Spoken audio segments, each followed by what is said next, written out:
Thank you. The next item on our list is item 7, which is mandatory referral 2036F, as in Frank, Southern K through 8 school. Now, there are a number of people who are signed up. Let me make sure we have most of the folks here. Okay, Bobby Ray, are you on? Yes, I'm here. Okay, Ms. Osei? I'm here, Madam Chair. Okay, wonderful. We have a team of folks. I won't call their names right now, but I do want to say, Ms. Schulars, we have you there too. Ms. Schulars, we have you. Good morning, Madam Chair. I am here. Okay, and Mr. Masog? Yes, Madam Chair, I'm here. Okay, Mr. Sun. There are some others, but I'll get back to you. Mr. Sun? Yes, Madam Chair, here. Jason Washington? Yes, Madam Chair, I'm here. Okay, now let me just say this. I am not going to call out. Normally I do a check to call out all the names, but that would take me right up until lunchtime to call out the 104 names of people who have signed up. So I am going to call you as it's your time to speak. There are a number of things I need to say at first. So, as you know, this is a mandatory referral case, and that is pursuant to the land use article of the Annotated Code of Maryland. The planning board makes recommendations. Now, and I will turn to our counsel to give you an overview of that, but given the number of people who have signed up, I want to inform everyone that due process affords you, each and every speaker, the right to be heard. So if you have signed up to speak and you wish to speak, we will hear you. So know that that is your right. On the other hand, I want to remind everyone that since we do have so many speakers signed up, I will ask that you be succinct, not unduly repetitive, and just be cognizant of the fact that so many people are still signed up to speak after you. So we want to be cognizant of their time so that they have the opportunity to be heard as well. I do have the right in our planning board rules of procedure to impose time limits. I'm not going to do that at the outset, but I am going to ask you to be succinct so that we have the opportunity to hear from everyone who wants to be heard. But the only way that happens is if everyone cooperates. Now, if you wish to speak when I call your name, please do. If you wish to associate yourself after we hear from a number of speakers, if you wish to associate yourself with any comments of the previous speakers, you have the opportunity to say that too. I associate myself with the comments of the previous speakers or a particular previous speaker or partially with the previous speaker, and you might add something. You have those opportunities.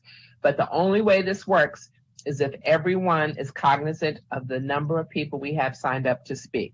So, so the other thing I wanted to tell you is that I'm also going to turn this, Mr. Nelson. So everyone has to sign up to speak by Tuesday at 12 noon. That is the cutoff time, plain and simple, hard, fast cutoff time, 12 noon on Tuesday before the Thursday. And any exhibit that you wish to submit must be received by 12 noon on the Tuesday. So after we do that, we have to make sure we get everything and send it out and make sure it's posted and send it out to the other board members who are not present here in the room with me. And so in so doing, by yesterday, I have prepared the list of everyone who has signed up. Mr. Nelson, I now see that you have, sometime this morning, you have sent an email with the order in which you wish to proceed. Now, so I have that list, and I have the list that I already had from yesterday in the order in which people had signed up. So I will try, I'm letting you know, Mr. Nelson, I will endeavor to follow the list that you have given me, but it may present a challenge, and I don't know if your entire list coincides with my entire list. I don't know if you're representing everyone or not. And so I had to figure out how to cross-check. Right. I understand everything the chair just said, and my goal was to try to assist in streamlining the process. But I recognize what you said, and we'll make our way through it. Okay. So, because I don't want to miss anybody. I don't know if your list encompasses the entire list of everyone that signed up. The goal was to include it, to encompass it. Okay. Well, that helps me because I don't want to omit anyone. And I thank you for that because we do want to streamline this to the extent possible while still affording everyone the opportunity to be heard. Okay, but we have to be, I started out in my opening statement, just in this pandemic environment, we must look out for one another. Here again, we must do that in terms of allowing everybody, affording everyone the opportunity to speak. I am going to, so since I've called off some names, I'm going to start with Mr. Bobby Ray and then turn it over to Ms. Osei. I will also tell you that given the number of people who have signed up there, we will be breaking somewhere in the vicinity, very close to 1 o'clock. I hope that it's hard and fast, but we will take an abbreviated lunch so that if we have to come back, we'll be back. And then we'll just see how this goes because I may have some other announcements too if we have to take another break. So with that, I'm going to turn to Bobby Ray. Thank you, Madam Chair. This is really the same statement that I made prior to the previous mandatory referral case. If you'd like for me to go through it again, that's fine. I would. If not, it's a different case. We have a different record. Yes, please do. Okay, thank you. For the record, I'm Bobby Ray with the Special Projects Section. Madam Chair, members of the Planning Board, we have 2 schools on today's agenda. We previously heard Walker Mill Middle School, and the subject case now is the Southern Area K-8 School. These proposals are part of the 6 schools that were included in the initial alternative construction financing program. The Planning Board reviewed 3 schools at their May 20th meeting. Those were Kenmore, Hyattsville, and Drew Freeman Middle Schools. The 6th school, which is Adelphi Middle School, is scheduled to come before the Planning Board on July 1st. The process that brings these school projects to the Planning Board has been in development for several years. The Board of Education is allowed, with the approval of County Council, to explore and use alternative financing methods for public school construction. One of those methods allowed is through public-private partnerships. In May 2018, the County Council approved a resolution to allow the establishment of a work group to explore a public-private partnership financing program for school construction and school replacement projects. In September of 2019, the Board of Education approved the package of schools, these 6 schools, as part of the approval of general terms for the Blueprint Schools program. As already mentioned, the first 6 schools to be built under this construction financing program are Drew Freeman, Hyattsville Middle School, Kenmore Middle School, Walker Mill Middle School, Adelphi Middle School, and the subject Southern Area K-8 School. In October of last year, the County Council approved a resolution approving the school financing package for the 6 schools identified in the Blueprint Schools program. Since that time, a development team has been selected. They have been working to bring the project proposals to the point that they are now, which included, as Mr. Washington mentioned in the earlier presentation, public outreach through community and town hall meetings. And with that, that's all I have to say as an introduction. If there's any questions, I'll attempt to answer them at this time. Okay, thank you so much, Mr. Ray. And before I turn to our principal counsel, Mr. Warner, I do want to say one other thing. We've had 26 exhibits submitted. We have 104 people signed up, 26 exhibits. This board has poured over every single exhibit. We've highlighted, we've taken notes, we have questions, they're tabbed. You can see all my stuff is tabbed and we pour over them. But one of the things I have gleaned is that some people say, please do not build this, and as though we're building. We are the Prince George's County Planning Board. We are not the school board. We are not the public school system. So we are not building anything. We have to conduct this hearing pursuant to the land use article of the Annotated Code of Maryland, where in accordance with that code, we make recommendations. So I just want to make it clear what our role is in this process. And to explain that more substantively, I am going to turn to our principal counsel, David Warner. Thank you, Madam Chair. Yeah, in this case, with so many members of the public signed up to speak and with so much interest in this particular matter, I think it's important to kind of lay out a little bit more broadly how this process works. So there are 3 government agencies involved in this project. There's Prince George's County is one. The Maryland National Capital Park and Planning Commission is another, which this planning board represents. And then the third is the Prince George's County Board of Education. So you got 3 different government agencies. Now, Prince George's County only has the zoning authority that the state grants it. And the state has said you've got 2 methods for land use planning. You've got your zoning authority and you have mandatory referral. Now, the common law, which is the law developed by courts over the history of the state, says the state is not subject to the county's zoning laws. The Prince George's County Board of Education is a state-created government agency. So it is not subject to the county's zoning authority. However, the General Assembly also created this mandatory referral process. And that process is exclusively under the jurisdiction of this planning board. So this planning board handles mandatory referrals. And under that authority, like you said, we evaluate a project, we make recommendations, but the state has said that the state agency before us has to hear our recommendations, has to bring their project to us, but they have the ultimate authority to decide what they want to do with regard to issues involving zoning and subdivision. The land use article does not lay out in much detail what process this planning board is supposed to follow.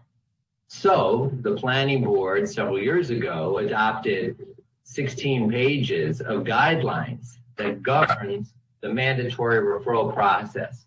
And that will be the document that governs what we do here today. So with that kind of maybe a skeleton outline, people can kind of understand that there are 3 different agencies. This agency is before this planning board, the school board is here before this planning board, and the planning board has a process it goes through that ultimately ends in a recommendation of approval with conditions, or disapproval. And so that's what we're doing here today. Okay, thank you very much, Mr. Warner. So again, this is about the public schools do not have to adhere to our recommendations whatsoever, but we do care about our public, and we do have to adhere to the process set forth in the land use article and set forth in our guidelines, and we do make recommendations that we think will improve the project, which hopefully will be heard, but not necessarily so. So with that, I'm now going to turn to Ms. Osei.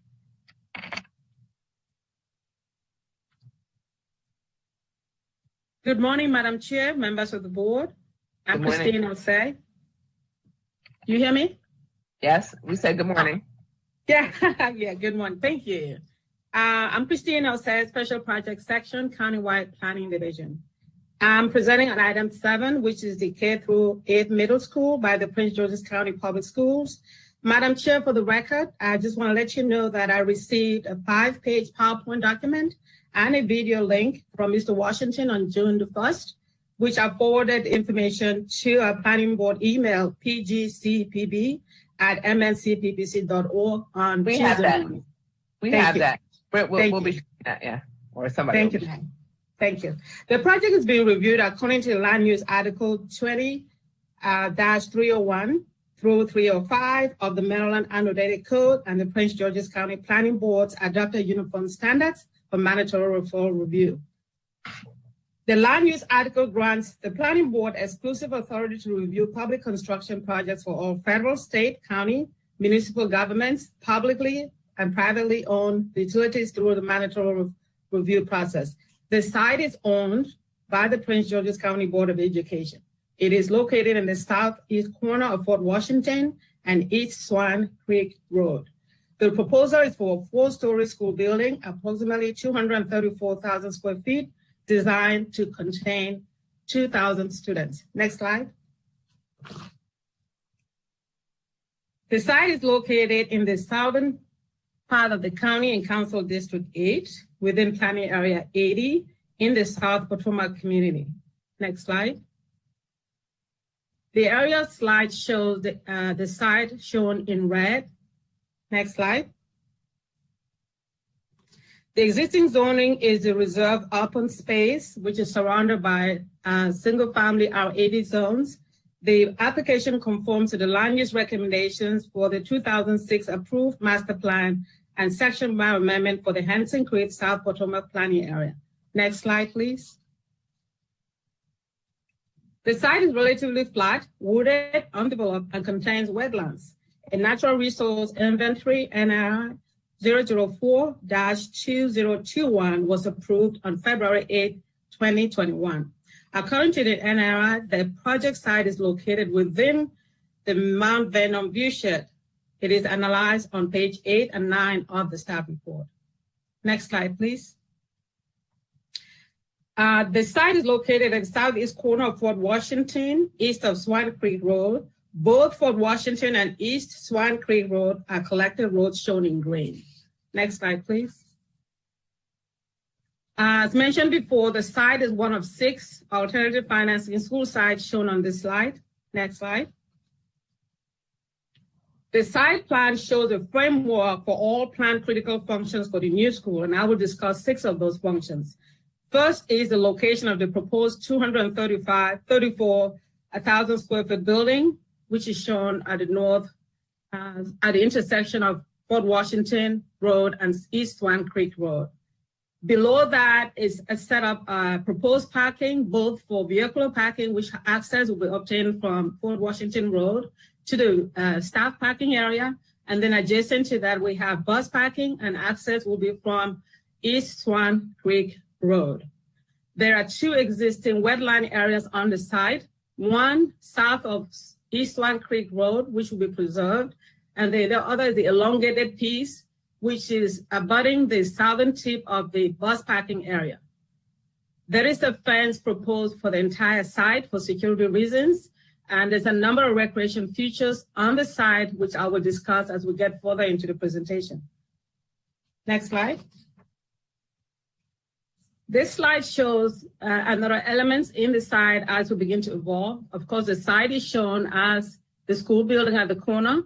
In the blue areas are pedestrian and vehicular connections to the site. As mentioned before, there are 2 access points to the site. Fort Washington Road access, which leads into the staff parking lot. And then the other access is on East Swan Creek Road, which is for buses. You can see the long loop that will be able to bring the buses queuing in and turn into the parking lot to the south of the building and drop students at the front at the drop-off area and then exit the site back on East Swan Creek Road. On this plan, you can see that also fencing is shown on the entire site as well.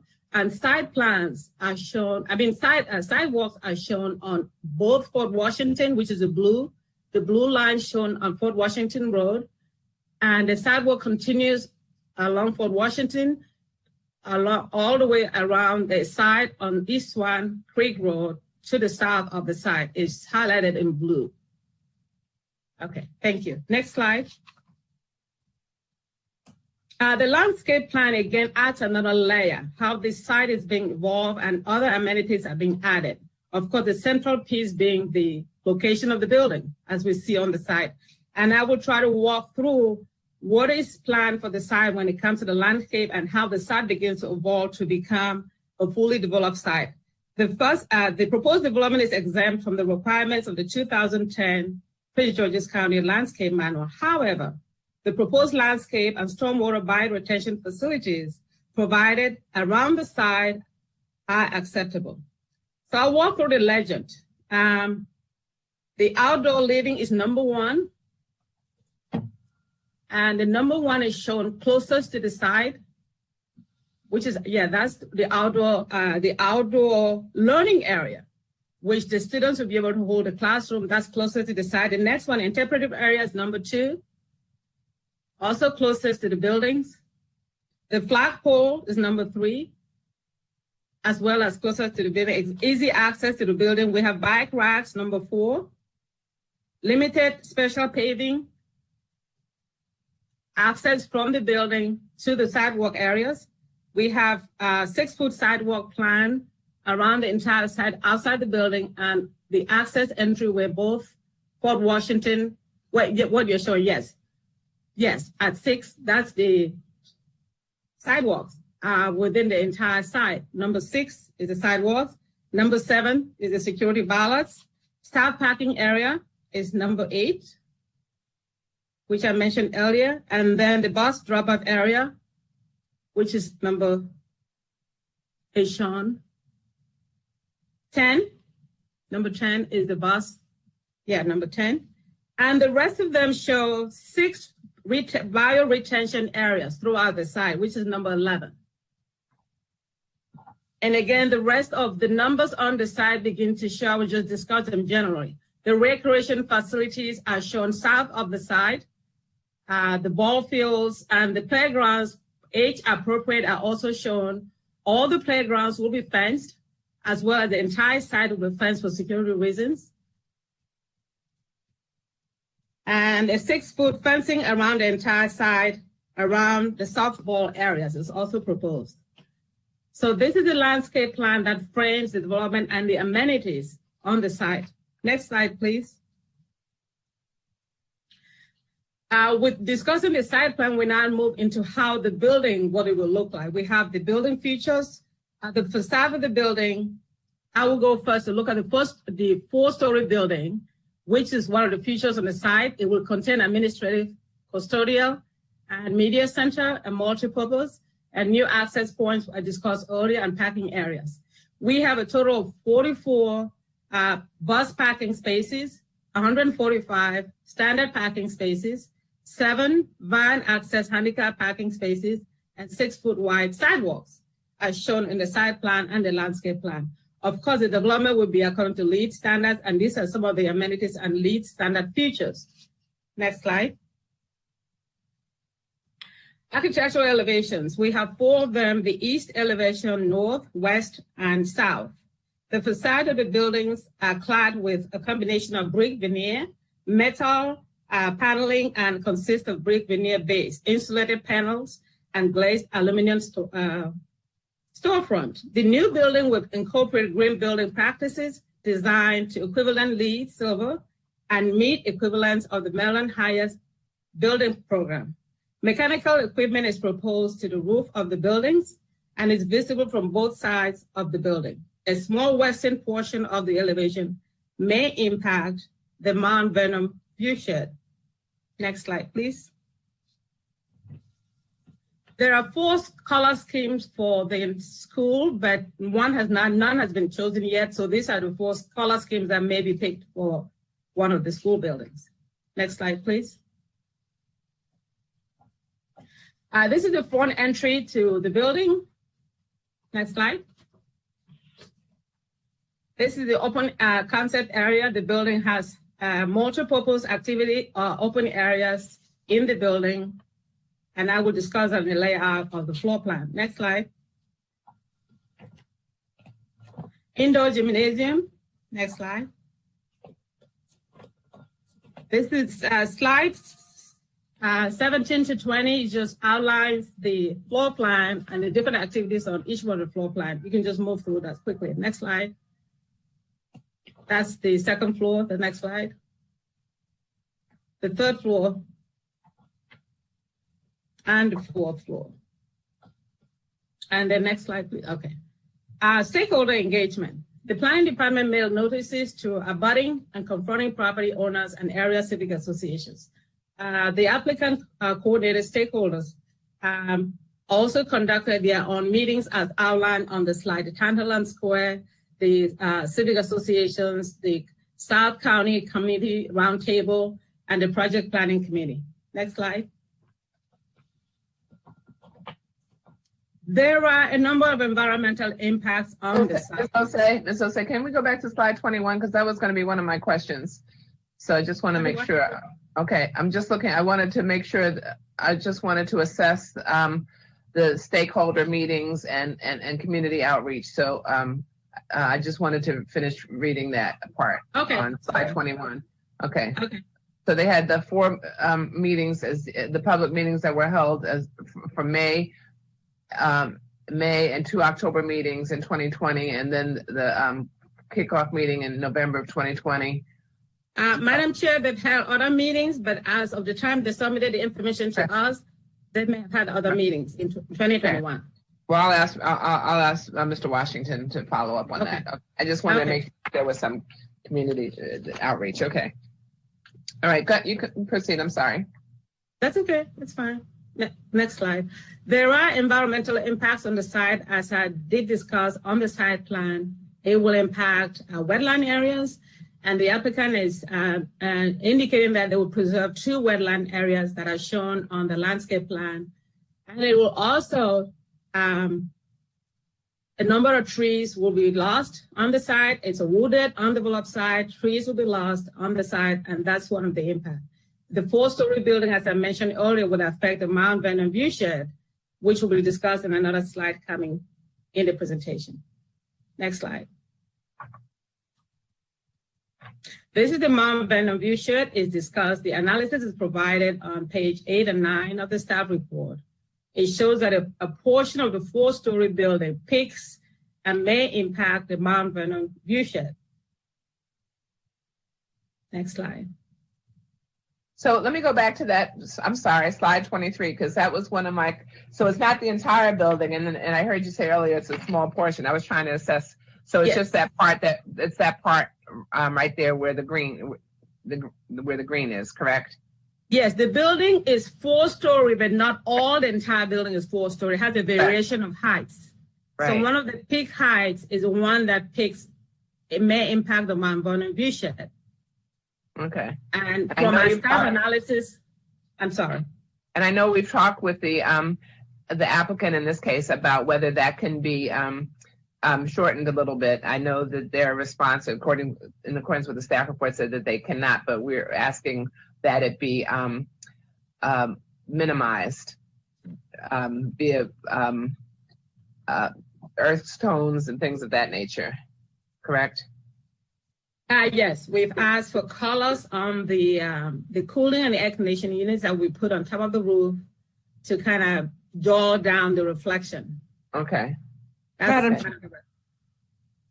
Madam Vice Chair? What portion of the building is that? The 4th story, I think, is the back part, the 4-story. I may be corrected by staff, environmental planning staff. I didn't do the analysis for the view shed, but I think this is the part that is at the back, facing at the corner of intersection of Fort Washington and East Swan Creek Road. But I think she's asking what, maybe what part of the school is that? Maybe right. Mr. Washington can answer. Okay. Okay. Yeah, go ahead, Ms. Osei. Okay, next slide. We have 13 recommendations. A number of them hinging on the applicant addressing the environmental impacts on the site. The first one, they require asking them to do a joint application between the state and the federal to kind of deal with the issues of wetlands and so that they get the permits for grading. The second one is looking at noise to make sure noise is minimized during the construction of the site. The third application is making sure with the LEED certified construction, as which they're talking about, we want students to be able to have the advantage of having signs throughout the campus that identify plant signage, interpretive signs, tags that relate to lead design for the school. The fourth one showing the pollinator gardens. I know a question came earlier on the first presentation, where the garden sites. We have not identified one, but we thought because the site has a number of environmental features and a lot of open space that will be left, it could be installed somewhere within the vicinity of those areas to allow students to benefit from those. We didn't pick a specific area to recommend this to go to. I guess that would be affecting programming. So we allow that to the school board to decide. Number 5 goes back to looking at the rooftop mechanical equipment, which also probably reflects to screening from the street, because one of the presentations shows that they are visible from both sides of the street, East Swan Creek Road and Fort Washington Road. The building sits at the 100% corner. So on the roof, those we're asking that they be screened, and then maybe screening them or maybe dulling the color may also impact the view shed as well, maybe reduce the impact. The 6th one is asking for the application, again, to minimize impact on the view shed by using darker colored earth tones to the roof and blend with surrounding landscape. Next slide. Also the tree canopy, they're not required to meet, but we're asking them to make sure they have enough, because they're going to be losing a number of trees on the side. We're asking the applicant to make sure they can plant enough trees between Fort Washington and the western portion of the site. We know there's not a lot of space between those areas, but we're encouraging them to do so. We'll kind of take down and create a different view for the area in terms of the school building. We're also asking the applicant to make sure the dumpster that are proposed for the site, color matching should be at least be looked into in relation to the building. Also, the applicant to install the 6-foot sidewall, which I discussed on the frontage of Fort Washington Road and East Swan Creek Road as well, and throughout the site. It should be 6 feet. We're also recommending that the intersection of Fort Washington, which is one of the access to the site, will be a very busy intersection for students who are walking to the school. And we realize that this school being in the middle of a residential community, some students may not ride the bus, they may walk. And so we're asking that the school consider having a police person or a crossing guard during the AM and PM hours to help the students who are walking to school to be able to cross Fort Washington Road to the school itself. And number 12 was also asking the applicants who's providing bike racks. Our staff thought U-shaped racks are better. So we are just asking that we prefer to see those. And of course, the one for the water, clean water in the recreation area is one recommendation number 13. This concludes staff presentation. And Madam Chair, I'm available for any questions that you may have or the board. Thank you. Thank you so much, Ms. Osei. I'm sure there are some questions, and then we'll get to Mr. Washington. Okay, so one of the things I wanted to ask is, this, as I said, this is a mandatory referral process, but even if this weren't a mandatory referral process, this is in the ROS zone, right? Yes. The reserved open space zone, and the school is a permitted use in the zone, correct? Yes. Okay. The Mount Vernon view shed was very important. It was so I'm going to ask Mr. Washington to make sure that they address that in terms of the earth tone, minimizing the glare and the reflection, utilizing earth tone colors, and also screening them to the extent possible, if it can't be lowered. And I hope he can answer the question, Madam Vice Chair's question as well. This building is intended to be designed as a LEED silver or equivalent, or maybe it's just equivalent. LEED silver equivalent. Okay, thank you. And there were, in looking at the some of the exhibits, there was a lot of concern about stormwater management and water runoff. They do have a stormwater management concept approval from DPI, is that correct? Madam Chair, the stormwater management is discussed at DPI. We don't really look into it at mandatory referral phase. But well, maybe they can answer it. I thought they had one. Yes. Concept approval. Okay, and then and with regard to the wetlands, that should be addressed with condition number 1 of the Yes. joint application with the Maryland Department of the Environment and the U.S. Army Corps of Engineers. There's a lot of concern about traffic, so we will want Mr. Washington and Mr. Masak and whomever to address some of the traffic concerns. May I ask that the Board of Education owns this property and has owned it for decades? Is that correct? Yes, Madam Chair. Okay. Okay, and I want, obviously that people are concerned about safety of the children, and that's certainly understandable. You know, Mr. Washington, I hope you hear, and I hope you're taking to heart the conditions that have been recommended by Ms. Osei and staff about at least having a police presence or crossing guard, or and that 6-foot sidewalk. Okay. So the rest of my questions might be addressed to properly addressed to Mr. Washington. So let me see if Madam Vice Chair has any questions at this time. Well, an additional question is, you said that the Board of Education has owned this property for some time. Was there any signage to indicate that this property was owned by the Board of Education prior to this application? Madam Chair, I will defer that to Mr. Washington, because mandatory report does not there's no posting required. Okay. Maybe I don't know someone, that there'd be signage saying that it was owned, but I know, I mean, it's on the maps. I think it was owned like since the 60s. well, I know it's on the map, but as a resident, if I live near there, would I know just by driving by there every day that this is property that was owned by the Board of Education? I guess that's what I don't think we do that for any property. There's no signage of saying who owns any property. Realize that. But Generally, Hello. excuse me.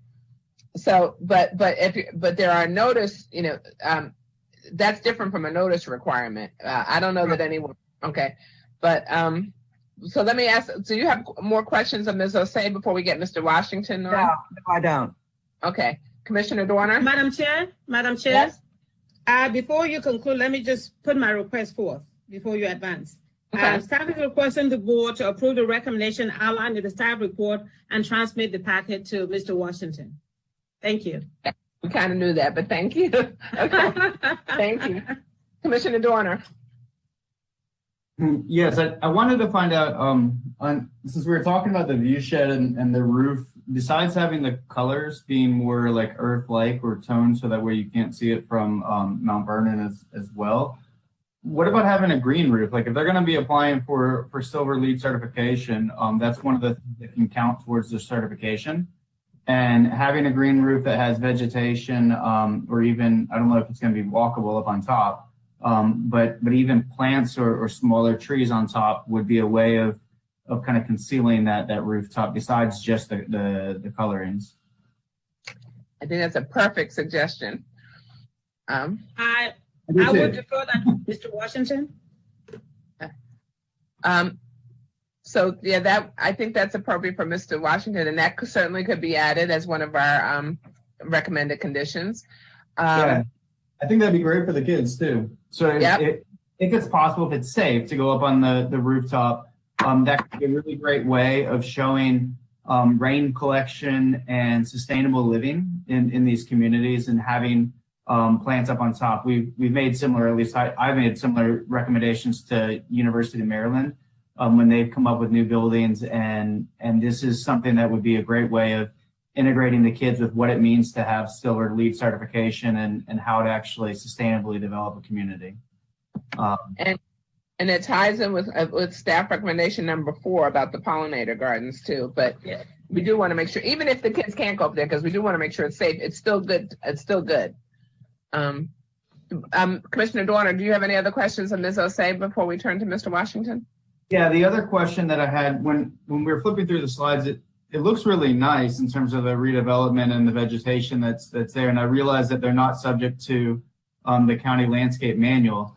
But I did want to find out how many of the trees or bushes that are going to be on the site that will be new, how many of those are going to be native species versus non-native species? Because that's something else if you're going to clear cut a site and then put in a bunch of things and vegetation, It should all be native species if we're trying to teach kids to sustainably develop properties.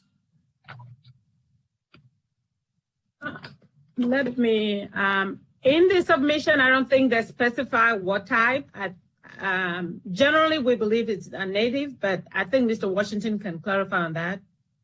Okay, yeah, I don't want to have a generally or belief statement. I want to know like the percentage of that as well. So yeah, let's leave that up for him then, because that I know I haven't asked for that on the other school sites, but in general, since Mr. Washington is handling all of them, that would be a really good thing to do, because if you're going to be redeveloping schools, we don't want to teach kids to cut down the native trees and then plant stuff that isn't from the area. Particularly if we have pollinators and stuff from the trees, because that helps if they're native species to sustain the native ecological systems that we have here in the county. And that's my tidbit. So I'm done with that. Okay. Thank you, Commissioner Dorner. Let's see. Okay, so I'm going to turn to Mr. Washington, and Mr. Washington, if you have a presentation, you can go forward with that, and then we have questions to be answered, starting with Madam Vice Chair's question regarding the what that taller building portion of the building is used for.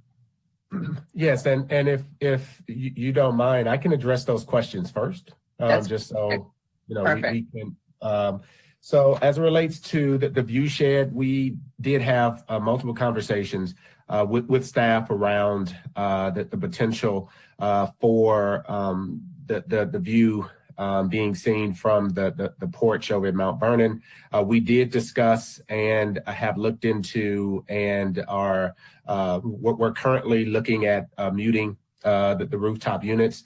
That portion of the building, as you noted, I think it's only like one side or it's not even the full top of the building. I think it's just a couple of portions of it, but we were instructed and got guidance from the team of what will be acceptable in terms of ensuring that we are adhering to the view shed and requirements that are there. And that portion of the building is the front side of the building. So looking at the diagram and the initial entrance of the school, it is that front portion. Do you want to direct Mr. Flanagan here to a particular slide?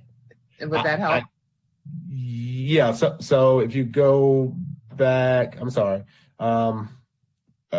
Yeah. So we can stop here. So that would be the front of the school, and so the 4-story is the middle school portion of the school, which is the front entrance. So when you're at the parking lot looking into the school, that is the front is 4 stories. The back portion of the school is 3 stories. And so we're looking oriented from that 4-story portion is at the front side of the school. So that is how but we have had conversations around the view shed. We understand the concerns. We definitely have reached out to our RTU vendors around the ability for the earth tones. As it relates to the green roof, we have already moved forward with structural steel and the weighting based on just the RTUs that and the equipment that would be on the roof right now. We will go back. These will be LEED Silver equivalent buildings. And so we will go back and take that under advisement and to see what's possible. And I appreciate the recommendation for that. These will be LEED Silver equivalent buildings. They will also be solar ready. So they will have the capacity to bring on solar and also not just on the roof, but looking at, we've asked the developer to look at across the campus, other places that we can look at in terms of solar ready and energy conservation opportunities on the site. There will be native species on the site. They will all unless I don't want to say more than or whatever, but my expectation, we've only been talking about native species will be added.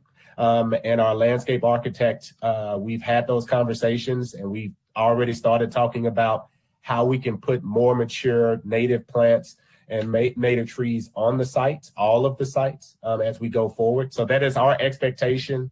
I have not been part of any conversation where there has been any discussion around non-native plants, both at the shrub levels as part of the stormwater management practices and management, as well as the landscaping that will go around the perimeter of the school.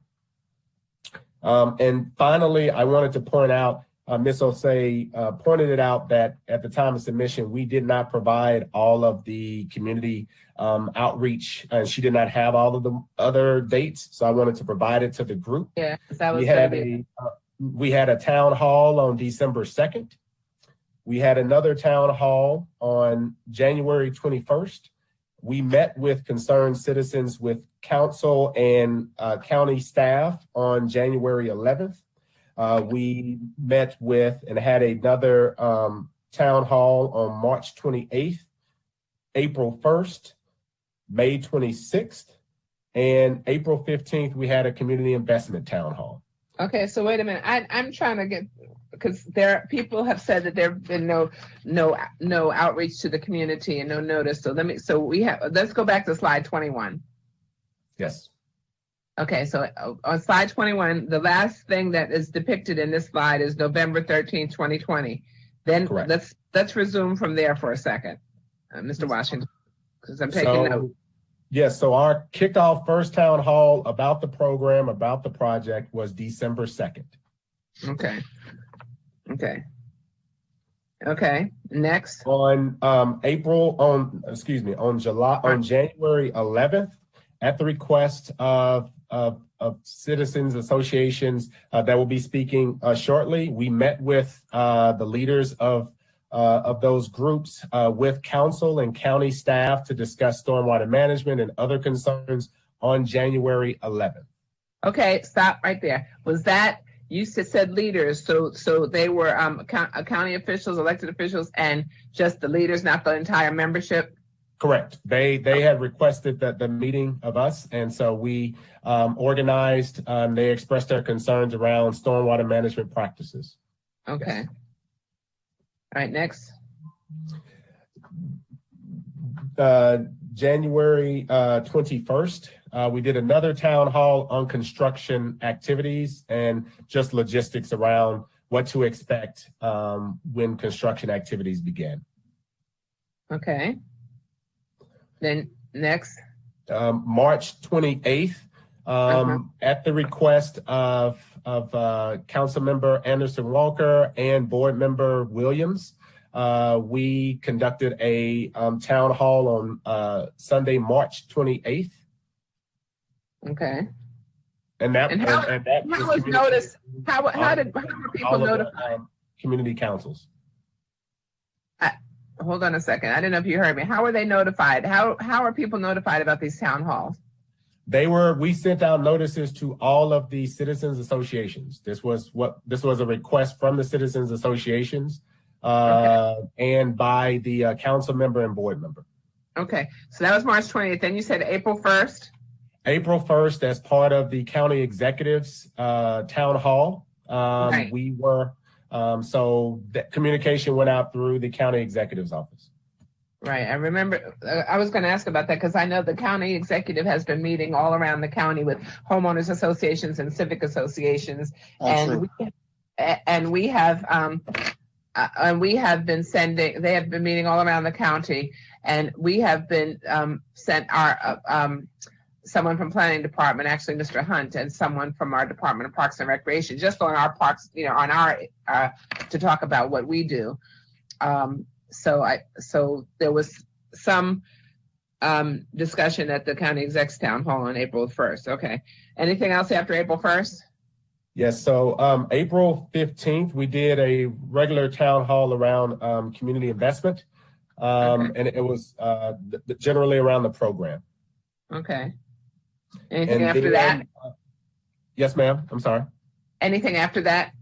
Yes. Last Wednesday, May 26th, we did another town hall.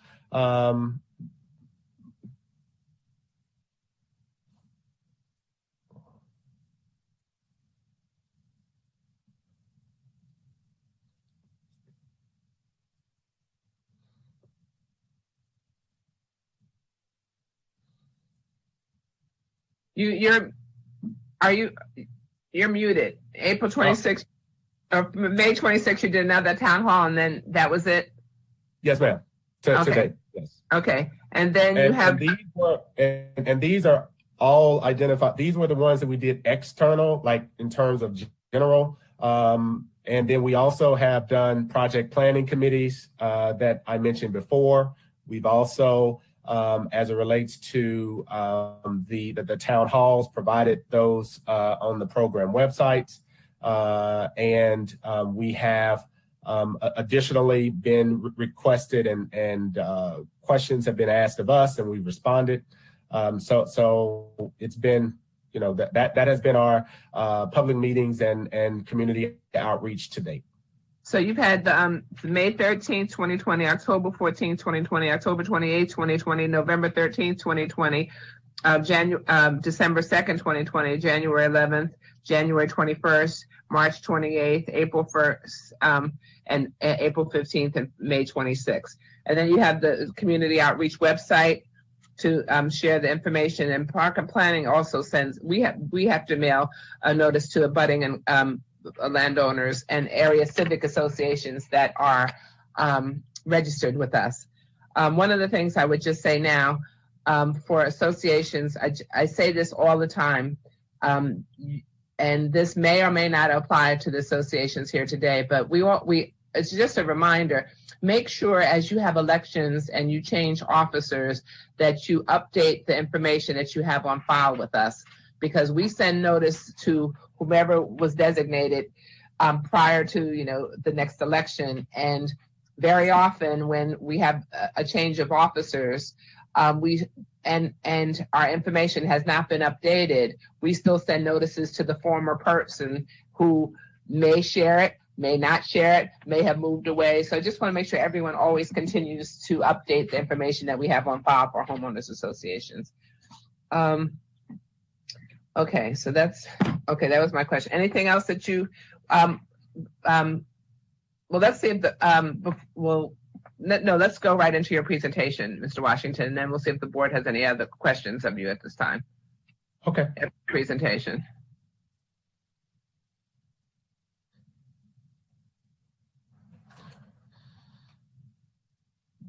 Will it be pulled up or? He's pulling it up. Okay. Mr. Flanagan, he's still recovering from his birthday here. Okay. Come on, Mr. Flanagan.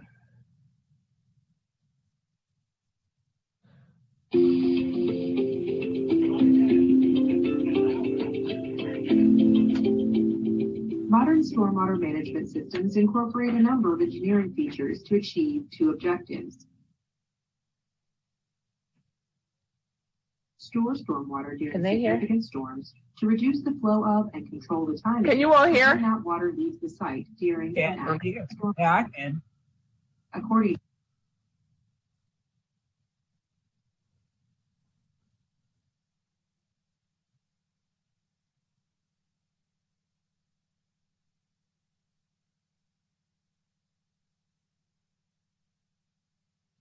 No sound now. Yeah, the audio is off now. It worked before. Hey, there's no sound. Yeah. Can you hear? Now, yes. Okay. The site contains three main stormwater management features. Microbiome retention facilities, which provide treatment, are highlighted in blue. Underground storage systems, which temporarily store water to manage 10-year and 100-year storms, are highlighted in green. And submerged gravel wetlands that provide both water quality treatment and 10-year and 100-year management are highlighted in red.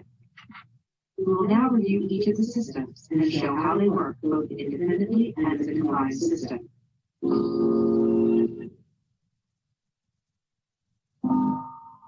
Microbiome retention facilities are located throughout the site. The microbiome retention facilities are above-ground visible systems that provide treatment for water directed to these structures that occur in inlets. Once in these facilities, water is not only slowed down, but also cleaned using a combination of absorbent soil types and native plants. The filtered water from the microbiome retention facilities then flows to an underground storage system as well as to above-ground gravel wetlands, which we will discuss shortly.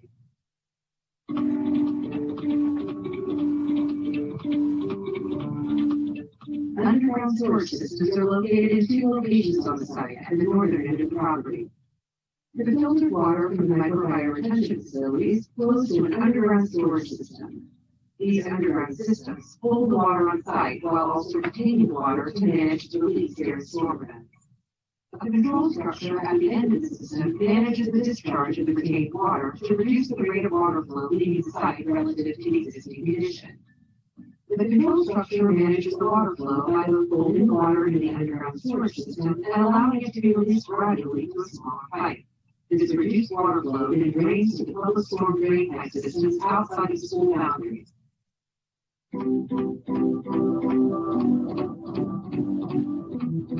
Submerged shallow wetlands include above-ground stormwater management and submerged shallow below-ground systems that are located in 2 locations on site. These facilities provide both water quality treatment and water quantity management through the 100-year storm event. Submerged gravel wetlands provide above-ground planting similar to the microbiome retention facility and also have gravel below the plant material that helps clean and store the water. Water is routed to the submerged gravel wetland facilities through curb cuts and pipes. Water is absorbed into the ground. The stormwater that isn't absorbed, much like water in the below-ground storage system, is held on site, allowing for a gradual release. Let's look at how the entire system works relative to the existing condition.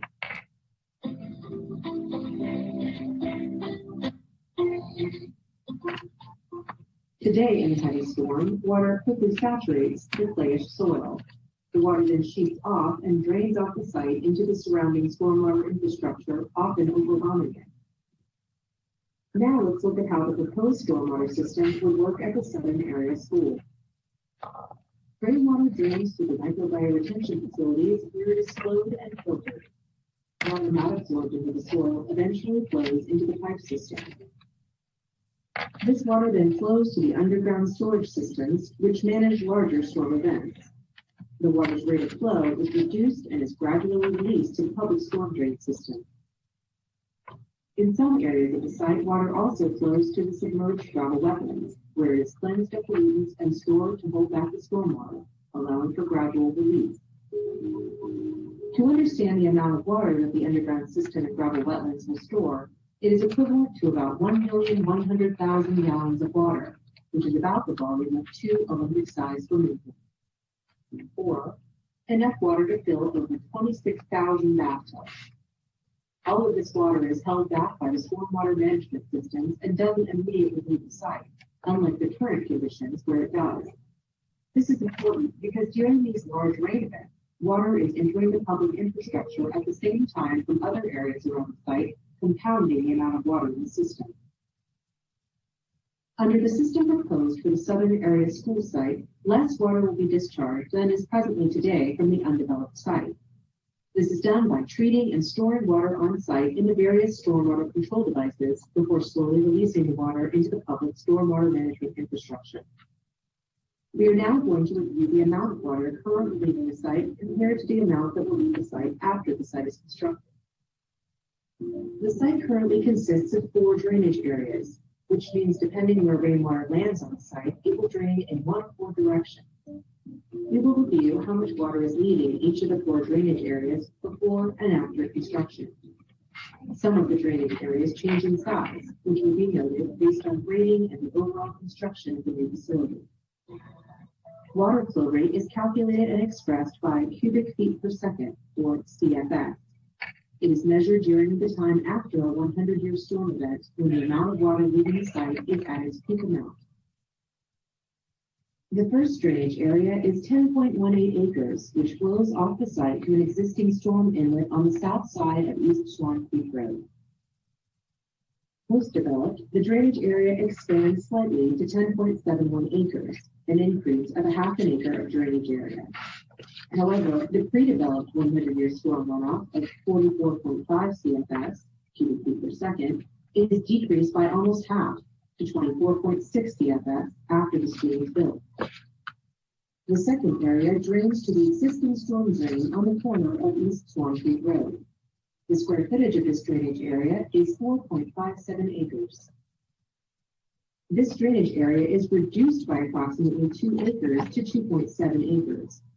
The pre-developed 100-year storm runoff rate of 23.3 CFS is also being reduced to a post-developed runoff rate of 10.8 CFS, which is less than half of the existing runoff being experienced today. The third drainage area is 1.21 acres and flows toward the residential homes to the southwest. After the school is built, the drainage area is reduced to less than a third of an acre, with the 100-year storm event flow rate decreasing from 6.8 CFS down to 2.3 CFS. The reduction in flow rate is achieved by reducing the drainage area and by not allowing water that flows over any impervious area to leave the site in this area. The fourth and final drainage area is 15 acres and drains to an existing storm drain system in Asbury Drive. The total area is increased by 2.25 acres to 17.25 acres. However, the 100-year storm runoff rate is decreased from a pre-developed rate of 18.8 CFS to 17.5 CFS, even with the increase in size of the drainage area. The flow reduction is achieved by use of a large submerged gravel wetland that provides storage volumes to reduce the 100-year peak flow to the storm drain system. This demonstrates that the school site's stormwater management system reduces the peak rate of water from the site flowing into surrounding areas during frequent storm events. The amount of stormwater leaving from the entire site during the critical time around 100-year storm events will be reduced from 93.4 CFS to 55.2 CFS by retaining stormwater within the site and releasing the water at a slower rate. In addition, as the stormwater quality controls must replicate the removal of pollutants that one would find in a wooded condition, the quality of the stormwater after construction will be the same quality as the water currently leaving the site. This is important as the water will eventually flow to the Potomac River and then travel to the Chesapeake Bay.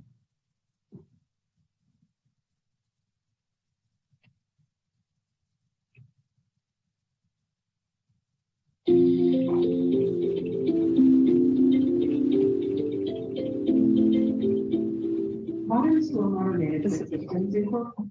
Okay. Put my camera back on. Okay. All right. Thank you, Mr. Washington. That is applicant's exhibit number 1. And then I know you have an applicant's exhibit number 2 as well. Do you want to go straight to that or what?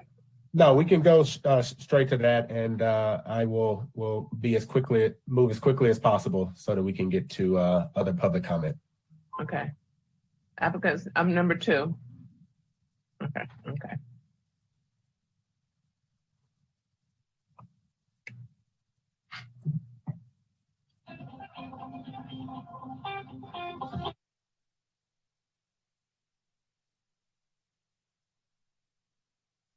Okay, and just let us know when you're ready for the. Please proceed to the next slide. So we'll cover real quickly program overview, background, and school benefits. We've already looked at the stormwater management video. Next.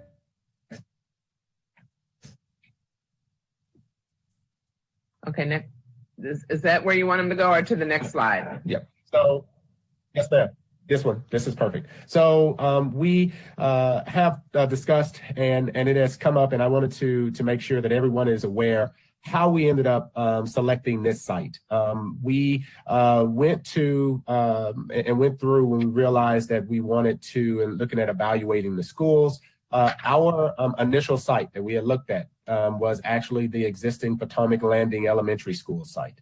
However, because of the requirements of the programmatic and academic curriculum, the need for a K-8 academy, the need for over 200,000 square feet, along with multiple fields, on-site parking, and the ability for all busing to come onto the property and off of the adjoining and surrounding streets.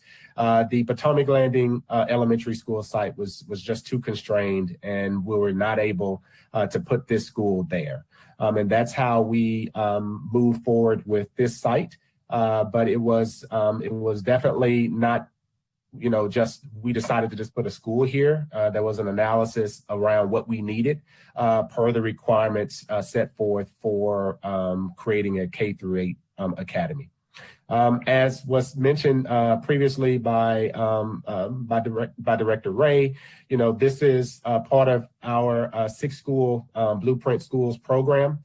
The benefits are, the 3-year build. All of these schools are anticipated to be delivered by summer 2023. That will create 8,000 new seats across the county in the much needed school areas to address overcrowding. The other benefit to the program is the 30-year maintenance program. One of the concerns that has come up is, how will we be maintaining the schools, or will we be ceding control of the schools? No, these schools will still have total public ownership and control. They will be geared for existing community use. The 30-year maintenance period allows for the maintaining of the facility. The developer is paid per compliance with the contract. And within that contract, we have 48 key performance indicators that they have to meet to qualify for their full availability payment. Next slide, please.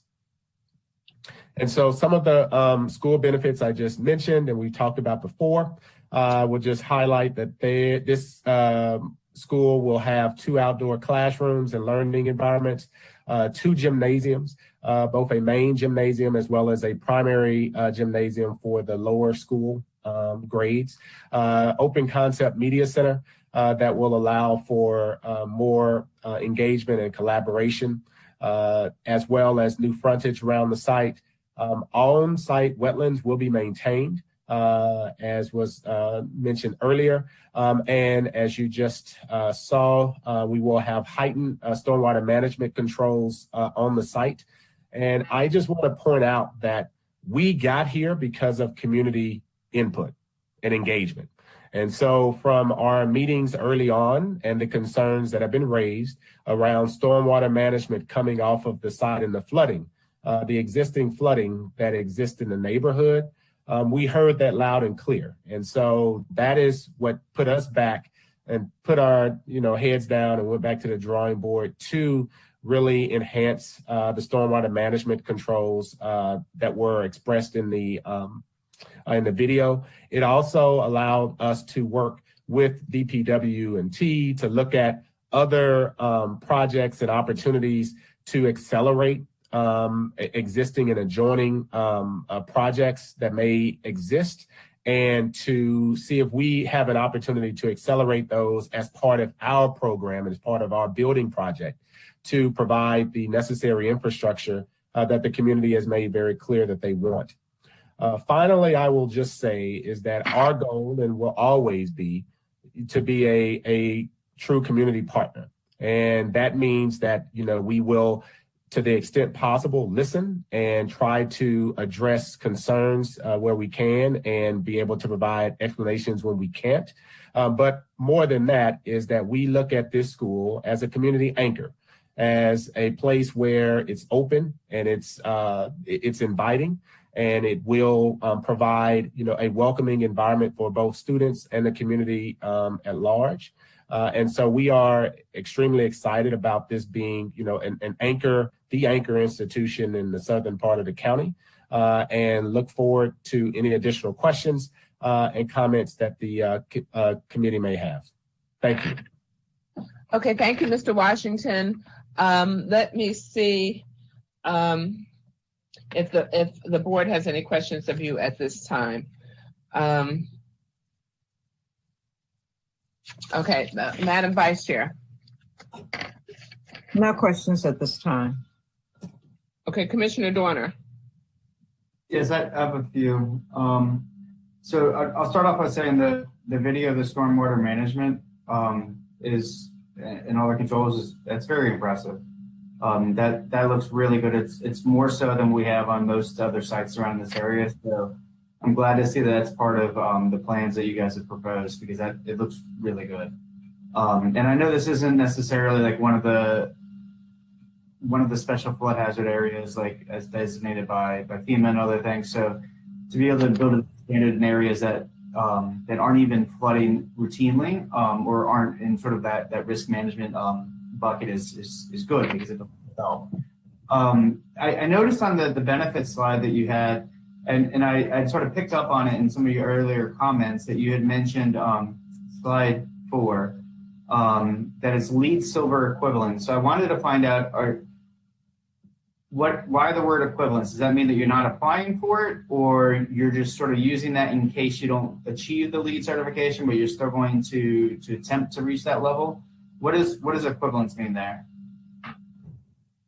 We are just not applying for the certification. I think there's an additional cost and timing around it, but as set up within Maryland High Performing Buildings standards, LEED Silver equivalent will be exactly LEED Silver without without the certification by the governing body. But these buildings will be, so for us, LEED Silver equivalence is not trying to reach it. We hope we get there. We'll be kind of close. We will be LEED Silver in all ways except for that final certification. Okay. Yeah, it's not cheap. So that's why I asked too. And if you're building into the same quality, like that's just as good. I think it's a little bit maybe better use of public resources to not spend money on an auditor coming out necessarily if you're still building into the same level. So are you going to be teaching that in the classrooms? Because a lot of like the slides, what you talked about, everything sounds really good, but to what extent will that actually be integrated into the classrooms? Yes. So as part of our RFP and what we set out was the request for the buildings to be as interactive as possible. So some of the features that we haven't talked about is that there will be a dashboard or a main screen when you enter the building that will lay out the features within the building, that will lay out. These will all be open control buildings. So you'll be able to hopefully working with Honeywell and getting that up and running. When doing so, you'll be able to access what the temperature is in the building. You'll be able to know, the climate, and we'll be able to talk to the students around the living building, so to speak. Additionally, with the outdoor classrooms, these will be set up as regular classrooms. They won't just be outdoor spaces that we may use, we may not, but it is to incorporate, and it was the feedback from teachers to incorporate, the opportunity to learn outside and the opportunity to incorporate the environment into the learning.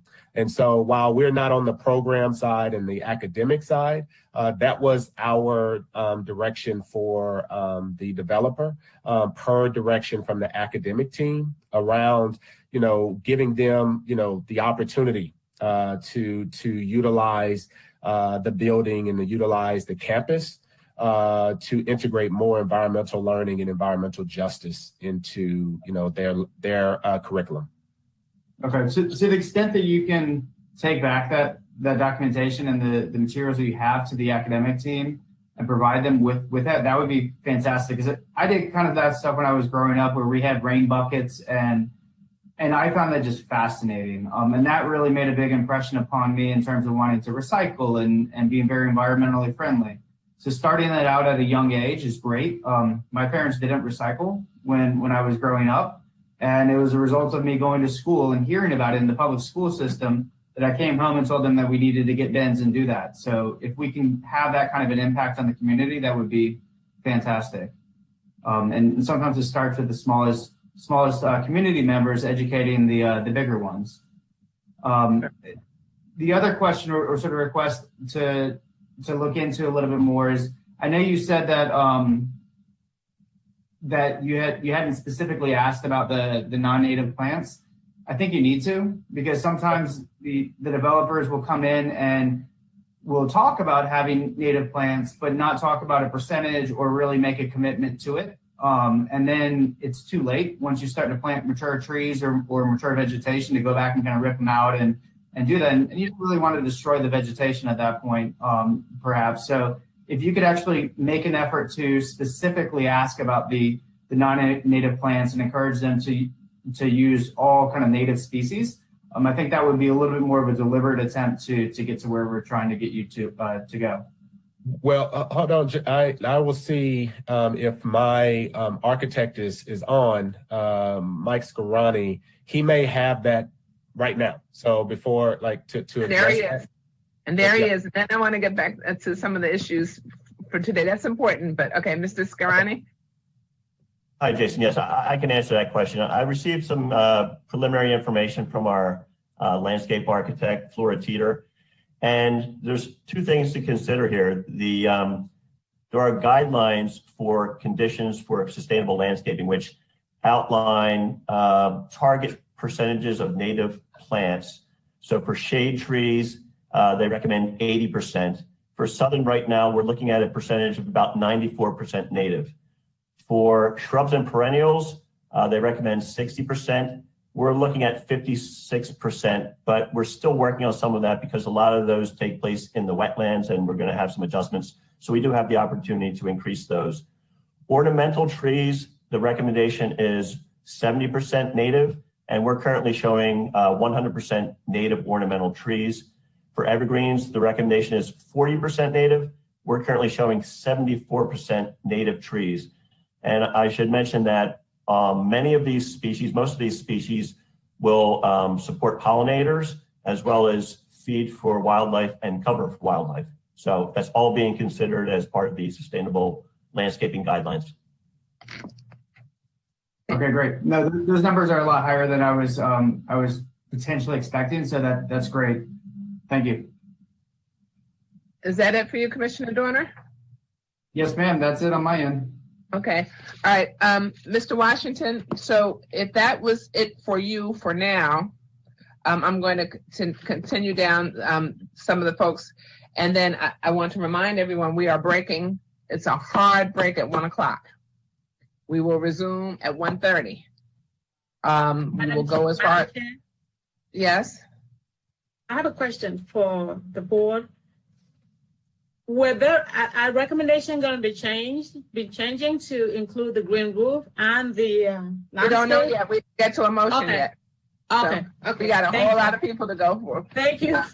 Thank you. Okay. But most, judging from the folks that I know, it might be something for you to consider language to add something to that effect. I'm working on it. Thank you. We don't know. Okay. We do not know. Okay. So I'm going to go with the next person that I had was Dr. Marcia Robinson. Is it Marcia or Marcia? Marcia?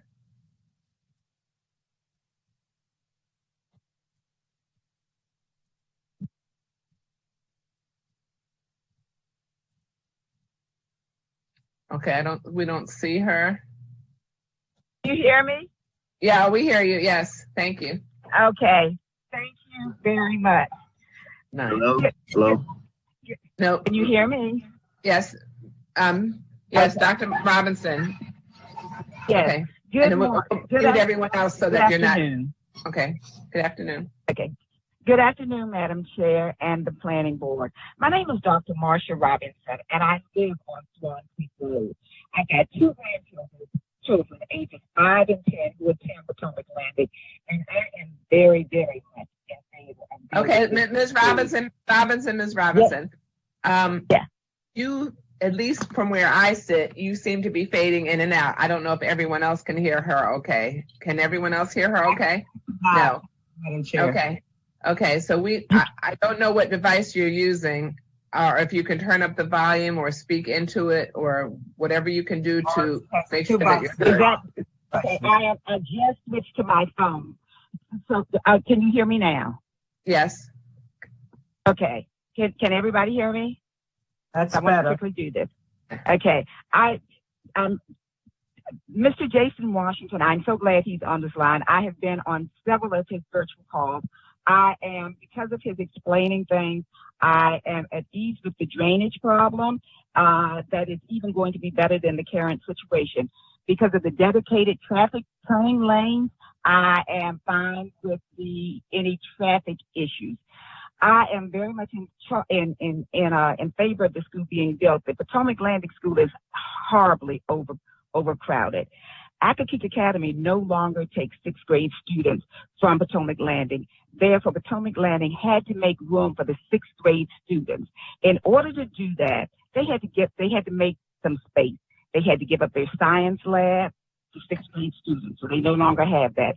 They had to give up their art room. So now you got an art teacher who goes around with art on a cart from room to room. They're going now into the classrooms. That earlier, before, it used to be before we had to make room for sixth graders, that the children would go to the art room and the teacher would have their space, their room for planning. This is no longer the case because now the art teacher goes to the teacher's room. So the teachers don't have planning space.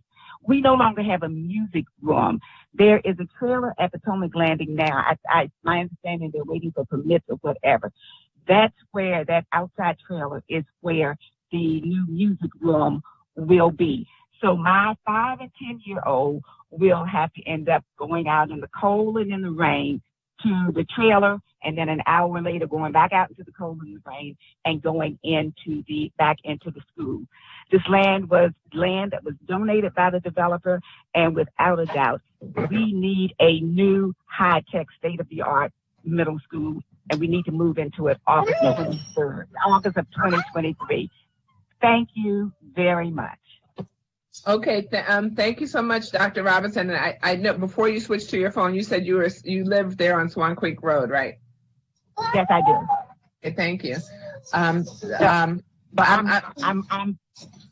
I'm very aware. I don't know about all this flooding.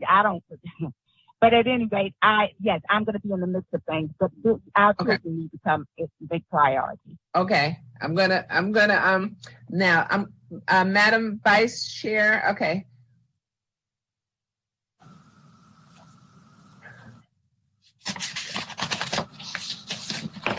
Okay, Madam Vice Chair and Commissioner Dorner. Because we have so many speakers, if you can use the hand feature or speak up when it's time for a question, because I'm not going to call you after each speaker, okay? Because we just have too many. So if I don't see any indication that you have any questions right now, I'm going to go on to the next speaker, who is Kimberly Tyson.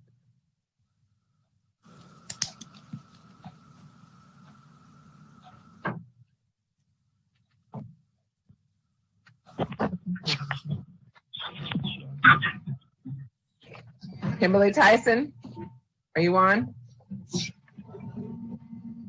All right. I don't see, no answer for Kimberly Tyson unless she's on unless she's a phone caller. We do have some people who phoned in.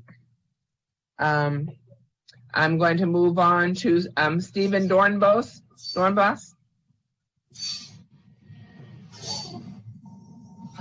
Yes, I'm here. Can you hear me? Yeah.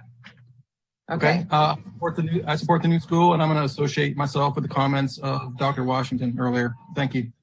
Okay. Thank you, Mr. Dornbos. James Eastap.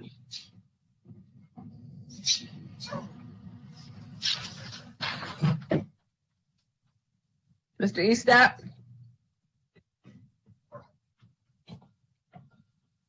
Okay, I'm going to move on to Dexter Ingram.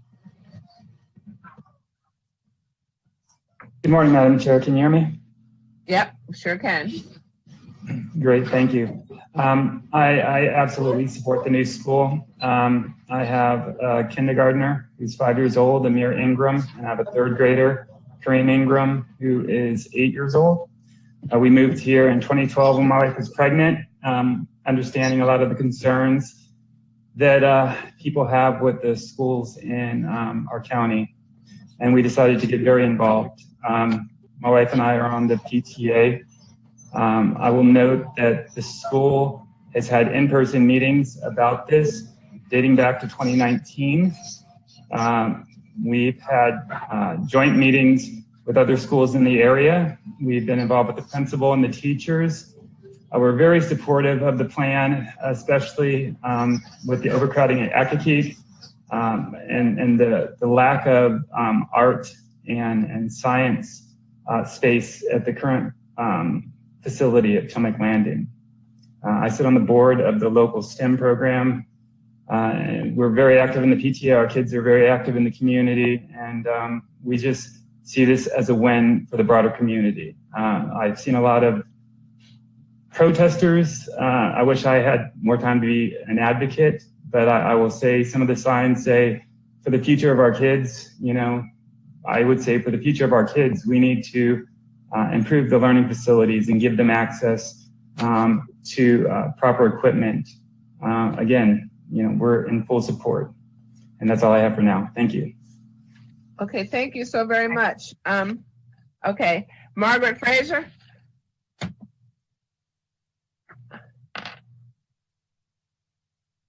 Margaret Fraser.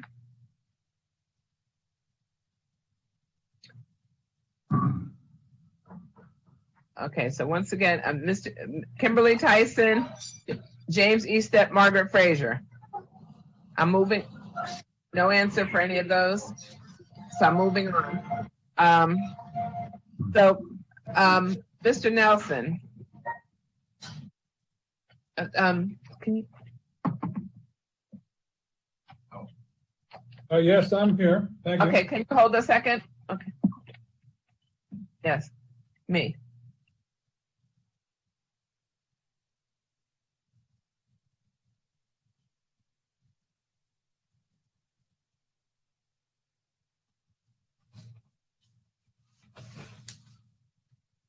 So, okay, put me back on. This doesn't mean. Oh, okay, because it was with this. It just ran over when she printed it out. All right. Okay, so my question now is, I have a different order of folks who've signed up. So are you representing the Citizens Association, Tantalum Citizens Association? I am. Okay, so do you want to go first? Yeah, I would like to speak briefly, just to make some introductory remarks. I think it may help streamline the proceeding, if that's appropriate with you. That's fine. And then we're going to go as far as we can go until 1 o'clock, and then we're going to break. Okay. Thank you. Okay. Thank you. Mason Nelson, counsel for the citizen protestants who've signed up in opposition to this project, and the Ten Lawn Citizens Association and Ten Lawn Square Area Civic Association. Clients have several fundamental objections to this mandatory referral. The first concerns the question of notice. There's been discussion during Mr. Washington's testimony about slide 21. I would request that staff bring up slide 21 on the screen. Okay. Coming.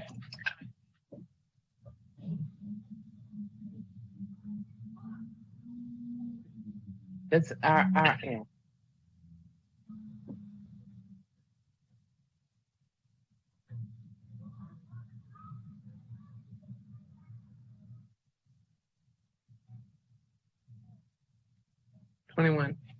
Okay. Thank you.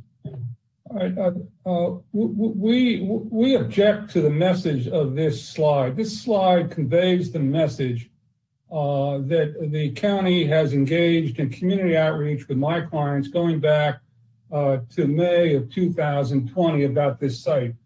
Wait a minute. Can you repeat that? Can you repeat that? This sign, this slide. The message of this image of this slide 21 is that the county was engaged with my clients about building a school at the subject site as early as May of 2020.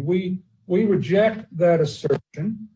That the reality is that during the dates that we see on this document, between May 13, 2020 and November 13, 2020, the proposal that was on the table was not this site, but the Potomac Landing site.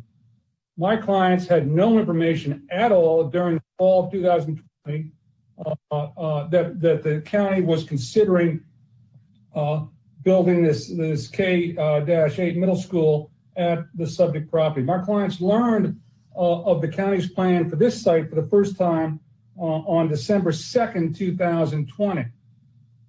So, and there were meetings, and my clients will address this in their testimony to the board. There were meetings with the county, and my clients will describe these meetings in detail in 2021, but these were not discussions. There was no dialogue. The county said, this is a done deal. We're going forward. My clients will describe that process to you.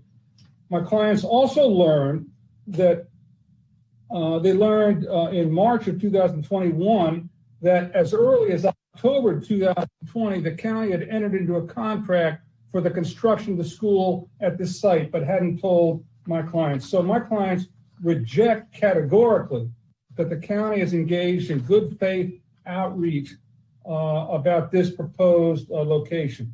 My clients will tell you all the ways where the county failed to do that. And for those reasons, we're asking the planning board to defer its recommendation on this mandatory referral to allow for a meaningful, open dialogue between my citizens, my clients, and the county. My clients also have substantive objections to this project.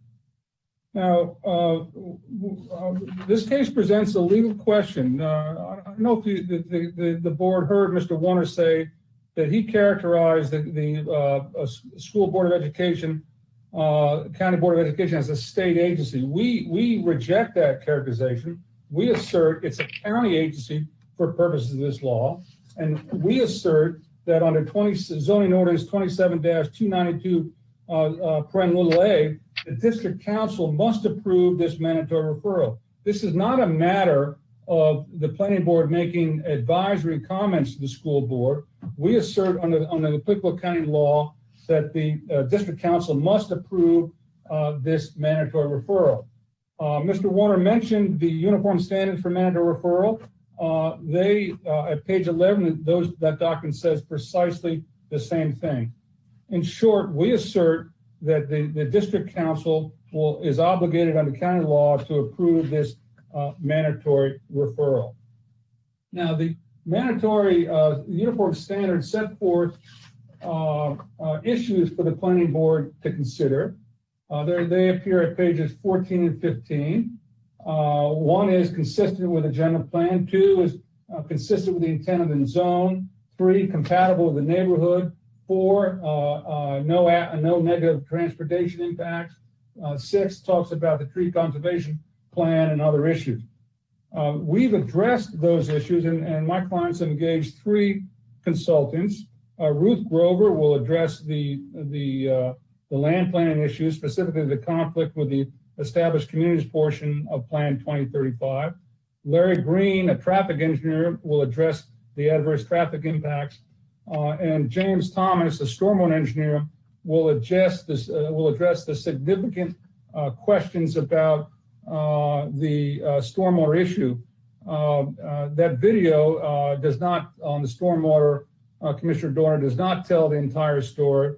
Mr. Thomas will articulate for the board the significant issues that remain with respect to stormwater. And then my clients, of course, have signed up to testify. So for all those reasons, at the end of this proceedings, we're going to ask the planning board to defer its recommendation to allow my clients to have a meaningful dialogue, a meaningful good faith dialogue that's 2 ways, not 1 way, with the county government. Thank you for allowing me to make these introductory remarks. Okay, thank you, Mr. Nelson. So, all right, I'm looking to see if our board members have, okay, Commissioner Dorner, you have a question? Yes, I wanted just orientation of where they're located or the HOA. Can we go to maybe like slide either? Okay, and internally here, can we do something about this echoing? Okay. I'm sorry, Macy Nelson, I couldn't tell if the commissioner asked me a question. It broke up a little, the testimony. Yeah, sorry. Mr. Nelson, I was trying to find out where your clients are located. So if we could go to maybe one of the slides that has the aerial map, either like slide 4 or 6, and then you could just give us a geographic reference of where the HOA is located with respect to the school, please. Yeah. So I can do that generally. I would respectfully suggest that Hazel Robinson and Mr. Weiss can identify with precision where the limits of the HOAs. it might be a more efficient way to communicate that information to you. They can do it more precisely than I can. But it's all in the vicinity of the subject property. Okay, so we can get that for you, Commissioner Dorner. But let's see if you have any other questions of Mr. Nelson at this time. No, that's it for right now. Thank you, though. Okay, so all right. So since you mentioned her name, and Ms. Robinson, she happens to be the first speaker that you have that you've requested, Mr. Nelson. Right? Is that correct?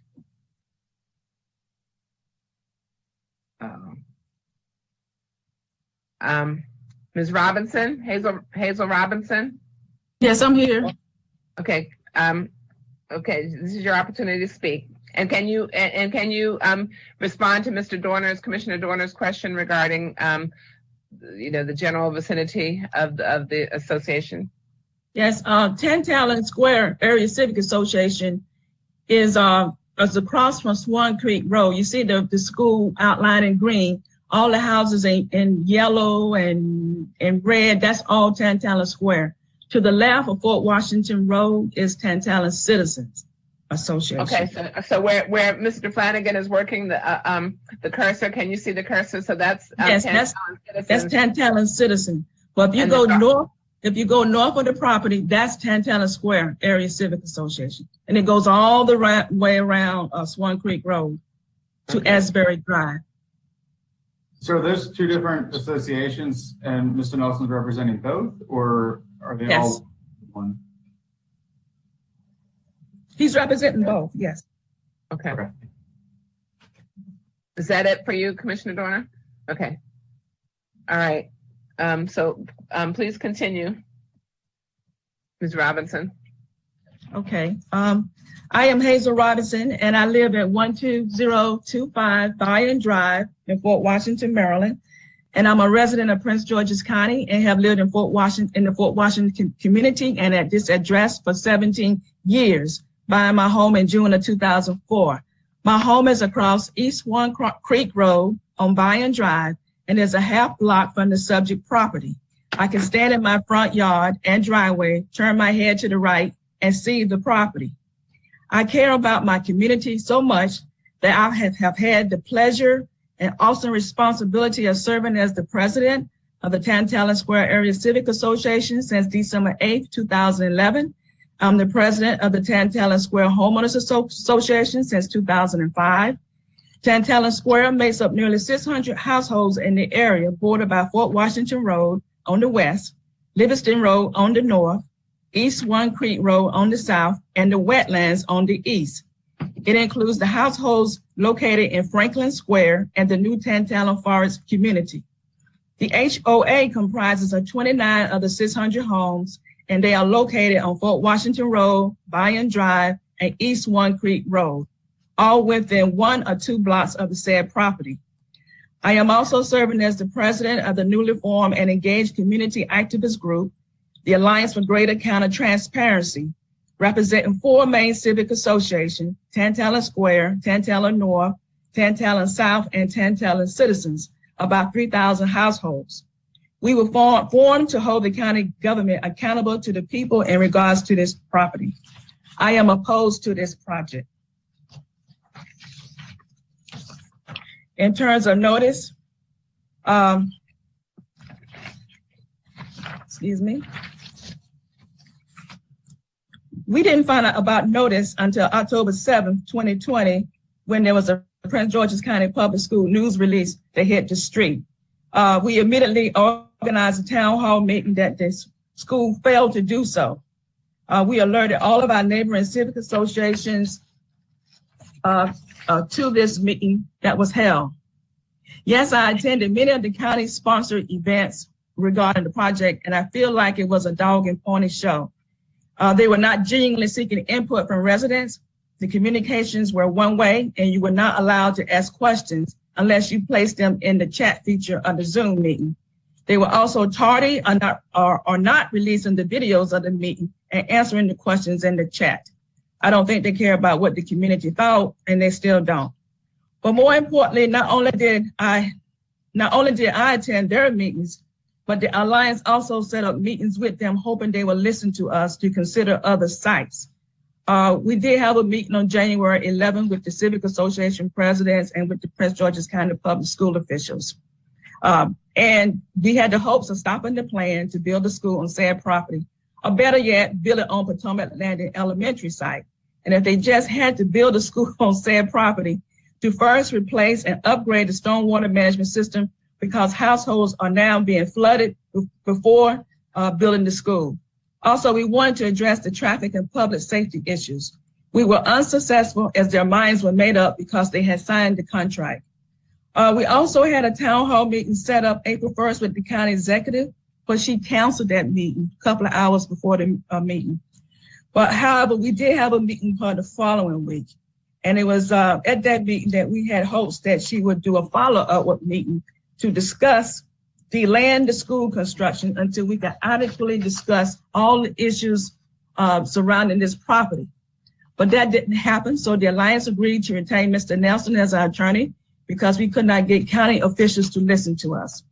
But we are upset because we were not included in the planning at all. We are upset because constructing a 4-story, 230,000 square footage building on a property with 2 wetlands is not what we desire for our students. We are upset about the deception plan devised by the county to keep residents in the dark regarding the school.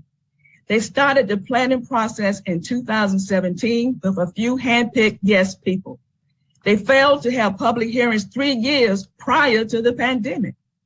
Of the 6 schools, the school plan for our neighborhood has been identified as the Southern K-8 school, not the school proposed for Fort Washington, Maryland.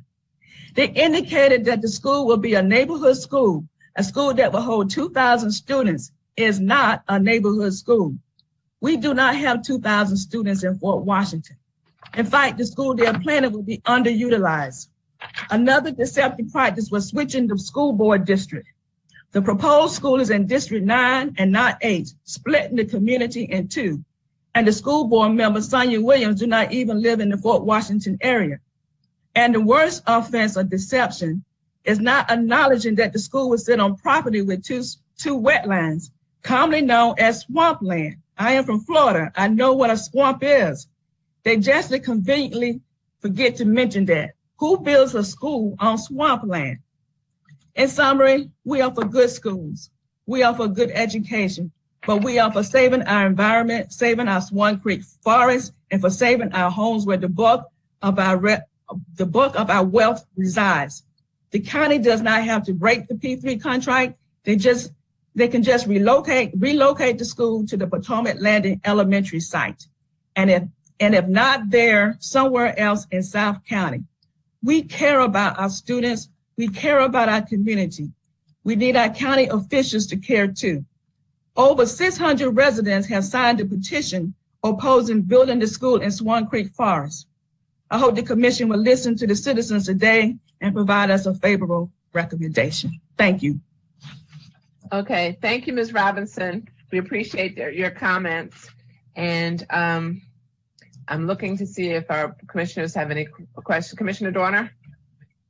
Yeah, thank you for coming in and speaking today. So I just have a couple of questions.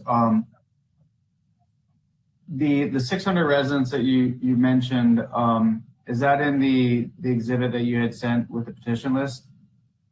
Yes. Okay. Do you know how many people, did you guys take an actual vote from the way? Let me, I'm glad you brought that up because it was something, so we have gone through every single exhibit, but let me tell you something with regard to opponents exhibit 20, which is the petition list. That is the one thing that we are not going to accept into the record because it is considered, it's illegal, frankly. We cannot make our decisions based on plebiscite. The plebiscite is by the sheer numbers of people who are opponents or proponents.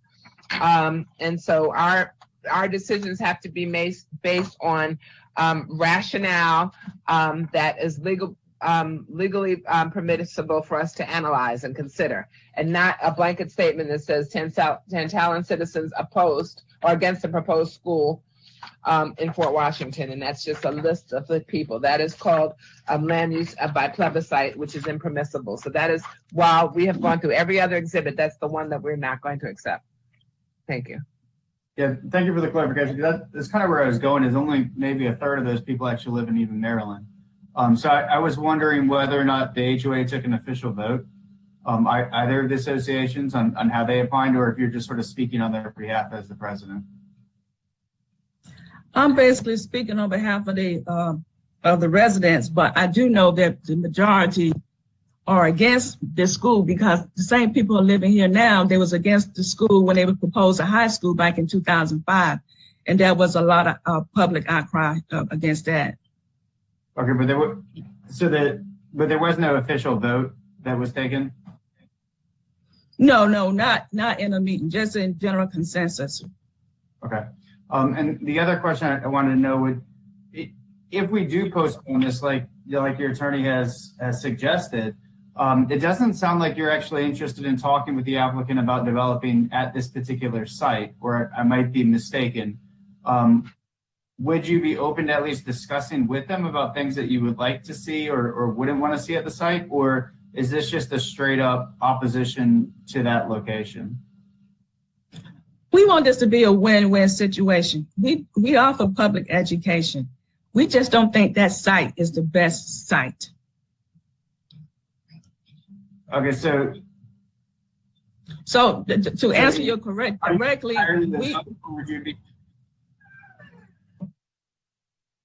I didn't get your question. I'm wondering if you're just entirely opposed, or if you're willing to have an actual conversation with them. Because if you're entirely opposed, then the suggestion by your attorney to postpone this it has no merit if you're not going to actually have a conversation with them about the site, if this is the only site that they actually want to have it at.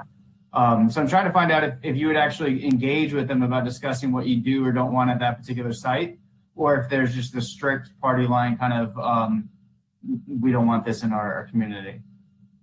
No, we have tried to have dialogue with the county officials, especially county executive, the school board members, and the public school systems. They're not entertaining anything that we have in mind. It's like, this is the spot, this is where we're going to have it, this is where it's going to go. So I think it's not both ways. We want the best possible school for our students. We just don't believe you have to cut down Swan Creek to do it. Okay, great, thank you, I appreciate it. Okay, let me dovetail on that a little bit. So Ms. Robinson, so you are essentially speaking for yourself. Because the association did not take a vote. We have other people from the association who've signed up to speak. So, and we have some who are in support, and we have some who are opposed. But you cannot say that you are, you cannot say that you are representing them, because unless you're counsel speaking on behalf of them, you cannot represent them in this forum. But you do have counsel, Macy Nelson, who is here representing a number of the citizens in that area. So it's a nuance, a distinction that I have to make for the record. But it's okay, because you have a number of other people who are signed up to speak. Okay. So that is your opinion, and we respect that, and we thank you for that. Okay, I think we have a room for about one more person. So Mr. Nelson, and going with your list, that would be Herbert Jones. All right. Mr. Jones? Herbert Jones is not here. He's not here. Okay. There's somebody named Herb who signed up, but who's on. That's not him? Okay. Oh, that's Herbert Jones from Tantallon North. Is that, I am calling Herbert Jones. Are you telling me that the person signed up there as Herb is not Herbert Jones? I'm saying there are two Herbert Jones. Oh, all righty then. So, okay, well, this Herbert Jones that I have now is from, is it Beyond Drive? Yes, that is our Herbert Jones from Tantallon Square, but he is not here. He had to leave at an appointment. Okay, so he's submitted a number of exhibits, which we have accepted into the record and have reviewed. Okay, so then we have Dolores, is it Dolores Holmes? Yes, I'm here. Thank you. You'd be next. Okay. Good afternoon, Madam Chairwoman. Thank you for allowing me this opportunity. My name is Dolores Holmes. I live at 314 Taurus Drive. I've been a resident of Fort Washington for over 30 years. I'm an active member of the Tantallion Square Area Civic Association. I live within walking distance of the K8 project area. I care about my community. As a parent and a mother of 6, I definitely support schools, but not in this location. So I am opposed to the K8 school for the following reasons.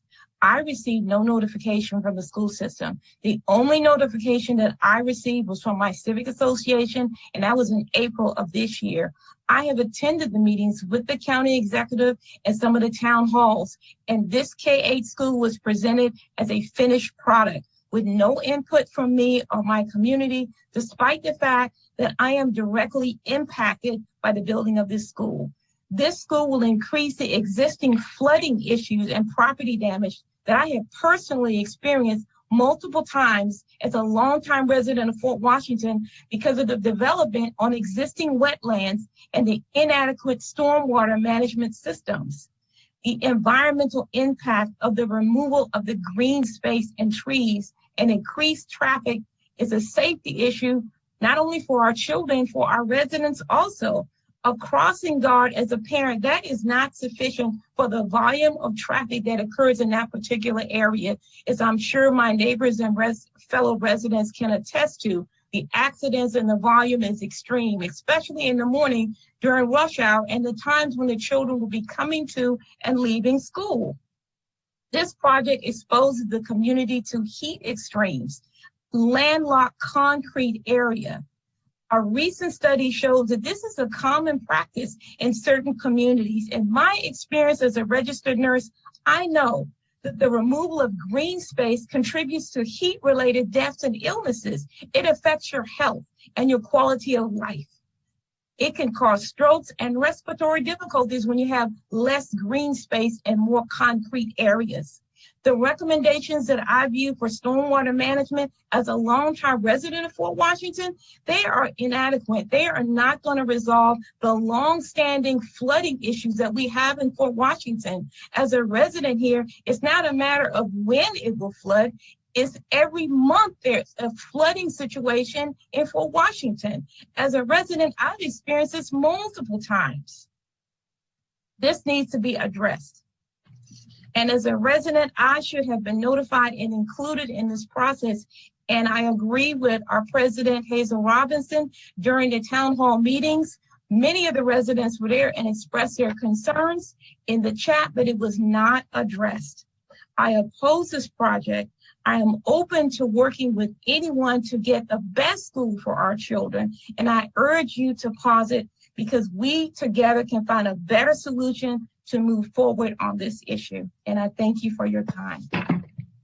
Okay. Okay. Thank you so much, Ms. Holmes. Let's see if the board has any questions of you. Madam Vice Chair? Just a quick question on Ms. Holmes. How long did you say you'd lived in the community? More than 30 years. I'm a mother of 6 children, so I'm very familiar with the school system. Okay. Oh, so, okay, then you knew that property, when did you know that particular property was owned by the school district? I just found that out actually today. Oh. And so that kind of gives you the level of the information that is disseminated in our community. I've been here for 30 years and raised my kids, and I'm just finding out now that the school system owns that. Well, okay. Oh, I think the school system may have owned it since 1965 or so. Yeah, they've owned it for a long time. Yes. Okay. Yeah. That was long before my kids were born, but still, I'm just finding it out today at this meeting. Well, okay. But to know who owns property around you is not necessarily a requirement. You're to know what they're proposing is a different issue. That's an issue. That's a different issue. Yeah. But just to know that they own it is that's correct. Any kind of requirement. Okay. Yes. All right. So I think it is 1 o'clock straight up. And so we're going to break. We're going to come back at 1:30. Okay. So thank you. Okay. So the planning board is in recess until 1:30. Thank you.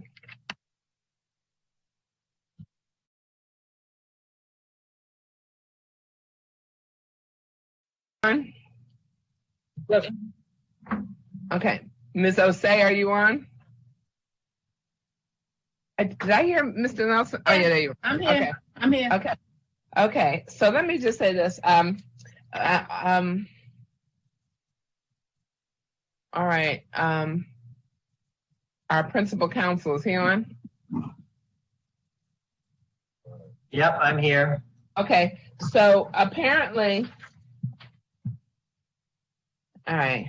Look, Mr. Nelson, I call myself, as I said earlier, preparing, we have to prepare this stuff the day before. I got an email from you at shortly, like 10 minutes to 10 this morning, requesting a different order.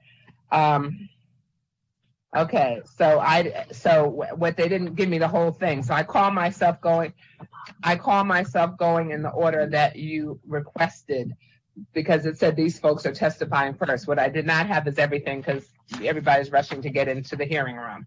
So even though I had my own list, I did promise I would proceed in the order that you have requested to the best of my ability, which apparently wasn't perfect, because we didn't, when it's rush like this at the 11th hour, I can't make any promises that we got it right. But now I have the information during the break, and we will proceed in the order that you said. Okay. My clients understand the difficulty, and we appreciate the chair's effort to do it in the order we suggested, but we're mindful that there are a lot of moving pieces here. Yeah, we didn't. Yeah, I understand. I just didn't have. Excuse me, somebody is cycling the same thing over and over again that we're hearing. That's my ability. Okay, so we're going to mute everybody else for a second. Okay, so now let me ask this. Do we have all the pertinent parties? Okay. If we have all the pertinent parties, I am going to go back and since we had called people that we had already called Ms. Tyson, Mr. Eastep, Ms. Frazier, and then I did call on Mr. Nelson, and when he said preliminary remarks, which he gave, I think he then wanted to call his experts in a certain order. So Mr. Nelson, I'm going to go back to you, and so that you can call the people in the order that you wish. And I think you were starting with Grover. Okay. We have three consultants: Grover, land planner; Larry Green, a traffic engineer; and James Thomas, a stormwater engineer. I would propose that they'd make their brief presentations in that order: Ruth Grover, Larry Green, James Thomas. Thank you. And the record should include the resume for each of those consultants that we filed. We do have them. Thank you. Thank you. So I'll turn it all over to Ruth Grover and put myself on mute. Thank you. Thank you. Hi, my name is Ruth Grover. I have a master's in urban planning and over 35 years of planning experience in both the public and private sectors. And most recently, I've been working for Macy Nelson, which brings me to this hearing. My resume has been submitted for your reference. I have been asked to testify today regarding my professional analysis of the subject project with respect to the applicable planning and zoning laws, plans and policies which should guide development on the site for the subject application, mandatory referral MR 2036F. A general tenet of comprehensive planning is that the planning documents express goals and aspirations for the various areas of the county. These goals are implemented by various tools, including ordinances such as zoning and subdivision. It is thought that if development follows these parameters, the goals and aspirations for the locality will be achieved. The subject project is located in an area of the 2014 Plan Prince George's 2035 called the Established Communities. The vision for the established communities is context-sensitive infill and low to medium development. It is my opinion that the subject project, which involves the construction of a 71-foot tall, 4-story, 234,000 square foot, 2,000 student kindergarten through 8th grade school, does not further this vision, as it is neither context-sensitive infill nor low to medium density development. The established communities should be respected and new development should be contextual and fit in with and complement the existing surrounding land use. Staff has used the argument that the plan calls for the renovation and replacement of school facilities, but this is not that. This project involves new greenfield development and has nothing to do with the renovation or replacement of an existing school facility. Additionally, page 5 of the technical staff report states that the subject application conforms with the land use recommendations for the 2006 approved master plan and sectional map amendment for the Henson Creek South Potomac area. Although that same plan retained the property in the ROS zone, which purposes I will discuss momentarily and which are at odds with the scale and density of the project, which is diametrically opposed to the context sensitivity. Instead, the quiet established communities in the area are going to be negatively impacted by noise, light, and traffic if the school is built as proposed. The zoning of the site is reserved open space, or ROS. The purposes of this zone are to encourage the preservation of large areas of agriculture, trees, and open spaces, to protect scenic and environmentally sensitive areas, to ensure the retention of certain areas for non-intensive, active, or passive recreation uses, and to provide for a limited range of public, recreational, or agricultural uses. Further, zoning ordinance section 27-242.05 states that the use of the ROS zone is to facilitate the permanent maintenance of certain areas of the county, both publicly and privately owned, in an undeveloped state. It is my opinion that the subject project, because of its size, scale, and purpose, is not in keeping with the purpose of the ROS zone. This is especially true when you consider the surrounding RR and R80 zoning. Purposes for these zones compatible with the ROS include, respectively, for the RR to provide for and encourage variation in the size, shape, and width of one-family detached residential subdivision lots in order to better utilize the natural terrain, to facilitate the planning of one-family detached residential developments in moderately large lots and dwellings of various sizes and styles, to encourage the preservation of trees and open space, and to prevent soil erosion and stream valley flooding.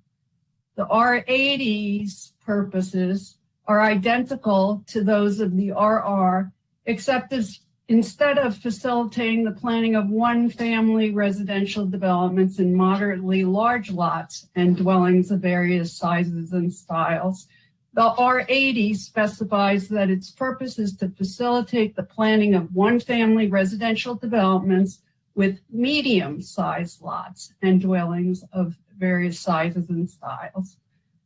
Note that a review of the site shows that they do not conform to all the applicable regulations in the ROS, including things like lot coverage, setbacks, and building heights, claiming that they are not subject to zoning regulations.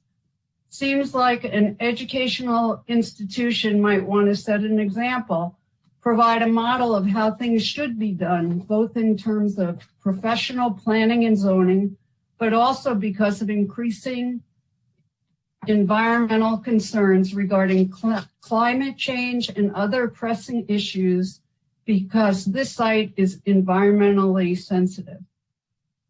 Instead, the applicant is requesting to remove 21 of the 19, the applicant is asking to remove 11 of the 19 specimen trees on the site to impact the wetlands, and is pursuing approval of a TCP separately, so the planning board has no knowledge today whether the project meets the requirements of the Woodland Conservation Ordinance. Further, the county's own adopted uniform standards for mandatory referral review require, among other things, consistency with the intent and requirements of the zone, which I will discuss further below. Staff is quick to say that in mandatory referrals, the projects do not have to conform to the requirements of the zoning ordinance. A review of the plans finds a number of nonconformities with the requirements which would otherwise be applicable in the ROS zone. However, mandatory referrals per page 14 of the Prince George's County Planning Department adopted uniform standards for mandatory referral review. The planning board in section 9 is tasked in full review, which this is, to consider all relevant land use and planning aspects of the proposal, including, but not limited to, consistency with the plans, consistency with the intent and requirements of the zone. Does the site design make the proposed project more compatible with the surrounding neighborhood and properties? Does building, open space, landscaping, and recreation placement and pedestrian and vehicular access and circulation, is it adequate, safe, and efficient? Does the proposal have negative transportation impacts on the surrounding area? Does the project have an approved NRI consistent with an approved stormwater management concept plan and have a TCP approved demonstrating conformance with the requirements of the Woodland and Wildlife Habitat Conservation Ordinance?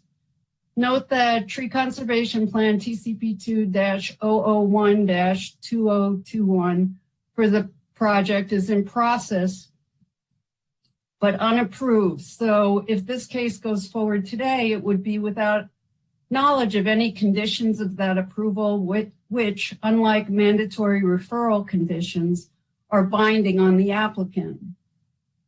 Whether alternatives or mitigation measures have been considered for the project if the proposal is inconsistent with the general plan or other plans and policies of the area, or has negative impacts on the surrounding properties or neighborhood, the transportation network, the environment, or other resources.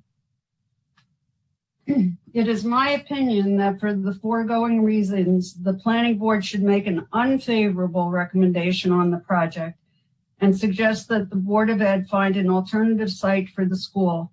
The project is not consistent with the general tenets of comprehensive planning, with the adopted plans, the intent and requirements for the zone, nor the adopted uniform standards for mandatory referral review, and will have negative impacts on the surrounding area. Thank you very much for your time. Okay, thank you, Ms. Grover. Let's see if there are any questions. I don't see any questions from Madam Vice Chair or Commissioner Dorner at this time. Okay.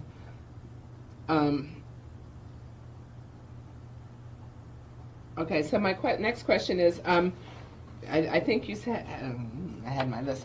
Larry Green, Mr. Nelson? Yes, I propose to let Green address the board next. Mr. Green, are you online? Yes, I'm here. Can you hear me? Yes.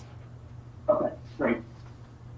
Good afternoon. For the record, my name is Lawrence Green. I'm a professional traffic engineer in the state of Maryland and a certified professional traffic operational engineer.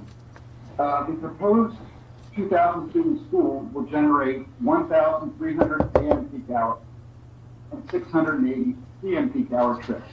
The school will be provided by one full movement access on Swan Creek Road, which will predominantly serve the bus traffic, and one full movement access on Fort Washington Road, which will predominantly serve passenger vehicles. The proposed layout of the school will provide 1,125 feet of vehicle stacking area from the Fort Washington Road access into the site. However, based upon Southline control at the proposed access on Fort Washington Road across from Emerald Hill Drive, the queuing on site will reach 1,778 feet, or more than 650 feet beyond the stacking area that will be provided on site. In the traffic report, in order to mitigate the long on-site. The report proposes to hire a traffic control officer on a daily basis to control traffic during the morning and afternoon peak periods at the Fort Washington Road access point. The report determined that the on-site queuing will be reduced to tolerable levels. However, but the delays to non-school traffic will be significantly increased. For example, currently during the AM peak hour, the average delays experienced by vehicles entering from Emerald Hill Drive to Fort Washington Road is less than 10 seconds, and the delays on Fort Washington Road are minimal. However, when a traffic control officer is implemented at this intersection with the construction of the school, the delays entering the intersection for non-site related traffic will increase to nearly 100 seconds per vehicle entering the intersection. Similarly, during the PM peak hour, delays will increase from about 10 seconds to nearly 40 seconds per vehicle entering the intersection. As part of the uniform standards for mandatory referrals, the planning board should consider whether proposals have negative transportation impacts on the surrounding neighborhood.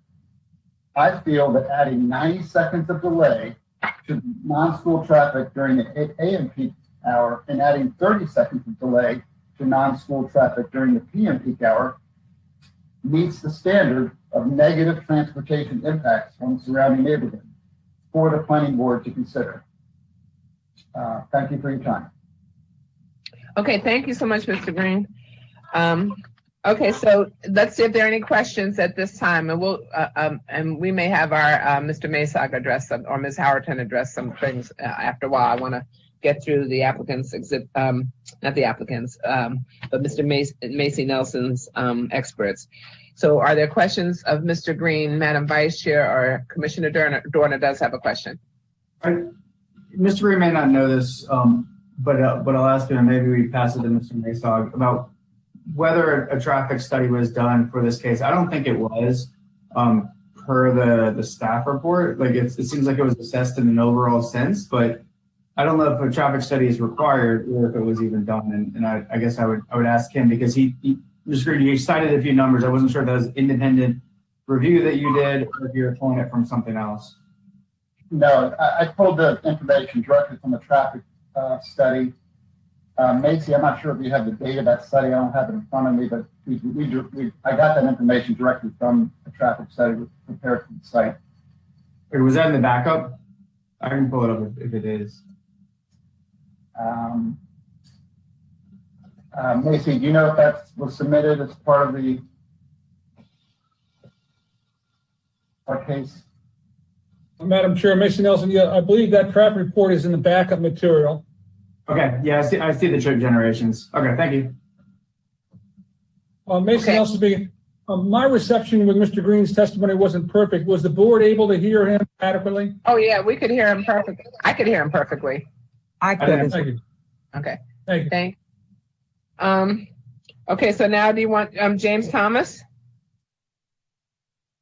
Oh, hello. Can you hear me? Not extraordinarily well. Make sure Okay, your volume is all the way up. I'll turn up my volume. Is it better now? It's a little bit, yes. Okay. So basically, I am James Thomas. I'm a professional engineer. I specialize in water resources design. My past experience includes basically just doing design consulting work with various state agencies in Maryland. I also am involved in various counties as well. I am familiar with the storm management regulations, including Maryland Department of Environment and DPI as well, from Prince George's County. And I basically have experience with also going over those various storm management design manual criteria. And basically, I reviewed several documents that were provided, including the storm management concept approval letter from DPI, concept plans, concept report, as well as the Prince George's County storm drain study, that was dated October 2020 that also included some downstream improvements at at Swamp Creek Road. And so basically I have various issues or discussion points that I would like to discuss regarding these compliance with the design manuals of Maryland Department of Environment and DPI in terms of this project. So basically, I have several concerns. The one that I want to highlight first is there does appear to be evidence of downstream flooding at Swan Creek Road in the past, namely in August 2020, where basically there's some video evidence of flooding in some of the residential properties down in that area. And basically, after reviewing the county study against the concept plans, I noticed that there was a difference in the proposed storm drain alignment shown on the concept plans when compared to the Prince George's County study. And the inconsistency between the two layouts, where there was a proposed manhole in the county study that was shown on the concept plan that was not shown on the county study exhibit. So that in order to ensure consistency between the two layouts, I believe that more coordination effort will likely be required in order to make sure those two alignments are consistent, because the project is actually tying in downstream to the Prince George's County study at the proposed manhole. So it is important that the study is well coordinated with this project. And also another point I have is that the Prince George's County study is scheduled to begin construction tentatively around mid-2022. So an important thing to note is that this project would have to wait for the study's construction to be completed and fully functioning prior to installing the project's improvements, because the project is after going through that underground storm management facility, it ties into that proposed manhole, and that downstream storm drain system needs to be functioning in order for this to work. And that would take time to coordination effort in terms of the construction timing for this. So that adds some complexity there.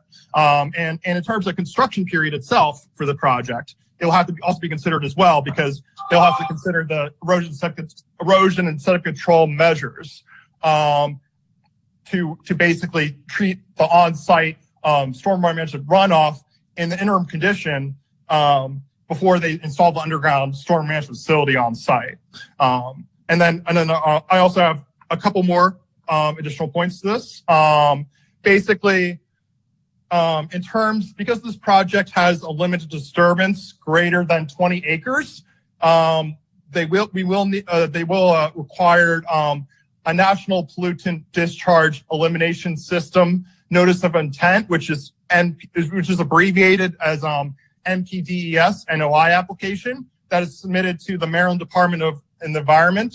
And so that would need to be addressed prior to construction. That's one point I have. And the other point is, as mentioned in the slide previously shown, we will need to submit the point joint permit application because of the wetland impacts. So the typical review cycle for that is around 6 months for typical projects such as this. So that in terms of scheduling, that would also need to be taken into account.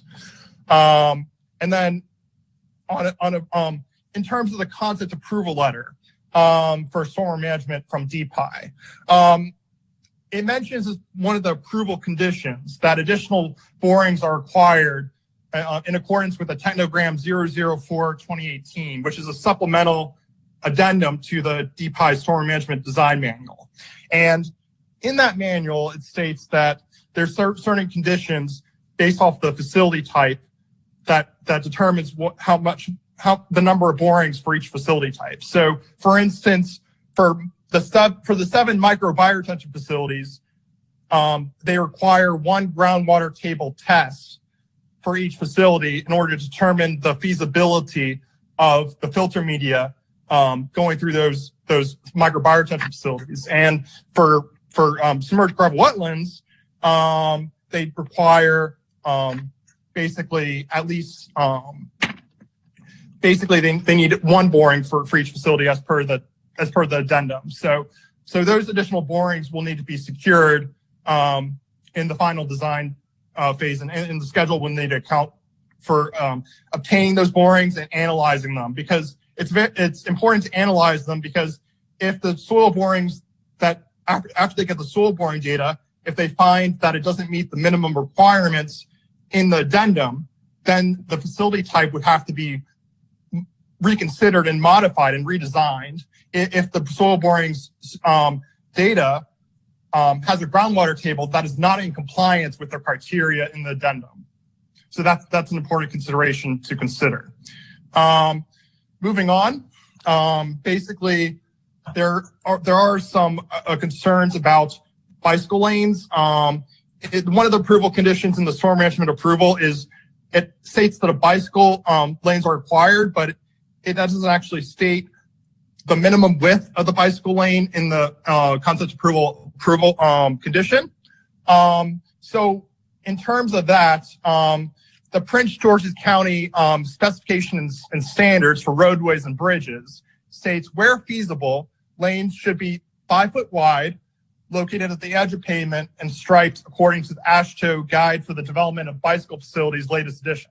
So if this applies, then I noticed on the exhibit, it didn't appear to show a shading along the roadway of Fort Washington Road and East Swan Road for that bicycle lane. So that would also need to be accounted for as well.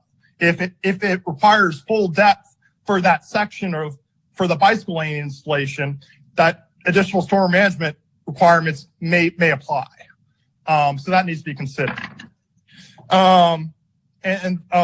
Getting to near the end here, basically in terms of American Disabilities Act, ADA compliance, that was also another approval condition in the concept approval letter. And according to the concept plans, it appears that there's a driveway entrance off of East Swan Creek Road and off of Fort Washington Road. And it didn't appear on the concept plans that any crosswalks or concrete aprons were shown to basically convey pedestrian traffic across those two driveway entrances. So that's a safety concern, as well as if this is needed, then the plans would have to be updated to show to enhance safety at those two driveway entrances. And then in terms of the microbiota facilities shown within the plans, they're located in hydraulic soil type C or D soils, which means they have a low infiltration rate in existing condition. So in that state, the storm management design manuals state that an under-drain pipes need to be included to facilitate infiltration out of within the facility footprint. So there appear to be no under-drain pipes shown on the concept plans to show these under-drain alignments within the microbiota facilities. So creating those alignments would also have to be factored into the schedule as well. And finally, basically there appears to be a 24-inch plastic HDPE cross culvert that goes over across Fort Washington Road, that goes downstream and ends in the proposed manhole where that tie-in to the county study is located. So in terms of that, we would also need to be considered of, according to the section 8.3.1 of DPI's Storm Management Design Manual, the use of HDPE or plastic pipe versus RCP or concrete pipe design should be considered to account for culvert loading concerns from traffic along the roadway. So that's also another safety concern that will need to be considered at the final design stage. So in summary, I believe that the planning board should defer its recommendation until these issues outlined in my discussion points are considered. And it is important for the applicant to account for these points, as these requirements as per the DPI and Maryland Department of the Environment Storm Management Design manuals should be evaluated prior to the obtaining prior to actually constructing the sites. So that concludes my my assessment. Okay, thank you very much, Mr. Thomas. Let's see if the board has any questions of you, and Commissioner Dorner does. Yeah, thank you. This was really helpful. You landed on a number of issues which potentially are not, they're definitely not in that depth in our staff report or kind of materials. Maybe they're already being planned. So I'm hoping Mr. Washington later on can address some of the suggestions, particularly on bicycle lanes and pedestrian traffic across the driveways and stuff. If we have kids coming to this site, particularly if this gets approved, we have kids coming to this site and they're walking from their houses across the street, we can't have them just walking across driveways that aren't painted. So that's typically stuff that does just happen, but it's really good to actually have that in writing, so we know that it will happen in the bicycle lanes as well if those are part of the master plan facilities. The question I had was, our recommendation, so on the soil borings for the filter systems, I think we kind of have, it's not as clearly stated as what you've had, but I think in staff recommendation number 2, if we're adhering to the state of Maryland regulations for pollution and noise, maybe we also need to add in something in there about water quality. Would that be enough to kind of trigger that, you think? Oh, sorry. Were you asking the question to me? Apologies. Yeah, because in staff recommendation number 2, it says that the first one is about wetland permits, which may touch on the NPDES. I don't know. It's what I want our staff to address later. But number 2, where it's talking about during construction, that the applicant has to adhere to the particulate matter pollution and noise. Right. The soil borings. I think that would, but I'm not positive. So I would state make sure to reference the specific technical addendum to the storm management manual, which is technogram number 004-2018, tables 9.1 and 10.1. So those that in that document, it very clearly outlines for the 7 microbioretention facilities, for the 2 submerged gravel wetland facilities, and for the 2 underground storm management facilities, it clearly documents how many borings are required for each facility, or what are the extents of what tests are required for each facility, as well as after obtaining the test data, what factors determine if that facility type is feasible or not, given the soil boring data, such as the groundwater table elevation and things of this nature. Okay. So yeah, okay, great. That's helpful. Thank you. You're welcome. And that's it on me, Madam Chair. Okay, and I don't think Madam Vice Chair had any questions at this time. I didn't have any questions, but I would like for the board or someone to comment more about the bike lanes and the crosswalks. Yeah, and we will get to that too. So if we could, after Mr. Nelson's case in chief. Okay. So now, okay. Let me piece of paper here. So, okay. So who else was, okay. So now we're finished with your experts, and then we're going to go back to your, citizens, as I started calling before. Okay. Yes. May I address the board very briefly, Madam Chair? Mason Nelson. You should have 2 spreadsheets of citizens in front of you, and I apologize for the fact that they're 2, but they're 2. The first spreadsheet is labeled first string testimonials, and that has 15 names, the first name of which is Mary Downs. I would propose that you start with that spreadsheet. Okay, so Mary this Downs. the title on it, the one I'm looking at does have Mary Downs, but it doesn't say first string. So I didn't know that that's how you wanted to proceed. Hello. It has. Hello. I'm Mary Downs. Okay. Can you hear me now? Oh, so yours is marked and this one's not marked. Okay, so one of them was marked. Okay, got it. Okay. All right, I'm with you now. So you want to go to, so hold on a second. Mr. Nelson, so I now have one was marked with first string testimonials and one was not for whatever reason. So we're going, so you're saying to go with Ms. Downs now? Yeah, I would propose Ms. Downs, Carter Farrington, Andrew Holloway, Flavia Walton, that list of 15. Yes, please. Okay, got it. Okay, thank you. All right, Ms. Downs, thank you. Thank you. Can you hear me clearly? Yeah, and before you go, let me say two other things. First of all, I'm going to remind everyone again, as I did earlier, because we have so many people signed up, I'm going to ask that we're not overly redundant. There's no need to be overly repetitive. We're intelligent people. We're getting it. You do have the opportunity to be heard, and if you want to associate with the previous comments of any other speaker or any prior speaker, that's fine too. If you want to add to it or supplement it, that's fine too. Or if you have your own remarks, that's fine too. We just ask that you not be overly redundant so that we get to hear from everyone who wishes to speak. The next thing I do have to tell everyone is that we have to take a break at exactly 4 o'clock. Okay, so and then we will come back later after that, probably at 5:15. Okay. Ms. Downs, you're on. Thank you. I'm Mary Boston Downs, speech pathologist.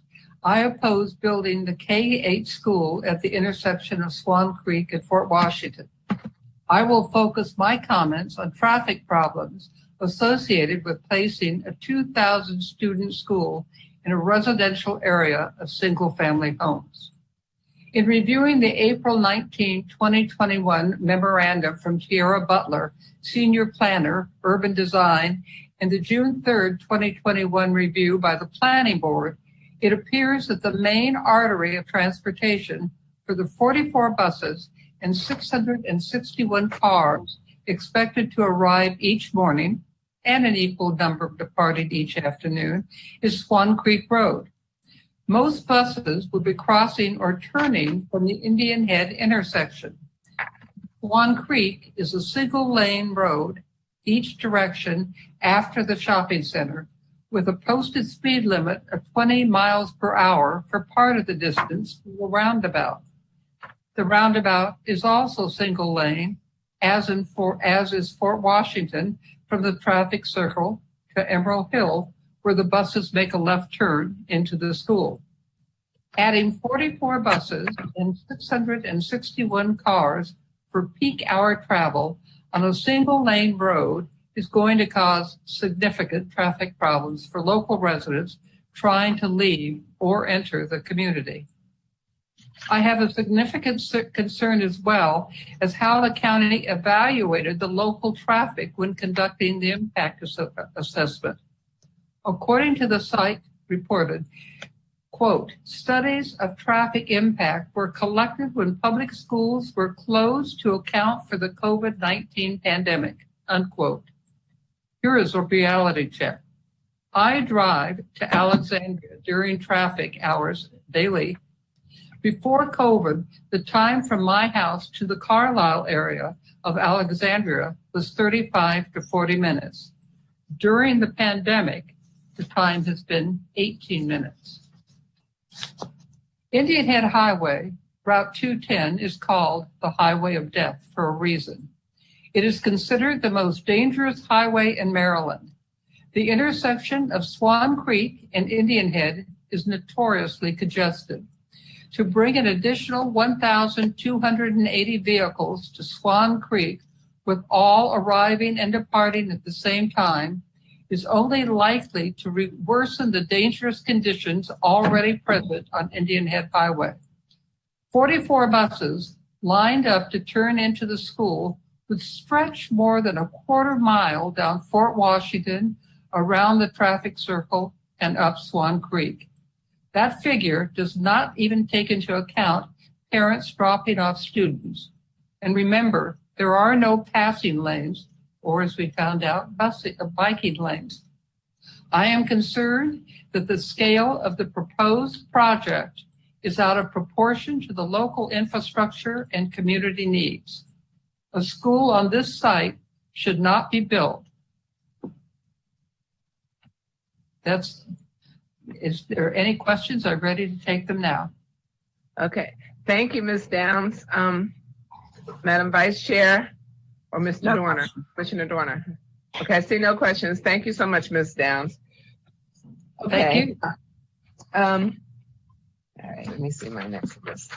I have too many pieces of paper here. Okay, then I have Carter Farrington. Good afternoon. Good afternoon. My name is Carter Farrington. Thank you for the opportunity to speak with you. Today about an issue of extraordinary importance to my community and to me. It does appear that we were purposely excluded from any substantive planning on this project until the decision was made in October 2020, and we appreciate the opportunity to rectify that issue and to address both the issues, our underlying concerns, and this issue. My home since 2004 is located at 245 Inverness Lane in Fort Washington. That's only 2 blocks from the current Potomac Landing School and only 2 more to the proposed site of the new school.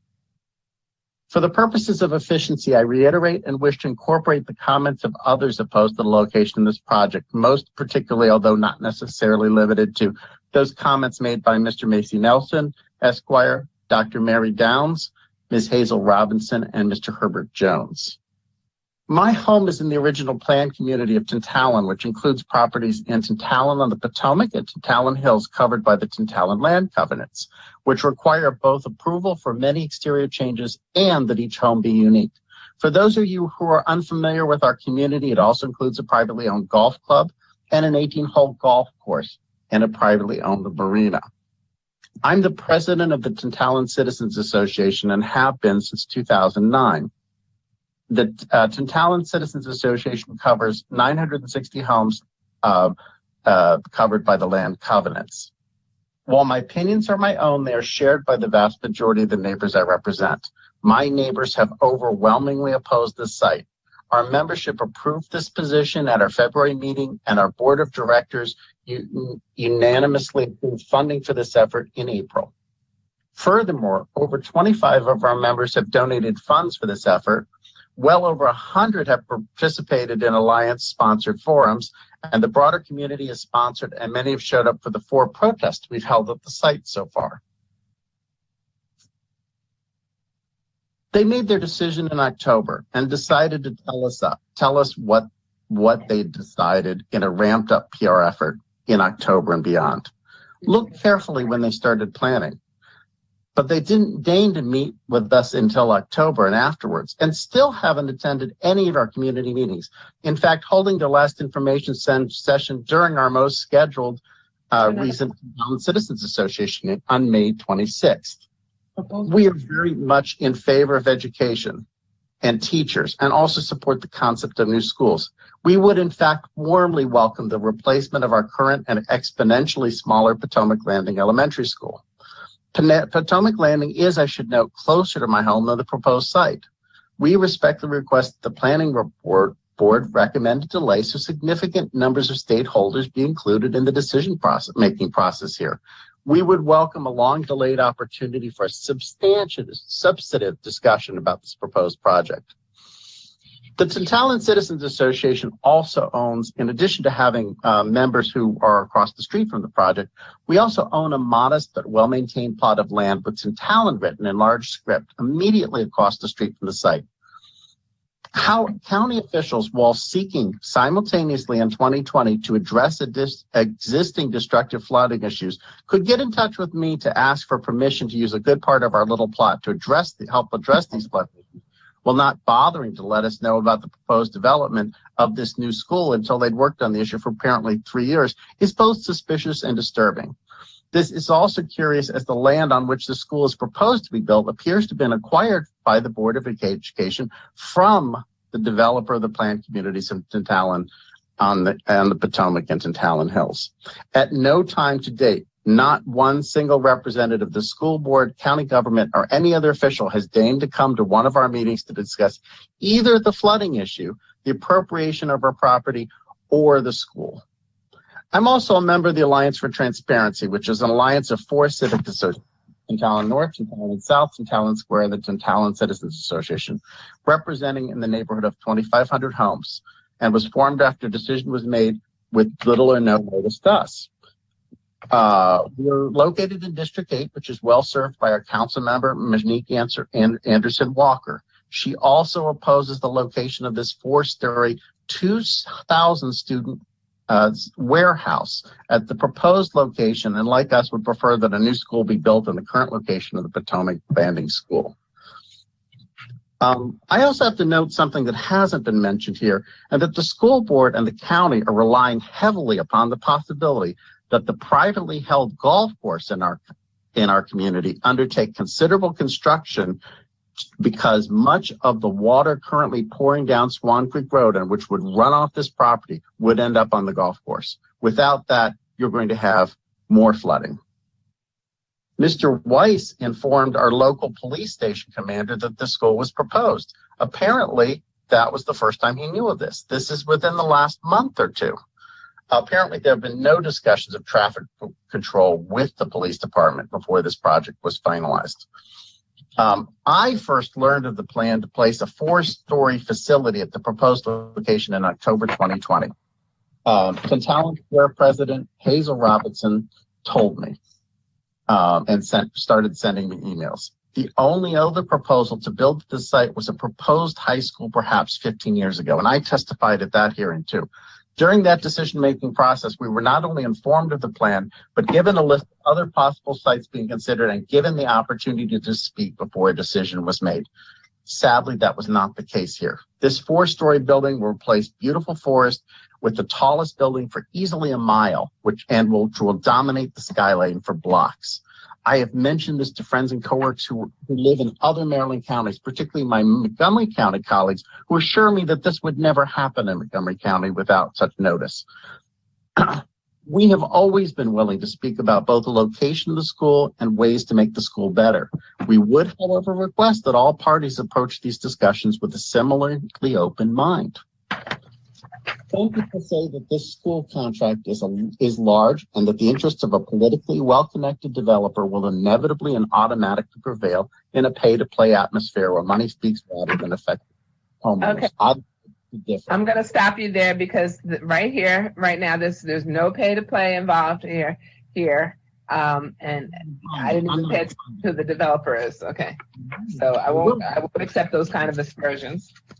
I will, however, note that my neighbors and my neighbors in the Alliance of over 2,000 homes, our investment in this county and our belief in its future far exceeds the $1.24 billion current price tag of the entire P3 project. And, our belief and our investment in the future, we believe, should be heard. We believe that the decision to place a 2,000 student school immediately adjacent to our community there was premature, poorly thought out, and appears to create more problems than addresses. For these reasons, we believe that funding should not be provided for the school this year. The plan is to cut down a 23-acre forest. We are also concerned about the flood, the claims that it will meet 100-year flood levels. Unfortunately, we are meeting those we are getting 100-year flood levels on much more frequent basis than 100 years, and that these calculations that they're basing for the 100-year flood levels are decades out of date. Of the P3 project, this is the only school which isn't replacing another one, and no apparent attempt is being made to build on the current site or redevelop that. And ultimately, one has to ask, in such a huge school, is such a huge school the best solution here? We would respectfully suggest that we consider a local school and a school the size of Potomac Landing School, or perhaps a little bigger. I'm also unaware of any person in this decision-making change who lives in the immediate vicinity of the project. I think it's safe to say that the majority of these decisions are being made by people who will not bear the consequences of them. We think we would like to work together to build a better planned and local school, preferably in a more advantageous location, but we are happy to talk about that. And that's why we're asking for time to actually have the discussions with the school board and others that they should have been having with us over the last 3 years. Thank you for your time. Okay, thank you, Mr. Farrington. There are a couple of things I need to respond to. The one thing I want to say is this planning board is geographically diverse. So we are spread out throughout Prince George's County, and all of us have had developments in our respective neighborhoods, and some, which have changed the nature of our neighborhoods. But we always have to analyze everything in accordance with the laws that have been enacted. That's part one. Part two is I know some of you are asking for a deferral, and some of you have, I know that Ms. Grover had asked that we recommend disapproval. So I guess if we recommend disapproval, I can turn to our legal counsel, but if we recommend disapproval in accordance with the provisions of the land use article of the annotated Code of Maryland, we would have to state our reasons why. But then the applicant could go forward regardless of our recommendation of disapproval and would not have the benefit of our recommendations to enhance the project. That's part one. The other critical part I wanted to highlight is, hopefully most of you have the staff report. There's a 60-day mandatory action time frame. And the 60-day mandatory action time frame is today, June 3rd. So if we do not act, it's deemed approved. I mean, maybe I can turn to council, but I believe it's approved by operation of law without our recommendations. So that's problematic as well. So I think we're here for the long haul to hear what everyone has to say and to see what other recommendations we want to put. I don't think letting it get approved by operation of law without any recommendations doesn't seem to be a good idea. Because I think the recommendations that Ms. Osei and our staff has come up with are helpful. They may not solve all of the issues that we are hearing today, but they are helpful to enhance the project. And if we just recommend disapproval, as suggested by Ms. Grover, then we have, we would state why, but then they get to go forward anyway. So I think the best thing to do here is to hear what our folks have to say, try to see if we can improve upon the recommendation. I just wanted to point that out about the mandatory time frame. Principal Counsel, Mr. Warner. Thank you, Madam Chairman. David Warner, Principal Counsel. Yes, all of that is entirely accurate. Simply put, once we receive a completed application, we only have 60 days in which to evaluate it, come up with a recommendation, do the work that needs to be done before the state law says we have to take an action. And if we don't take an action, it's deemed approved without any of our recommendations. Okay. And then is there a specific provision of the land use article that addresses a negative, a recommendation of disapproval?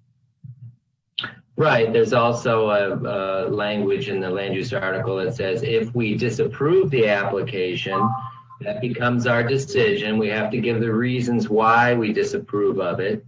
And then in that very same section, it says that in this case, the school board can proceed and do what it wishes and not take into account any of our, misgivings about the project. Exactly. Okay. So it really has the same effect either way. We can approve, and if we approve with conditions, we actually have a formal set of conditions that we are suggesting would improve the project, which they can follow or not follow. Or we can just say we disapprove because we don't like blah, blah, blah, and they can proceed with the project as they like. So Okay. either way, as we said at the beginning, this is a recommendation process, and we're applying our expertise in the areas in which we're experts in to this project. And that's it, and because we're not experts in all of those areas. So the other question, the other comment I wanted to make is that apparently we're told that people are making comments in the chat. I would ask that everyone refrain from making comments in the chat. They are not considered part of the record. It is inappropriate. We want our comments shared publicly. Thank you. Madam Chair, Mason Nelson, may I address very briefly one of those legal points? Okay. I'll be very brief. Regarding the 60-day mandatory action time period of June 3, I believe the ordinance authorizes the county, the planning board, and my clients to agree to an extension of that deadline. That's been done in other cases. So I think it's not quite accurate to say that today is an absolute drop-dead deadline for an action. I don't think, I'm not sure, I would defer to our counsel again, but I think that's partially accurate, Mr. Nelson. I think what it is, I don't think it's left up to the board. I don't think it's left up to the citizens. I think it's solely left up to the applicant in this case, if they want to waive that. Yeah, the applicant can agree to an extension of time if they so choose. Okay. In that event, I formally request on behalf of my client that the county consider that request, that they consent to a extension, and we will meet in good faith and discuss all issues. Okay. Well, again, it's not the county, it's the Board of Education, two different governmental entities. This is the Board of Education before us. I spoke, I was using shorthand. I make the request to the Board of Education. Okay. Okay. I don't know that where they are with this, but now are you saying you don't want me to continue with the list that you have, Mr. Nelson? No. I do wish to continue, but at the end of the hearing, I'm going to ask that the recommendation be deferred. And if today's the deadline, I'm going to ask that the Board of Education agree to an extension. If they were to agree to Okay. So I'm going to continue with your list then at this point. That would be up to Mr. Washington and Prince George's County Public Schools. Okay. Mr. Holloway, Andrew Holloway, are you on? Madam Chair? Yes. Hello. Real quick before we move on to the next. What was your question? It's Commissioner Dorner. I just want to say one thing real quick before we move on to witness. Okay. Just for Mr. Farrington, I think actually one of the other commissioners actually does live in Fort Washington. He's unfortunately not here today. But there are other people who live in the area. The chairwoman was totally correct that we're very yeah. Clarify that. We have so many conversations going on. Can we mute everybody except for Commissioner Dorner at this point? Okay. Commissioner Dorner, we want to make sure we hear you. Uh-oh, you got muted. I got muted. Okay. Yeah, I was just saying that one of the other commissioners actually does live in the Fort Washington area, I believe. Unfortunately, he's not here because he had to go to court to represent a client today.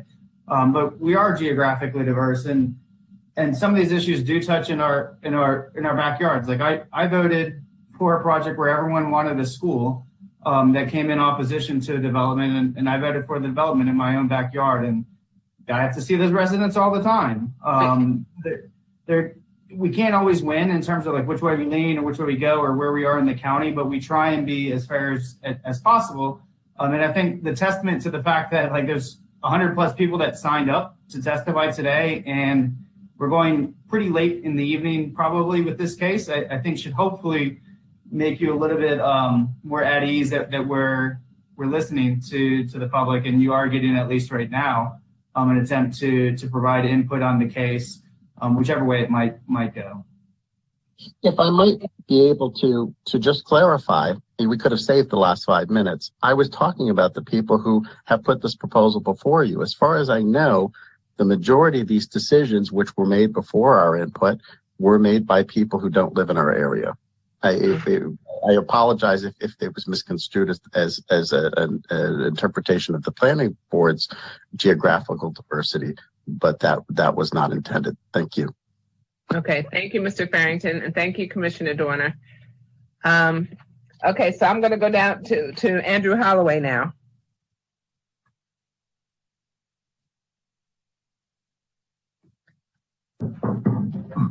Mr. Holloway, are you on? Okay. Going once, going twice, Mr. Holloway. Okay, Flavia Walton.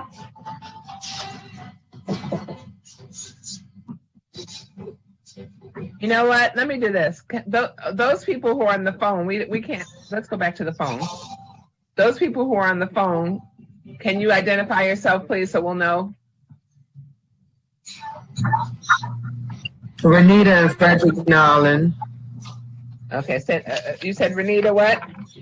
And Frederick Nowlin, Nowlin. Nowlin, okay. And then there's someone else on the phone too. Yes, hello, Sharon Mays Jack, SHARONMAYS Mays. Say the last, Mays, what was the last one? Mays, MAYS, and then Jack, JACKS. Okay, thank you. And then there was another gentleman on the phone too. Earl O'Neill. Can you hear me? Yep. Earl O'Neill. O-N-E-A-L. Okay, thank you. Okay, so that helps me understand. Because we have so many people signed up and I'm calling names and I don't see them. So now I'll know. Okay. So, Flavia Walton. Ron Weiss. I know I saw you. I'm here. Okay, good. Mr. Weiss, you were on. Good afternoon, Madam Chair and members of the Planning Board. Thank you for the opportunity to be heard. I'm Ron Weiss speaking in opposition. I live at 12511 Haxel Court, Fort Washington. That's about a half a mile from the proposed K-8 site. I have 6 grown children who all attended Prince George's Public Schools, and they have gone on to have successful lives. I support great public schools for our future leaders, like my 7 grandchildren. I want a K-8 school. I team with my community as a Tantalum Citizens Association board member. I team with the South County communities and public officials as president of the Indian Head Highway Area Action Council. I team with our District 7 police as treasurer of the Citizens Advisory Council. I team with our council members, state delegates, police, state highway administration, and DPW&T as a founding member of the Indian Head Highway Safety Committee. Working together, we're saving lives on 210 by bringing speed cameras to slow speeders. I'm a longtime member of the South County Community Roundtable, and I'm a community partner with DPI, the Department of Environment, and DPW&T. My family and I are proud Prince Georgians since 1986, and we've enjoyed being residents of a beautiful, friendly, and diverse community. After hearing in April 2019 about a much-needed K-8 school to be built at Potomac Landing, I learned that the K-8 would instead be built at the Swan Creek site on December 2nd, 2020. That's after the school board approved the contract award on October 21st, 2020.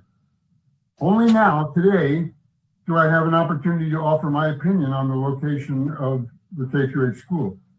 So a school board who has community engagement as a basic policy failed to engage me and everyone I know until after changing the site of the K-8 and awarding a construction contract. I'm dumbfounded that as engaged as I am in the county, that the school board slipped that by me. I think the selected site is a major risk to my community, and because it compounds our severe flooding issues. The proposed stormwater management system depends on a series of new or upgraded drainage systems that are a few years away from operation. One of those drainage systems is owned and maintained by a private company, the National Golf Club. The club has had a series of owners and managers who have neglected their drainage system for years.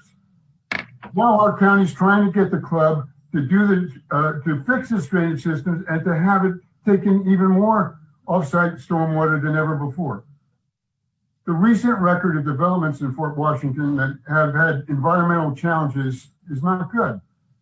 We now have homes on higher ground, like the school will be, sliding downhill and pushing land into homes below. 2 uphill homes will be raised, fingers were pointed, and developers and builders claim no responsibility for their permitted and inspected work. I don't want that to happen again here.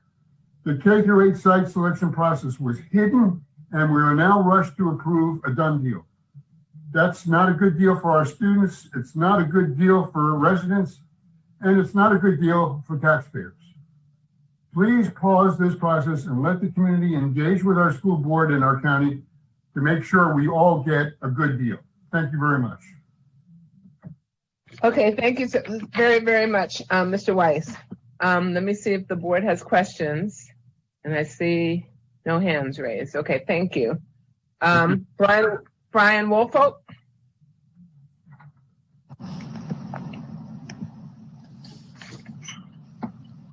Brian Woolfolk, are you on? Yes, I'm here. Yes. Okay, thank you. I appreciate the okay. Thank you. I appreciate the planning board for taking the time to listen to residents. This has been a very engaged opportunity for members of the neighborhood to participate in what really, unfortunately, is one of the first truly deliberate dialogues that we've had on this subject. I think there's some things that can be done a lot better. I think, when people look through this, including people in the Prince George's County School Board, and look at ways to present information and communicate to residents, I hope that they will find some lessons learned. And I hope that they, informally are working with the planning board to figure out better ways to engage residents. I think the 100+ residents. Hold on a second, Mr. Woolfolk. We're getting some static. You got it? Okay. All right. You may continue. We got it. Thank you.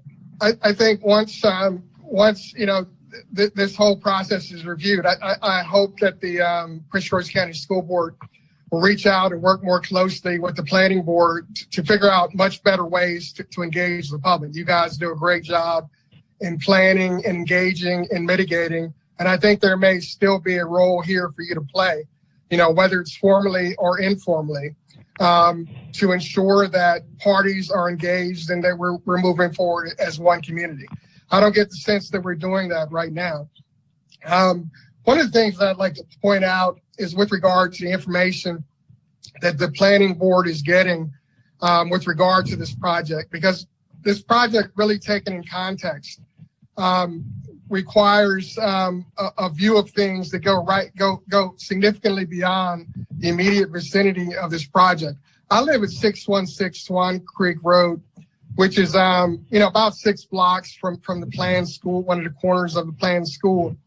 But I live right next to one of the entries, the stormwater entries into Swan Creek, which I'm 6 blocks down, and a failed system. Whenever it rains hard, there's so much pressure that the manhole covers here blow, dozens of feet into the air. That's how much pressure we're dealing with. So we have all of these micro issues of stormwater compromise throughout this neighborhood, which I think need a more comprehensive view. It seems like, at least from my perspective, that we're kind of glossing over some of these issues. Ron mentioned that there were a number of homes that had to be raised as a result of these issues. I know Commissioner Dorner had mentioned a certain designation, which I apologize for not writing down, the designation you gave for high flood areas.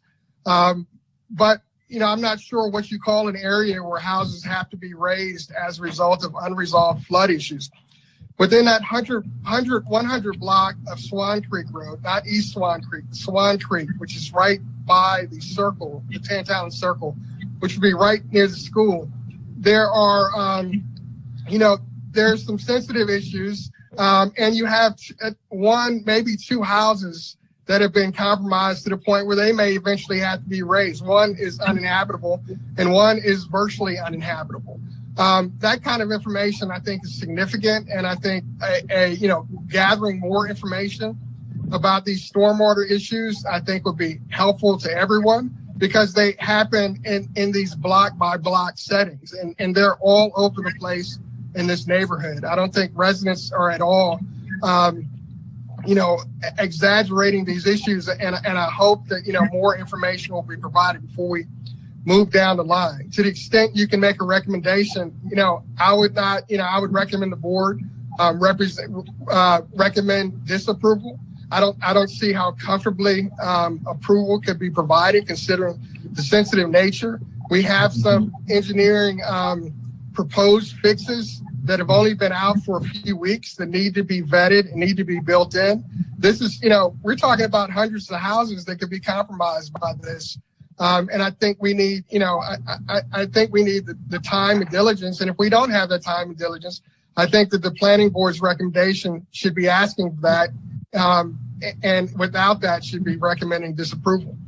My final issues are with regard to the incompatibility of a 4-story school with the neighborhood. 4 stories, and based on the submission and report, that's almost 70 feet in elevation. And the school sits kind of on top of a hill. By the time you get to the second block, it's 200 in Swan Creek Road, which is just a block away. You've dropped 15, 20 feet in elevation.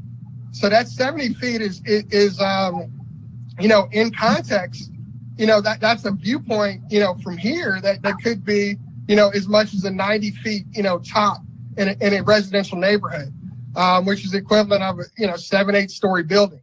I would hope that, you guys would consider that in context.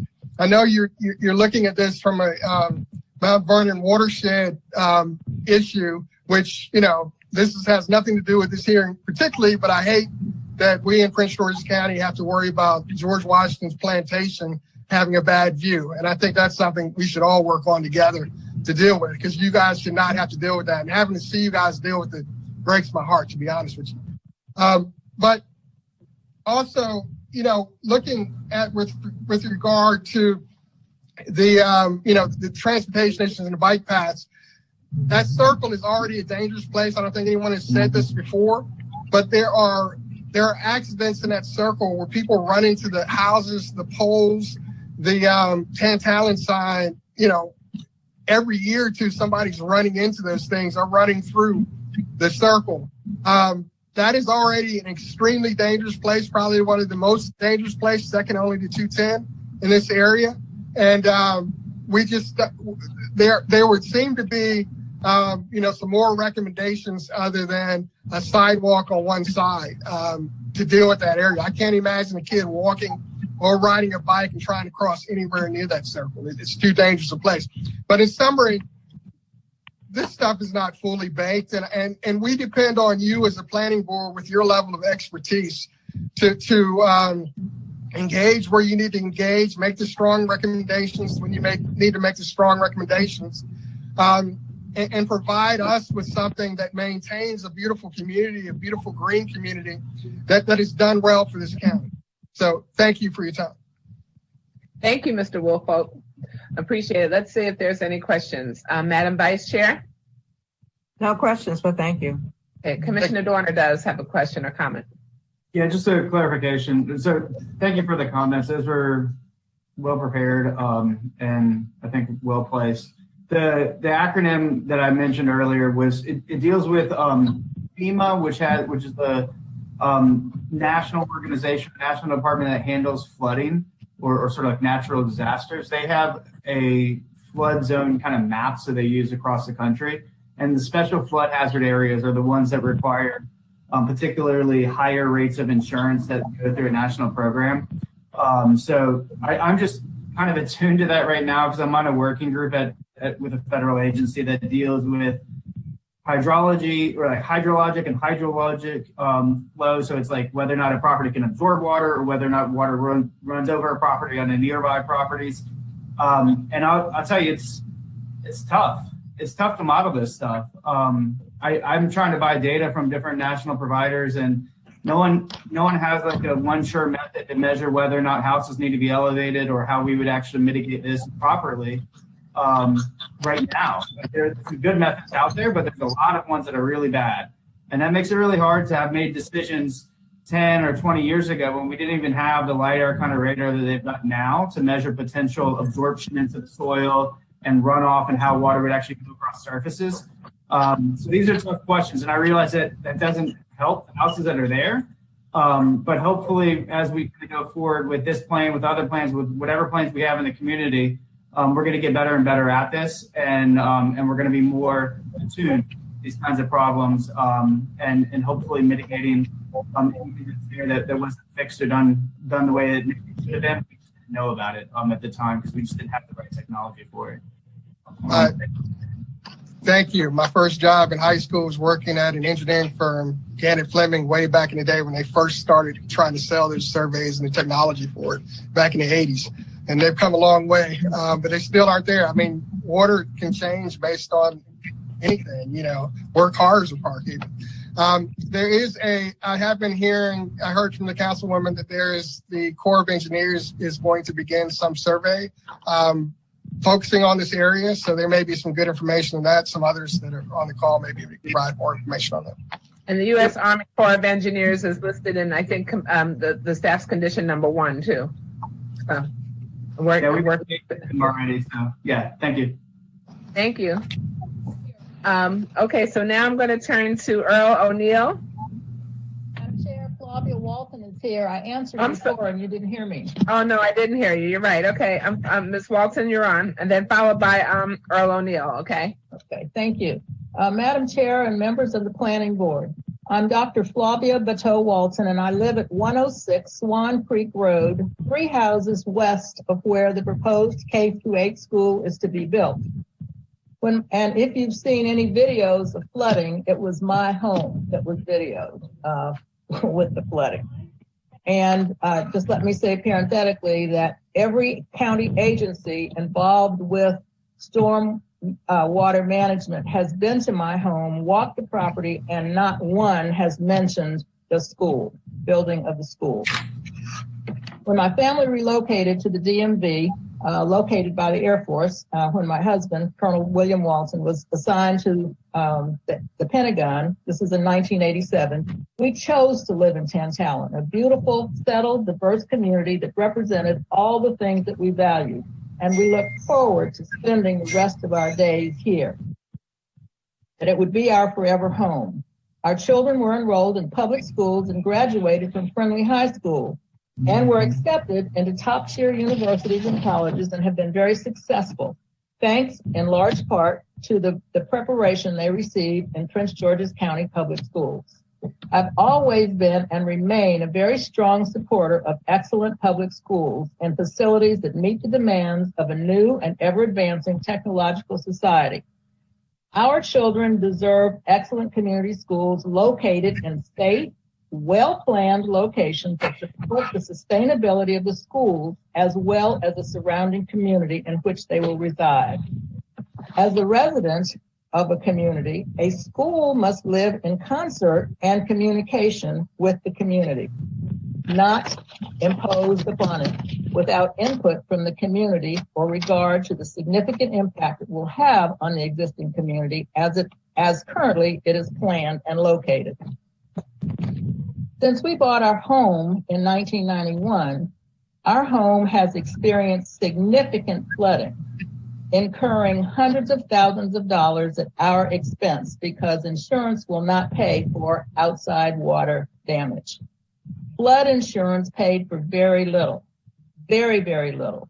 And when there's a walk up basement, the amount that flood insurance, no matter what the amount of flood insurance you have, will pay even less. But please be clear and let this be on record that I support excellent community schools, and I support a school that serves our community. I oppose, however, the proposed K-8 school in the proposed location for the following reasons. Number 1, the impact on the existing, well-established community that has been repeatedly assaulted by flooding due to old and inadequate storm management.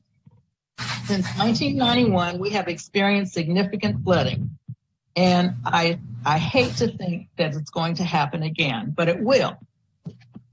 Even with the proposed stormwater management plan that the school provided, flooding will be impacted because removal of the trees and the addition of hard surfaces and the extant grading issues. Additionally, the negative impact on the community during construction will be significant.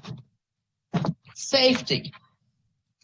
We need more than police at Swan Creek and Fort Washington Road, as was mentioned earlier. Swan Creek Road is already a raceway, and residents have already impacted every pole, every utility pole, and the brick tantalum wall there in the circle. It's dangerous. Just going across the street to visit a neighbor, you take your life in your hands. And the impact, as was said, not only on Fort Washington Road, but on Indian Head, Route 210, will be more than egregious. The lack of transparency, number 3, the egregious lack of transparency. One civic association was listed in the engagement slide. The other impacted civic associations were not listed, nor were we included or represented. And we have the lion's share of the impacted community. We were told that the existing school could not be used because the soil analysis indicated that the soil would not support a 4-story building. Now that's different from what we heard today. Dates of community engagement came after contracts were signed, and dates for excavation have already been set. They're supposed to start, I believe it is, next month. There are other county schools within a 2 to 3 mile radius that are currently underused. Therefore, I respectfully request that placement of the school be reconsidered and any construction be delayed until the community can be appropriately engaged and impact obtained for a better solution to the problem, and at least delayed until the current planned Swan Creek Storm Management Project is completed. Our wealth depends on it, and our wealth impacts the wealth of the county. Stormwater does not help either. Thank you very much. Thank you so very much as well, Ms. Walton. I'm looking to see if there are questions. Okay, so no questions. Thank you so much. Okay, so Earl O'Neill.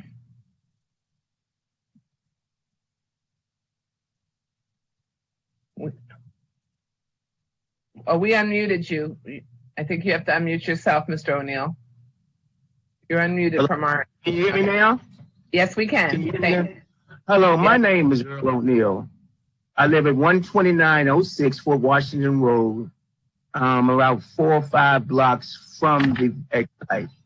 I'm past president and present board member of the South County Economic Development Association, past president of Potomac Elementary PTA and Friendly High School PTSA, and currently the treasurer of Friendly High School's Athletic Booster Club.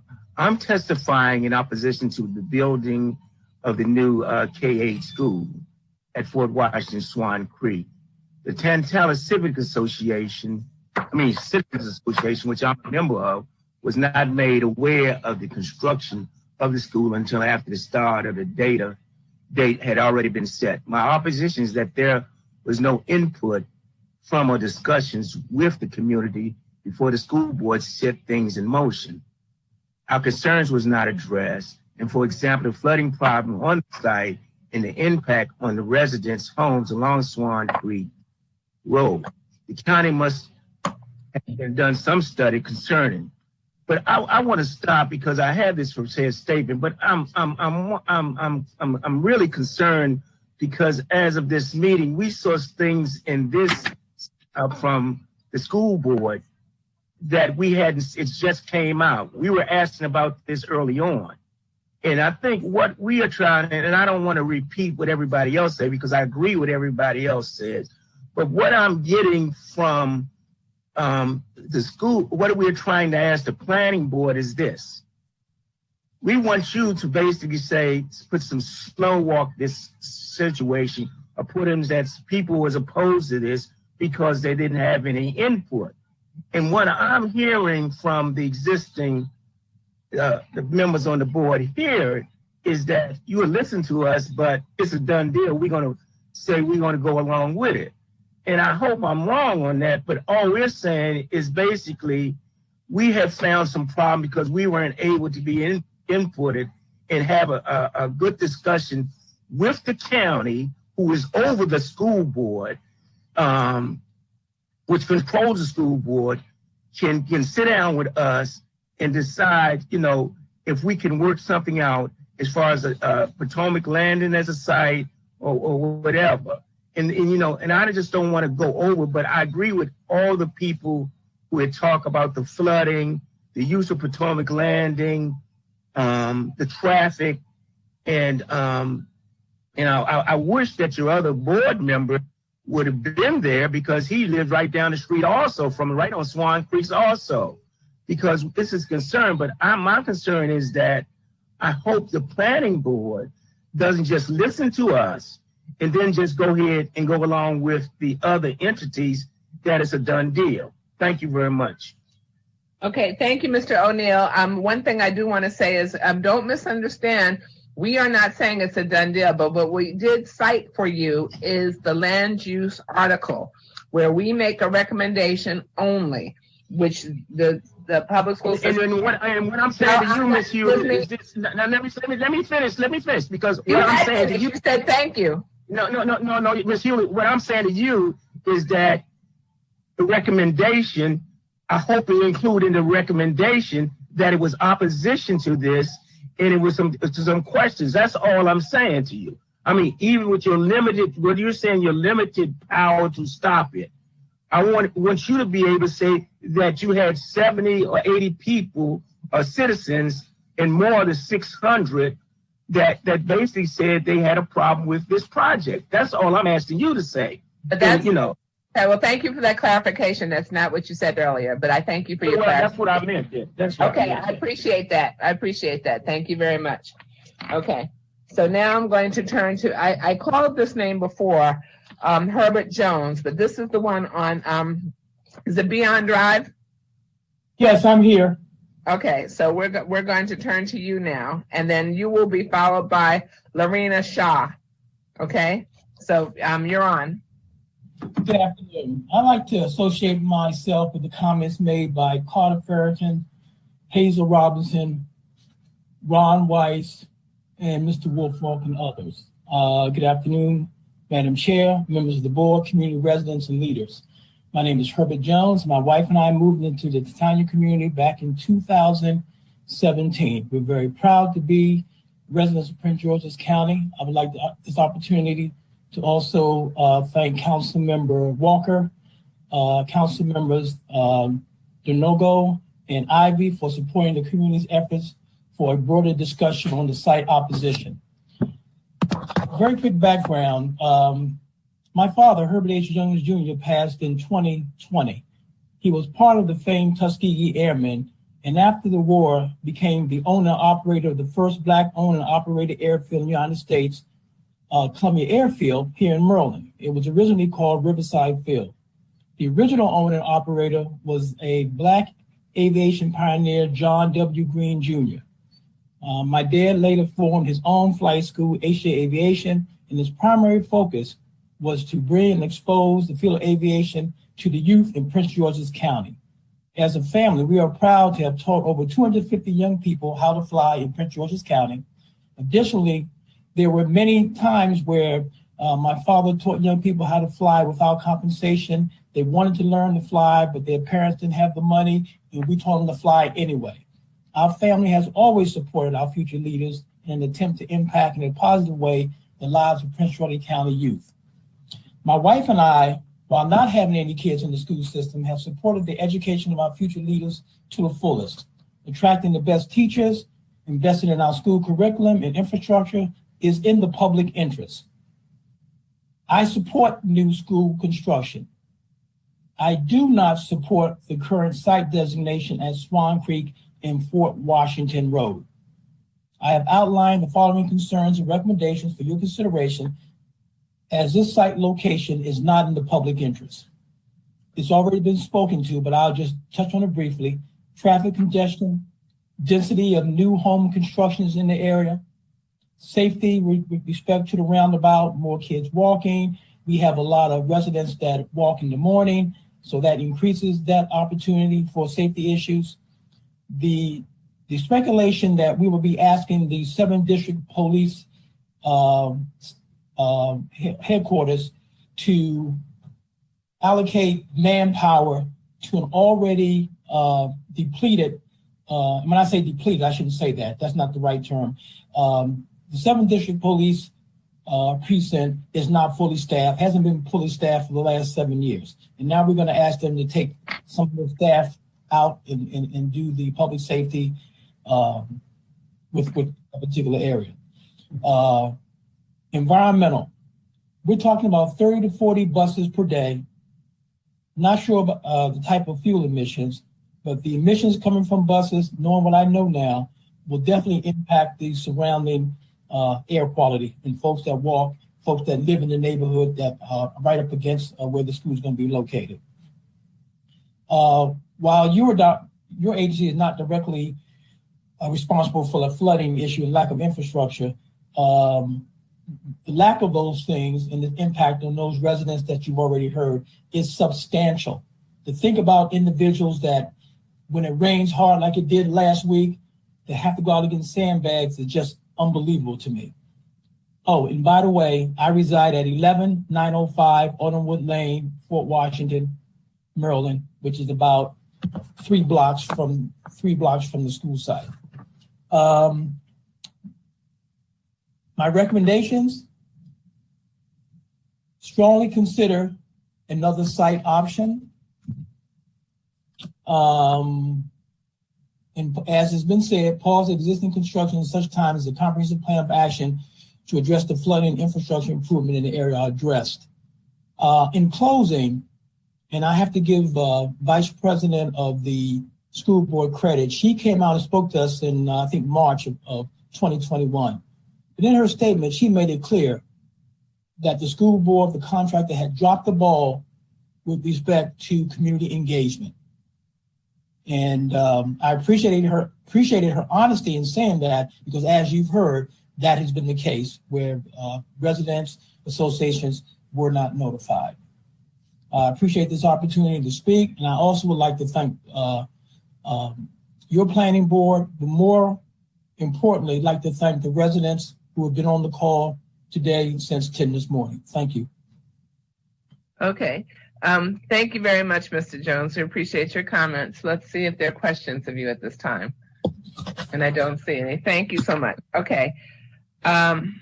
So now we're going to Lorena Shaw and Valencia Campbell. Lorena Shaw? Yes. Hi.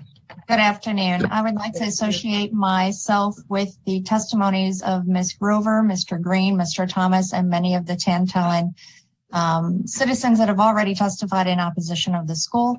My name is Lorena Shaw, and I'm a resident in Prince George's County, residing at 12100 Fort Washington Road. My home is 100 yards from the northwest corner of this proposed school site. My driveway is 223 yards from both proposed curb cuts into the school. I've resided at this address since October of 2004. I'm the secretary of the Tantallon Square HOA, a member of the Tantallon Square Area Civic Association, an executive board member of the Oxon Hill High School PTSA, and a committee chair for Scout Troop 1551. I am an invested member of my community.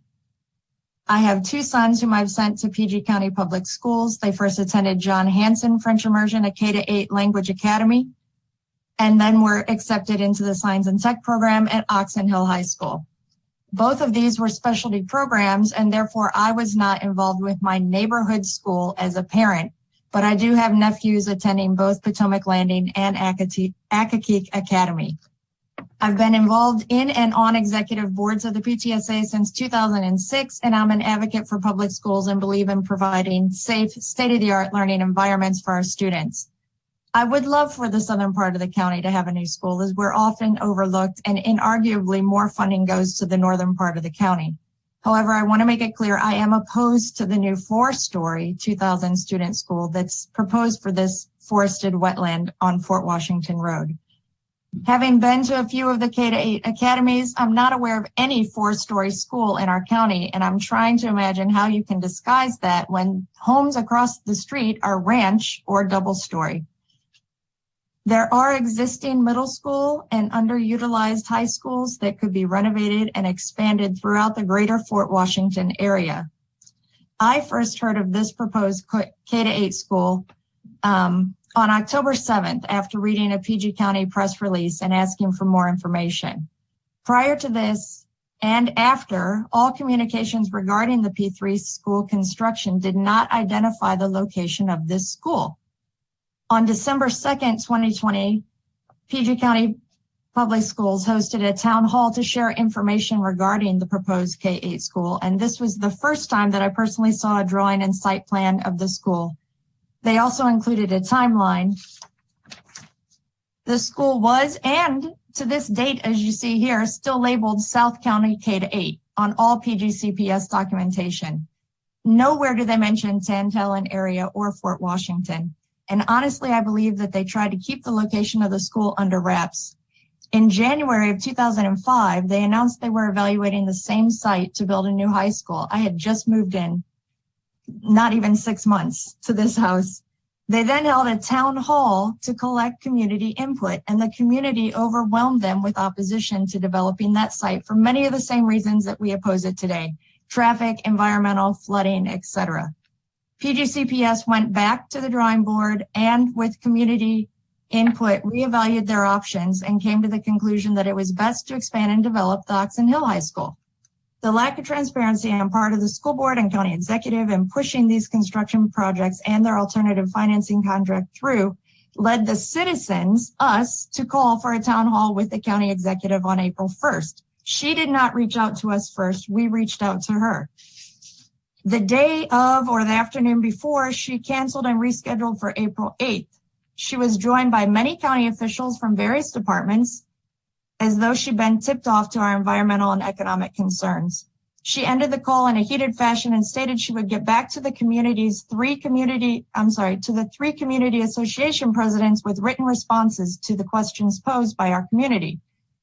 On May 25th, Jason Washington forwarded the responses that were written on behalf of the county executive and school board on April 30th to a resident.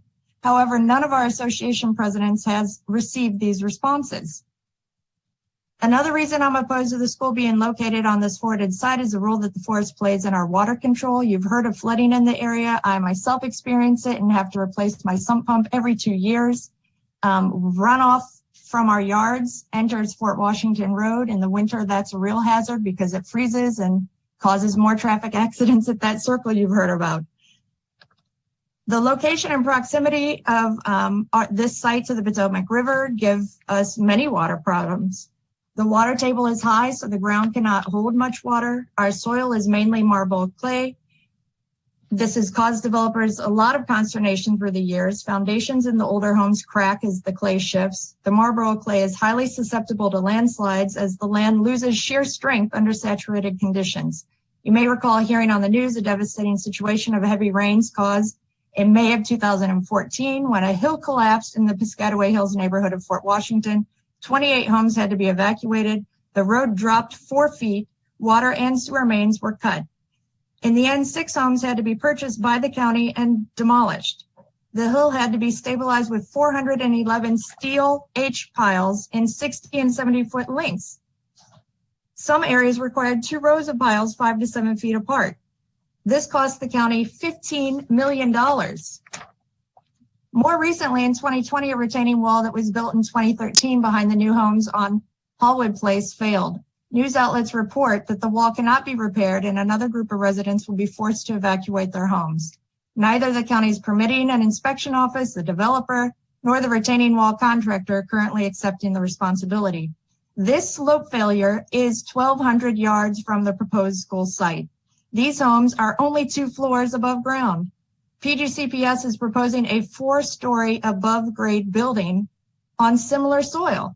How can the county responsibly plan a 4-story school knowing that the soil and water in this area creates structural issues? PGCPS continues to try and tell residents that the proposed school's stormwater management plan will be superior to the current conditions. However, their superior stormwater management ties into our existing stormwater drains, which are in urgent need of upgrade. When speaking with Charles Griffith, the Associate Director of the Office of Storm Drain Management, he has stated that it's 18 to 24 months out from even scheduling, let alone implementing the project. The community has asked the county executive and school board to pause the project and not cut the trees until the existing stormwater system is upgraded. Some members of the school board and county council have supported this, and others are steamrolling the project through to meet their P3 contract deadline so that there are no fines due to delay.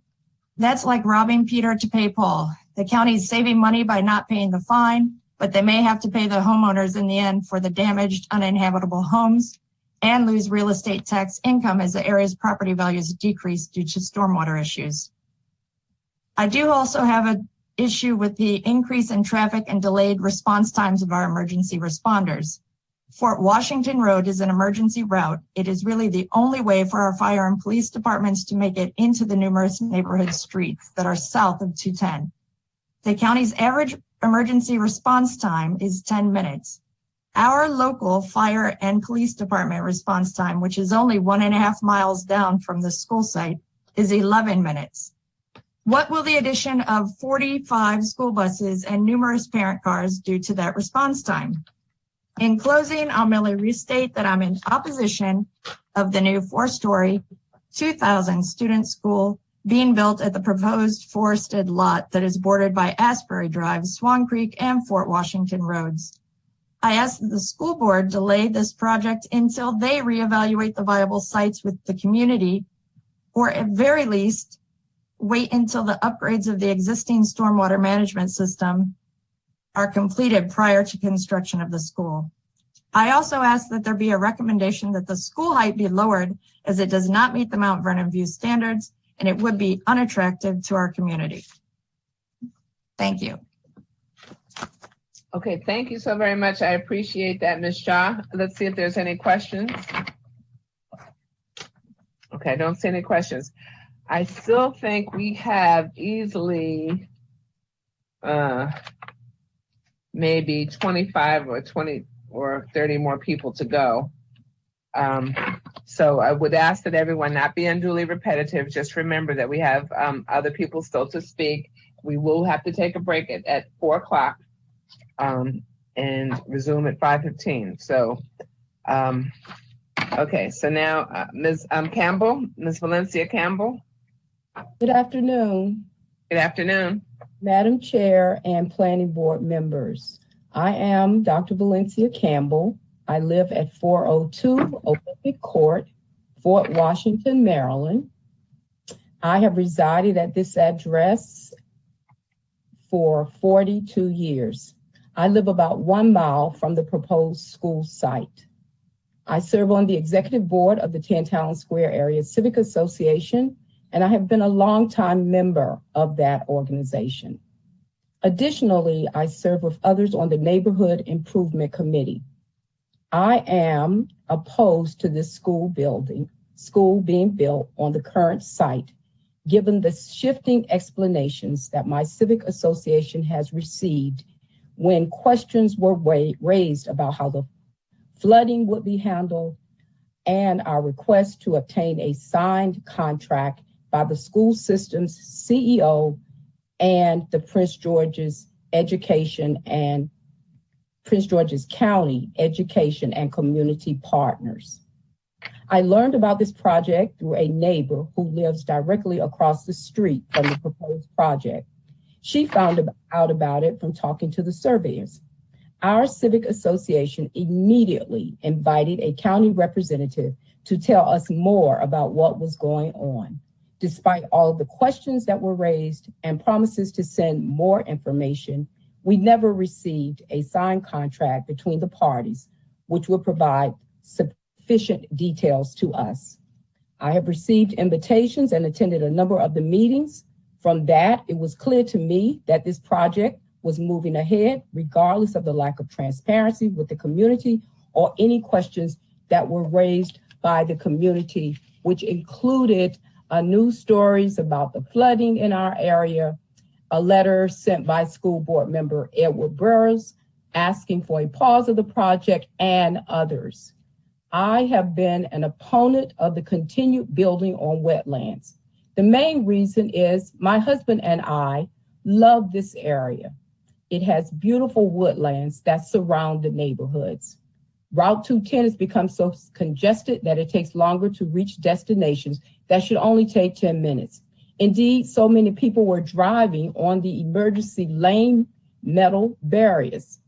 Prior to the pandemic, I would have to get off of Indian Head Highway and drive my granddaughter to school using an alternative road. I can only imagine the added congestion in our neighborhoods and Route 210 if the school is built at the designated site. Our civic association expects more accountability to the community prior to any groundbreaking celebration by the county. Thank you for the opportunity to speak with you today. And my husband also signs on to this request. Okay, thank you, Dr. Campbell. Appreciate your comments. Let's see if there are any questions, which I don't see right now. And I'm going to proceed then with, and I may mispronounce his name, so forgive me up front. Brij Bhargava. Okay. Hello. Yes. Hi. Can you hear me? I can hear you. Yep, we can hear you. Yes, madam. Did I mispronounce your name? Yeah. Yes. Correct. At least you okay. You're gutsy enough to say that, and you're right. Okay. Thank you. We got one thing right today. Okay. All right. So you can proceed. Yeah. Madam Chair, my name is Dr. Brij Bhargava. I live on 304 East Swan Creek Road, the road which has been referred time and time again, because it is right across the land where they are going to build the school. Now, I had prepared a written sort of testimony or whatever, so that my wife could read. But now I'm not going to do that. I'm going to, because I thought that will save everybody's time.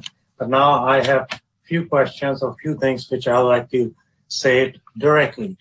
Number one, you have been saying that you have to give input, and I do not know what form that input would be to the school board or whosoever, 3 government agencies. I do not know whether yes or no, whether recommendation is yes or recommendation is no. So I am not clear on that one. Number 2, I think my wife says they already have given a date for groundbreaking ceremony on 30th of June. So everything seems to be settled very clearly. I do not know how you can change or anyone can change when they are inviting all the dignitaries to perform the ceremony. Number 3, I have to make a sort of, I failed to say that, but I hope you'll excuse me, because when our president, Hazel Robinson, was stating, he said there are people who do not agree with her, so she may be representing herself. But I have to make a statement with due apologies that even our president, if my neighbor, I don't agree, he is still our president, so he still represents everybody. So Ms. Robinson still represents all of us. Whatever she says stands for all of us. No, that legally that's not possible in this environment. So there was no vote from the association. So that's all we meant. We meant no disrespect to her. I'm sure she's a power horse, a powerhouse there, but we meant no disrespect, but I just wanted to let you know that she was, since the organization didn't take a vote, was speaking for herself in that instance. No, Okay. no, that's where I'm saying with respect that she still represents us regardless. So that's what my point. And last and but the least, just everybody's talking about school. I think I have done or known a little more about impacts and whatnot, but everybody has covered the ground. Only thing I'm going to say is they are going to increase K5 to K8 to justify and building a new building and saying that they will accommodate more students than what they used to be in the previous school, which was underutilized, underfunded, and everything went haywire. So just to justify that, they are doing this and everybody is giving their input. So I'm not going to say anything more. Thanks for listening. Thank you, Mr. Bhargava, or Dr. Bhargava, I'm sorry, for your comments. We appreciate it. I'm looking for our folks to see if there are any questions. I see no questions. Okay, I will appreciate it very much. Next, we have Ms. Jocelyn Schmidt-Jones. Hello, can you hear me? We can. Good afternoon. Good afternoon to you. My name is Jocelyn Schmidt-Jones, and my husband and I moved into Fort Washington from Mount Vernon, Virginia in 2017. So I feel like the newbie here because we have some real veterans. But I oppose the building of this K-8 school like many others. And I just want to add that from personal experience, I'm a walker. So I walk the neighborhood. And the two things that concern me when I walk is safety and flooding. Whether I walk early in the morning, in the afternoon, and in the evening. If it rains on day 1 and the weather is still warm, on day 5, you can still see the remnants of the rain. It has not dried up. I don't have to be an engineer to know that that may be an infrastructure issue.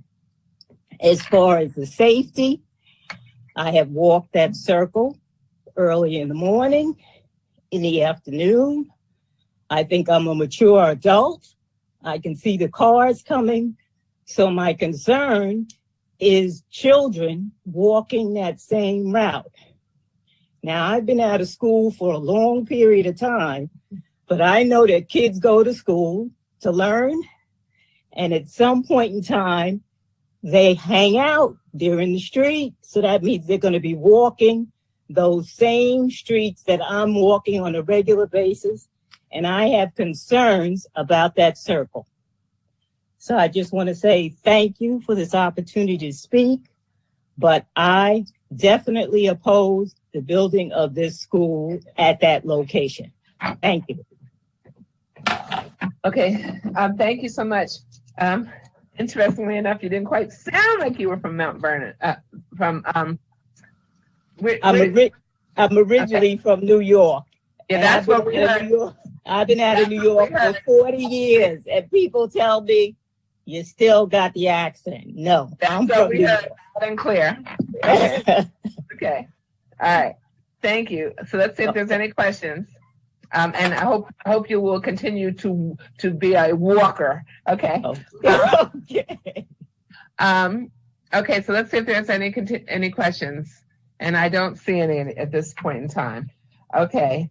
Now I'm going to go to the other Herbert Jones, the third, I think that is, from Ardenwood Lane. No. Okay, because there were 2 Herbert Jones. He already spoke. I thought only one of them spoke. There were 2 different Herbert Jones and 2 different addresses. One did, I believe, left early, and the other one spoke already. Okay, got it. Okay, so I just wanted to double check. Okay. Thank you. All right, so hold on. Let me keep going with my list here. Okay. So I also have Nancy Bargava. Yes. Yes. Can you hear me? Okay. Yes, we can hear you. Oh, great. I believe, first off, I am Nancy Bargava, and I live at 304 East Swan Creek Road in Fort Washington, directly across the street from the forested site where the Board of Education plans to build the largest K-8 school in Prince George's County. I believe I'm the first person from East Swan Creek Road to testify at this hearing. I oppose building the K-8 school on this site because there are severe flooding and stormwater drainage issues in our community that the county has not addressed. One feature of climate change is more severe and heavier downfalls. There is no question that our area is experiencing more intense and frequent rain events. These heavy rain events cause flooding of Swan Creek Road in the immediate vicinity of where the proposed school would be built. This flooding, along with other flooding in the area downstream from the forested site, is documented in videos, which our District 8 County Council member, Monique Anderson Walker, shared in her May 15, 2021 newsletter to constituents. Land use is very important for managing water and water runoff. According to ecologist Larry Martin of the DC Environmental Network, forest is the best land use for controlling water and water runoff. The site proposed for the K-8 school is completely forested with thousands of trees. This forest, which we fondly refer to as Swan Creek Forest, absorbs the rain like a sponge and prevents it from draining onto the roads and into our yards. Replacement of this pervious forested surface with the impervious surface of school buildings, parking lots, and playing fields will exacerbate the existing flooding and stormwater drainage issues. These issues must be addressed and corrected before any clearing of the land. Damage to nearby homes from flooding and stormwater drainage is compounded by deteriorated stormwater infrastructure. The home at 106 Swan Creek Road has a stormwater drain in front, yet water comes out of the drain rather than going into it when there is a very intense rain event. The county's Department of Public Works and Transportation is designing a very large stormwater drainage plan to fix the problems on Swan Creek Road and nearby Flame Lane, but that's only on the drawing board. Completion of the project is at least a couple of years off. As rainstorms grow more severe and frequent, communities fail to prepare for risks, is the title of an article in the Washington Post of April 9, 2021, which exposed serious land use planning problems across the nation arising from the use of outdated rainfall information. The article claimed that rainfall data for Maryland has not been updated since 2006. The 2014 National Climate Assessment found heavy downpours increased 71% in the Northeast from 1958 to 2012. What kind of rain data did the developer use? Outdated or state-of-the-art? This is a very critical area for clarification. Can the planning board assure us that the county is requiring use of up-to-date rain data for development projects in our area? Or should we be concerned that our home values are being jeopardized by developers using old rainfall data?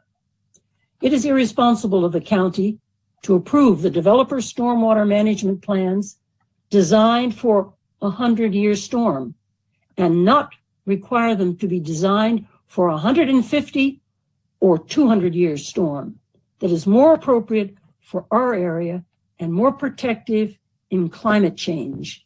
That is why we need to have a U.S. Corps of Engineers study of this area and corrective action before any trees are removed and any construction begins. The Prince George's County Public School has announced a groundbreaking ceremony for June 30th of this year. This should be stopped. In my opinion, this project is an example of how not to do land use planning. I am further opposed to the secretive way this project has proceeded because it has not been inclusive.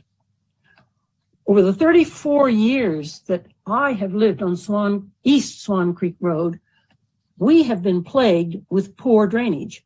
We had standing water in the backyard when we moved in to a newly built house in 1987. Neither the builder nor the county did anything to help. In 1988, new homes were built behind our homes, and these new homes had basements which required sump pumps.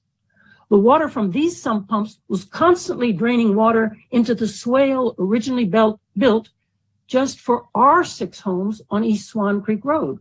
We planted a willow tree to suck up the water, then put a pond in to collect the water.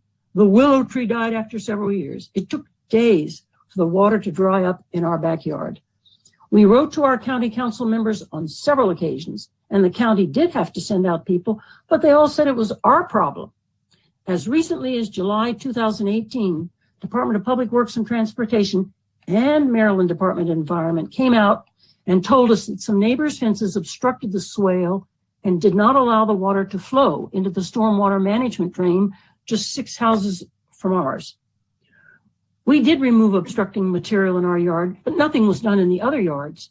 We are still trying to get Maryland Department of Environment to resolve our drainage problem. The stormwater management plans for the school show connection to the stormwater drainage system behind our homes, which may exacerbate the drainage problem in our backyard. What remedies has the county provided if our houses get flooded and damaged? Oh dear.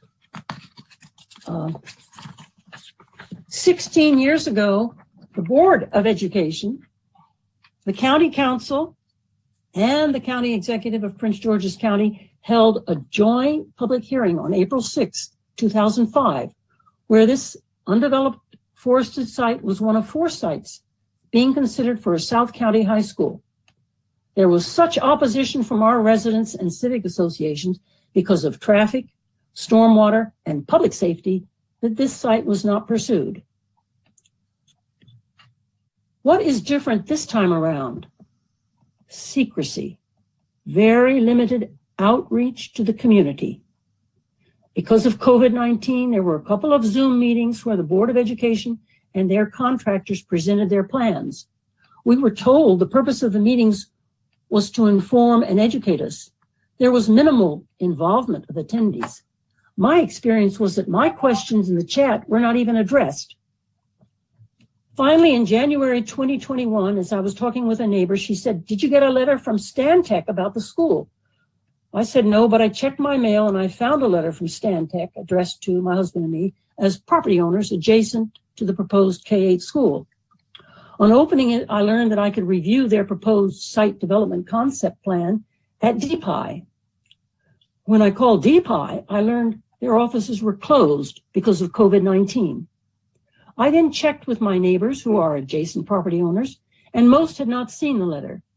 Who would think a letter from an unknown business, in this case a subcontractor, would be sent in lieu of correspondence from the applicant? There is no mention in the letter that the applicant is the Prince George's County Board of Education. Additionally, the letter was not even sent to my correct zip code, but to the zip code for the Fort Washington Post Office. I further oppose this project because it will cause a tremendous increase in local traffic and attendant air pollution. An estimated 41 school buses will be plying East Swan Creek Road 4 times a day. This means more air pollution from the diesel fuels of 41 buses. I often have to wait to get out of my driveway. Where is the study justifying the need for a 2,000 student school. Our existing Potomac Landing Elementary School and Isaac Gordine Middle School are underutilized. Why is the Board of Education proposing a school that will require so much busing? Why should children be forced to sit in a bus on congested roads? A major access road is Indian Head Highway, which is considered one of the most dangerous highways in Maryland. I believe students are better served by being in smaller neighborhood schools, not warehouses. And I believe that this Board of Education should rebuild on existing school sites like Potomac Landing and Isaac Gordine. I oppose this ill-conceived school project, which will disturb a very environmentally sensitive forested area containing wetlands and defenseless wildlife. Our wetlands are disappearing at an alarming rate. This proposed project would also violate the requirement for the reserved open space or ROS zone that 50% of the land remain as trees. In conclusion, don't deforest. Climate change is real. Redevelop Potomac Landing and Isaac Gordine. Thank you for listening. Thank you. Appreciate it. Again, I'm going to ask, we still have so many more people to go. I'm going to ask that you be cognizant of the people still to follow.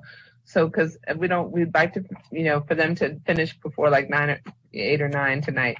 So, please, let's not be unduly repetitive. I appreciate that. But you do have an opportunity to be heard, and you can associate with yourself with any other comments, and you can still add on and you can still speak, but I would ask that you be somewhat succinct as a courtesy to the others who still wish to speak. The next person that we have on our list is Sandra Hall. Again, we'll be breaking at 4 o'clock, so we have about not quite 20 minutes, so maybe about. Madam Chairman, can we get a reading of the queue for speakers just to have some idea where we stand? Okay, I'm going down the list as presented to me. So I don't know. So I'm going with Sandra Hall, Joseph Hall, Paul Campbell, Joanne Brown, Renita Nowlin, Fred Nowlin, Charlene Wilson, Sheila Poindexter, Derek Sutherland, Marcelyn Patterson, Carol Jones, Beverly O'Banion, Nathaniel Mosby, Margaret Venigo, Melanie Moorhead, Darlene Abu Bakar, Jason Brown, Swanice, I guess Matthew Okia, Brad Majors, and then we have a whole nother list. So, but some of those are going to be after 5:30.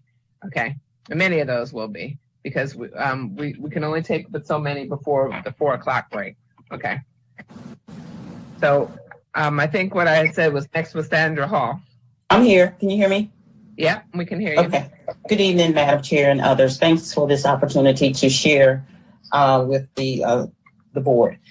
My name is Sandra Hall, and I live at 12002 Fort Washington Road. Since 2006, we live about 0.7 miles from the proposed school site. I oppose the school being built at the current site because many other comments and statements shared by Mr. Woolfolk, Ms. Walton, Ms. Robinson, Ms. Shaw, and Brigg and Nancy Bagava. I asked the school board when they were presenting their proposal to us in December, why weren't we informed? Why weren't the community notified? No social media information was sent out to the community, no flyers, no broadcasts or any kind of communications was sent to the community involved and mostly impacted. They apologized profusely for not informing the community. They thought that we were on the school PTA list. A lot of people here don't have children in the schools here with parents, grandparents. And I also asked, why can't the current school, Potomac Landing, be used? And we were told that it's being built because the ground would not support the 4-story structure that they were proposing because it's built on the ground was made of clay. I also suggested that when you look at the schools in the DMV area, those old schools that they rebuilt on the same or current premises, provided excellent schools. And I believe that that can be done at Potomac Landing. I believe that they can take that school and make it a state-of-the-art, world-class facility with a green roof where the students can learn agriculture, horticulture, grow plants and herbs and so forth, take it to the farmer's market and use those funds and resources for school projects, school fundraisers for trips and so forth. I also asked what's going to happen to Potomac Landing. Their comment was, well, we're not sure. Why would we want a school that's going to be abandoned, drawing the wrong attention, causing vandalism, and bringing property values down, and you don't have a plan for the old school and you're going to build a new school? That was a huge concern for me. I also wanted to share that I asked about the policing. We were told by our community officer that they weren't informed that there was going to be a new school.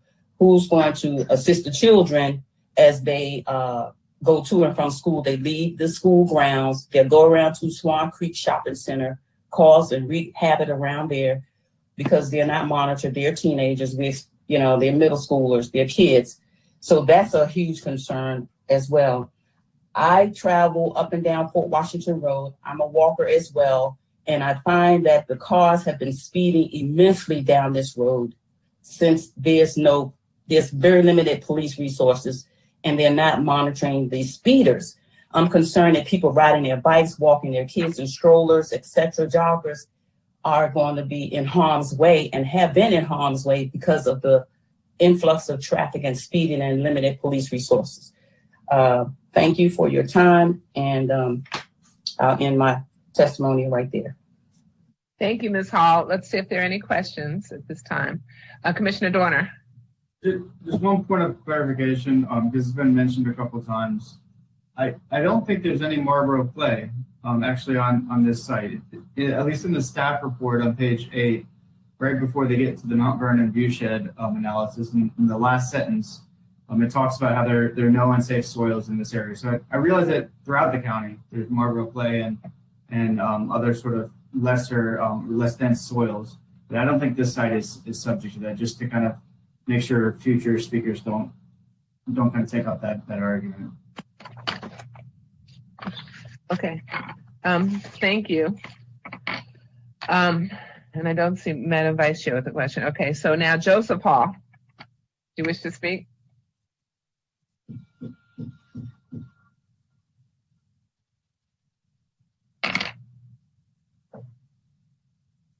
Joseph Hall? Okay. Paul Campbell? Oh, I'm here. Which one? I'm Dr. Valencia Campbell. We're sharing computers today. Okay. So you're Paul Campbell. So Paul Campbell, you're ready to present? Yes, I am. Okay. I just want to go on the record to indicate that I oppose the project of building the school in our neighborhood. I live at 402 Olympic Court in Fort Washington. I've lived here for 42 years, and I have never seen such a lack of transparency with the involvement of the community and to take part in building and planning for a school. And the flooding has been a major issue. I've talked to all my neighbors, everyone who has, I live in our court has been, their basements have been flooded more than once, some of them, because if the power goes off, the sump pumps don't work, we have problems. I planted a lot of trees on my property. It's very small, but those trees grew up, and of course the environment always works against you. And one of the trees fell, and I found out I had problems with carpenter ants. They ate up the roots of the trees. And as soon as those trees fell, I had to check the others, had to replace a lot of them. And so after replacing them, the flooding in my backyard has been, I get a foot of water every time it rains because of not having those trees. And this is the first time I've seen that.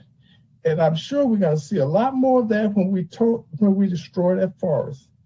And in the sake of time, I want to let you know that I am opposed to this, and thank you for your time. Okay, thank you, Mr. Campbell. Appreciate it. I don't see any questions. So I'm going to start with Joanne Brown. Yes, good afternoon, Madam Chairman and Board. I'm going to actually make mine very quick because I cannot, in all honesty, be able to give you any of the facts or some of the expert information that I've been hearing today. But I would say that I thank God for this platform that you've created here, because this is really the most information on this topic that I have gotten up to this point. So my name is Joanne Williams Brown, and I live at 306 East Swan Creek Road. Nancy and Bridge are my neighbors, and thankful for the information that they, as well as Hazel Robinson, has provided to me up to this point. So I will say, looking at the maps that I saw today, it appears that I'm almost living right across from where the entry point to this site is going to be. So I have a lot of concerns. All of what I'm associating is what you've already heard today. So hopefully I don't have to name all the people that I agree with, but I did hear their concerns. I agree with them wholeheartedly. I've been living at this address for 21 years now. My children are grown and gone, and I will tell you that I believe this particular neighborhood here that's going to be mainly impacted are pretty much all retired folks. I mean, if we have any kids in this immediate area, a lot of them are going to be our grandkids or to that effect. So earlier I heard some concerns about the traffic, and I'm going to tell you, that's my number one concern. We live here. We have to get out of our driveways. So I don't know if Mr. Washington and Miss O.C. have even come to this area. And I have to beg you, you have to live here. You have to experience what we experience here to really understand the concerns that we're voicing here about building this school in this particular site here. I'm all for educating our kids and giving them the best opportunities, but I would really ask that the board please at least consider delaying this response until we have an opportunity to hear more about what's going to happen to the infrastructure. Let the residents give our concerns a little bit more. So if I can, I would ask that you delay and reevaluate this site and listen to our concerns. So thank you for giving me that moment, but I just agree with pretty much everything that I've heard up to this point. So thank you for allowing us to hear this information. Thank you, Ms. Brown. Appreciate it. And it looks like we have room for maybe two more. Renita Nowlin. Good afternoon, and thank you, Madam Chair. My name is Renita Townsend Nowlin, and my husband, Frederick Nowlin, is here as well. And I just want to reiterate what everyone else said and agree with all the opposition, because we do oppose the K-8 school project that's currently going to be on Swan Creek. I'm sorry. We live on Bayonne Drive, which is one block down from Swan Creek and off the Circle. And I can tell you, I've already lost one car that was on the street from flooding. And earlier this year, we had a very long rain, and you could see just the water running down the street. Probably was about, if you walked out there, it was probably about 5 or 6 inches over your legs. So we have a very current problem with flooding with the trees there. So I just want to say that I'm definitely against the school project. We need our trees, we need our infrastructure. And right now, on any given night, we can have anywhere from 5 to a dozen deer in our yard that comes from the wetlands currently. Without that wetlands, the current animals will have nowhere to live, and they'll be living in our yards as they don't live here now, they just come and go, but without that wetlands, they will be trying to find a place to live. So on their behalf, I want to say we want to save that wetlands, that infrastructure. Right next to my house is the wetlands lot, and it's the spring that currently comes up from out the water, and that particular lot could not be built on because of that spring. If you walk up Swan Creek on any given day, you're going to see water, whether it rains or not, in the wetlands area because there are natural occurring springs there. So that's not going to be taken care of before the ground ceremony is conducted. So I would advise that you oppose this current project with the school board. And I have one question, and that would be, you said that if you recommend not to approve this project with the school board, they can go on as they plan and we're not, agreeing to your recommendation. My question would be, if you made the recommendation to postpone it with these changes, does that impact what they have to do? Do they have to make the changes you request, or can they say they're not going to do anything, just like they say if you recommend not to go forward, they don't look at it? So that would be my question to the board. They don't have to do any of the recommendations that we have. And the problem is, with regard to postponing it, we cannot postpone it. They would have to agree they would have to waive that 60-day requirement and agree to a postponement. And yes, but on your recommendations, even with your recommendations, other than postponing, what is their liability to your recommendations? Do they have to follow? They don't have to listen to any of our recommendations, but we're hoping that they're still participating right now. And this is what we have to do, whether it's a school. We've had University of Maryland here for a lot of different cases. We've had all sorts of other entities come before us, public utilities and what have you, come before us. And we do analyze it from our planning perspective, and we give recommendations. And we hope that in good faith that they will, endeavor to abide by our recommendations. We can't mandate it.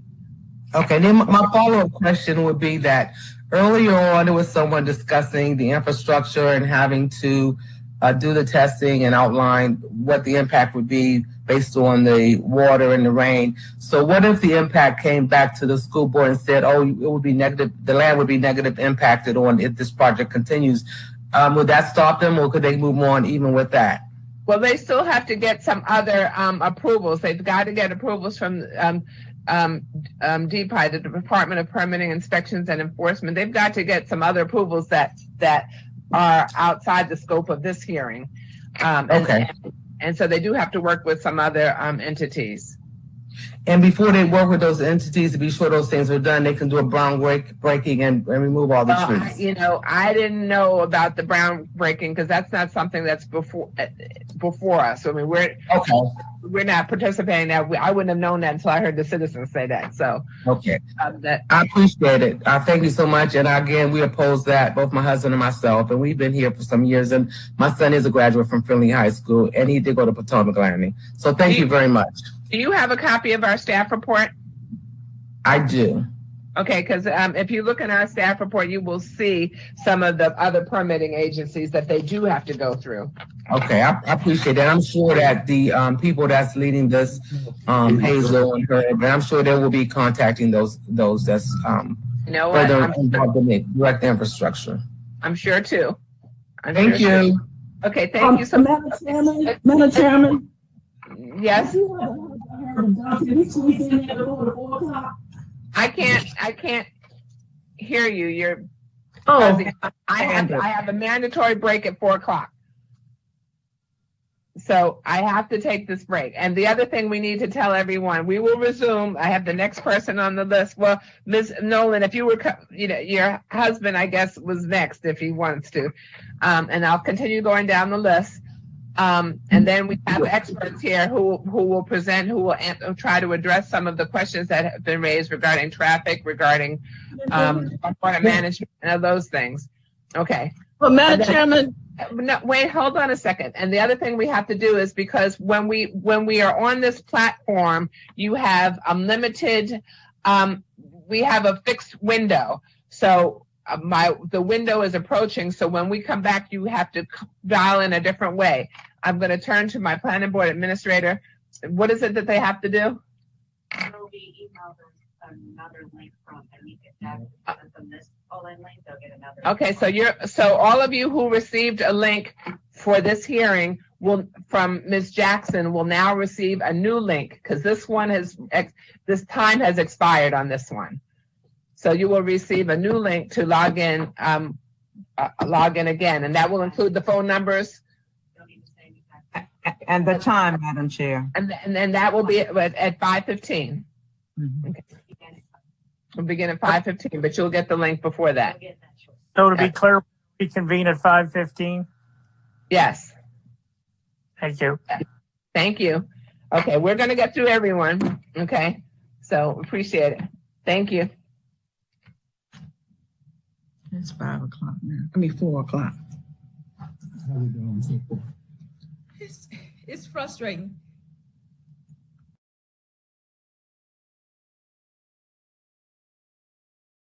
Good afternoon. The Prince George's County Planning Board is back in session. We said we'd be back at 5:15. We were.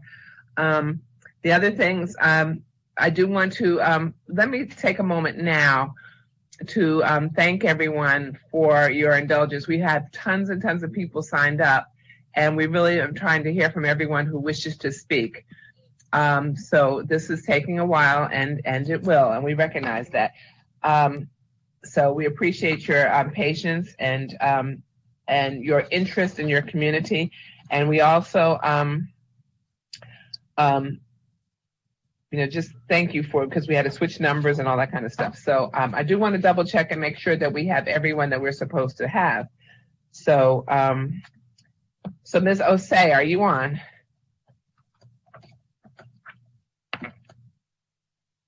Ms. Osei, okay, so that's fine, Ms. Osei.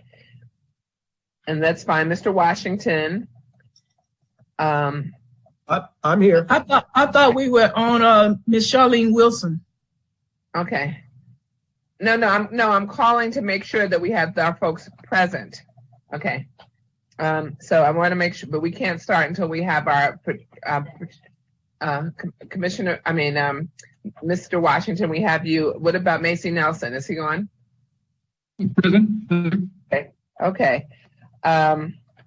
So I think we have the key people. So we have Ms. Osei, Mr. Washington, and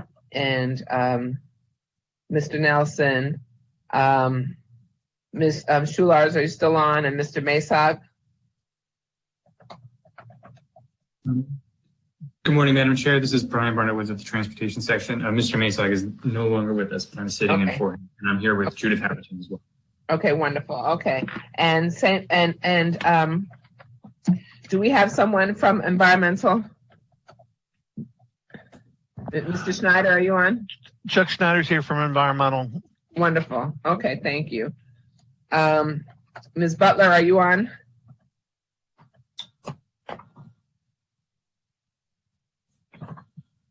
Chair Butler, and of course we need our principal counsel. Mr. Warner, okay, you're present. Okay, we're good. Okay. So we've got the key folks, I think. So now I gotta find my list about where I was. Okay. So yes, so we I didn't know if Fred Nowlin wished to speak. Ms. Nowlin spoke, and if he did not, Fred Nowlin. If he did not, we'll go straight to Charlene Wilson.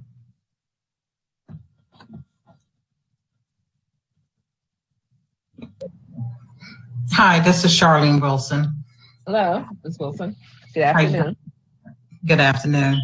I just want to mention a couple of things. Oh, let me say this. I live at 104 East Swan Creek Road. I live directly across from the site where they plan on doing the school project.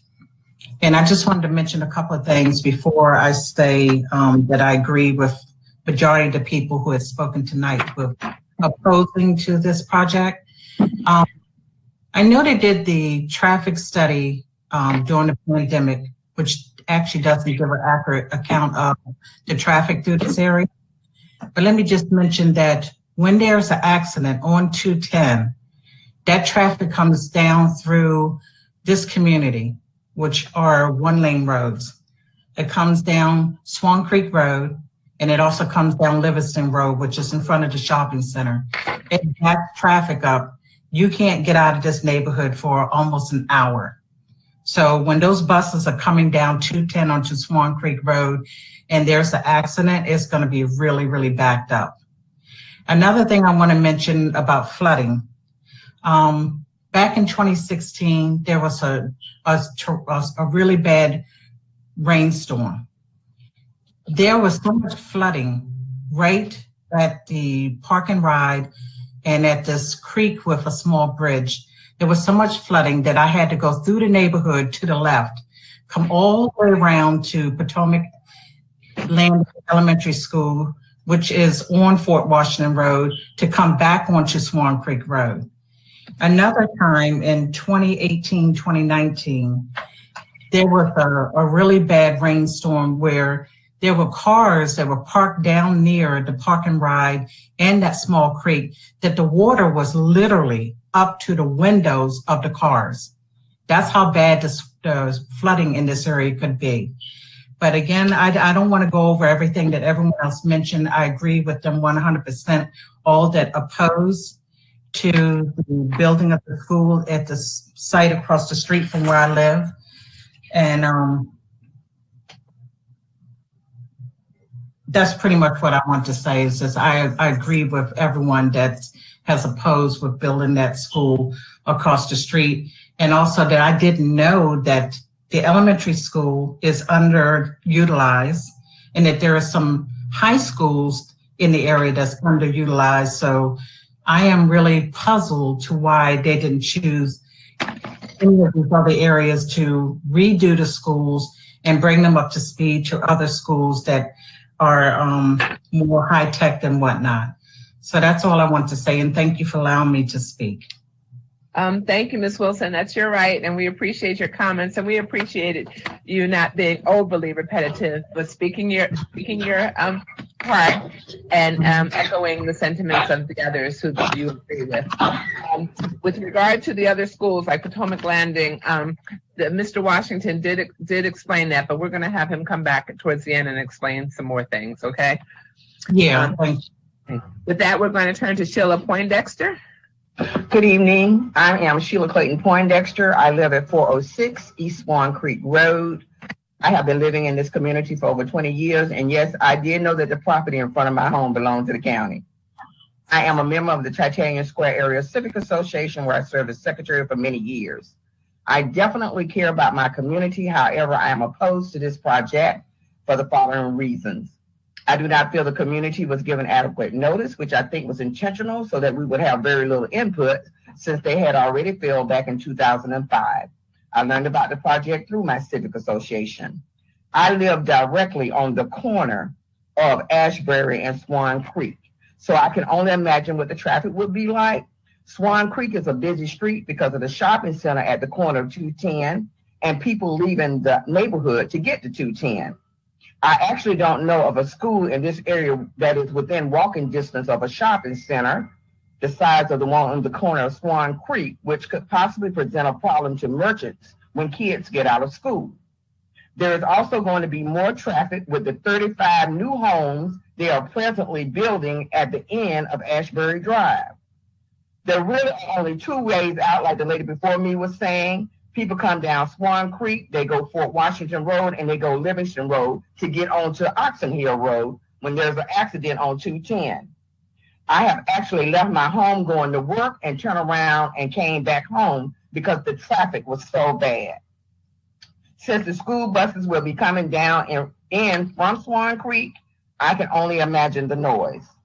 I hear there are environmental issues to consider, but I can honestly say that I have never had any flooding issues.